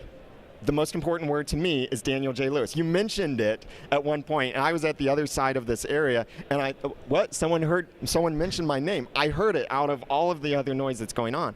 And that's what happens when you mention someone's name. And if you can read the review, that's even better in your podcast. And it doesn't have to be the entire review. And even if it's a negative review, saying, oh, the audio is horrible and the host is horrible. Just thank them for being honest. Totally. Really. Now, how do you thank them? Because I know with iTunes, like, you don't really have access to who the profile is. So how do you do that with My Podcast Reviews? Well, when you receive the email on a regular basis from MyPodcastReviews.com, it will tell you their username, and it will tell you what country they were from, the star rating, and then the review. Sometimes you can tell just by the username who it is. Because you could like Google search it and find them on Twitter. Yeah, or you might recognize it. But what's also great is I tell people who write a review for me, if your name isn't as part of your username, then just put the name, your name in your review. Even include your podcast in the review, so that way I can link to it in my show notes. When I read little excerpts from the reviews and put those in my show notes. What a great idea. I love it. I absolutely love it. Okay, so there's a lot of stuff we talked about because we talked about My Podcast Reviews, and I mean that is just a huge takeaway for everyone that didn't know. Harry, do you know about MyPodcastReviews.com? Yeah? Yeah, he has interviewed me before. Awesome. High five. And then we talked about the Audacity the Audacity to podcast. The Audacity to podcast. Got it. And then you also have ramen noodle, like Yeah, I have a whole network of podcasts called Noodle Mix at Noodle Mix. noodle.mx. So I host the noodle.mx. Audacity. Yeah, Okay. I host the Audacity podcast, How to Podcast, and then I host the comedy podcast, The Ramen Noodle. I also host a podcast about the TV show Once Upon a Time, and then we have other. Addie. Oh, you love it? I love Addie. Addie. I think that's a different show. No, what's Addie's show? Because she does Once Upon a Time. Oh yeah, okay, yeah, Addie, yeah, she. Go for it. Her podcast. Do it. Addie's podcast is Do It. Well, yeah, she hosts Do on. it. And Elsie, who's helping me right now, her podcast is She Podcast, and she has the most dynamic, like, community of female podcasters on Facebook. Like, if you are looking for the most awesome network and you're a female in podcasting, She Podcast, hands down, is like phenomenal. Yeah. Okay, but there's so many. So, okay, what's your Twitter handle again? The Ramen Noodle. Okay, so because we're never going to remember all of these. So if we go to @the Ramen Noodle, we could cyber stalk and treasure hunt our way to all your other stuff, Yeah, right? or the main website really to go to is theaudacitytopodcast.com, and that links to everything else. SEO for podcasters and everything. audacitypodcast.com will link to Right, everything your else whole I do, world. and the whole network, my Twitter address, it's my email is on there, phone number, everything. So just that one website Cool. will link you to everything else. And what's one major takeaway before we wrap up, like, that you think, like, I mean, we have all these people watching live right now, and they can't be here with us. Like, what is that thing that you're like, you're just starting out, I give you this advice? My advice is focus on your content. Don't worry about the technology, because the technology is not what your podcast is about.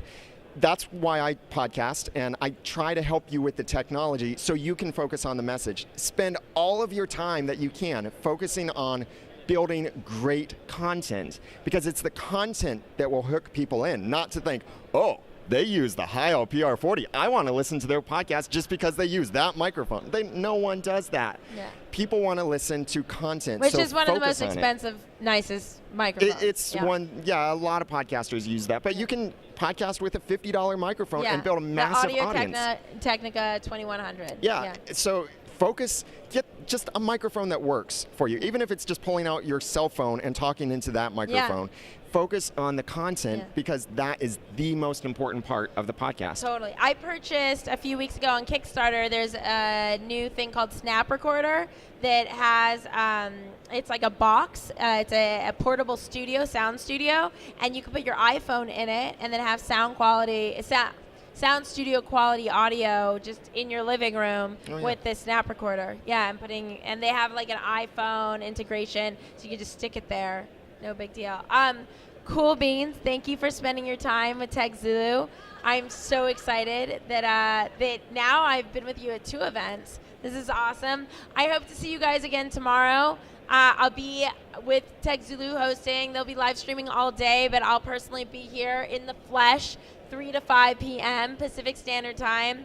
The hashtag is NMX. Thank you so It's much, all Daniel. over this wall. It's all over everywhere. And I'm losing my voice, so it's a good time to time out. Have a good afternoon, guys. Talk to you later. Thanks. You're welcome. That was awesome.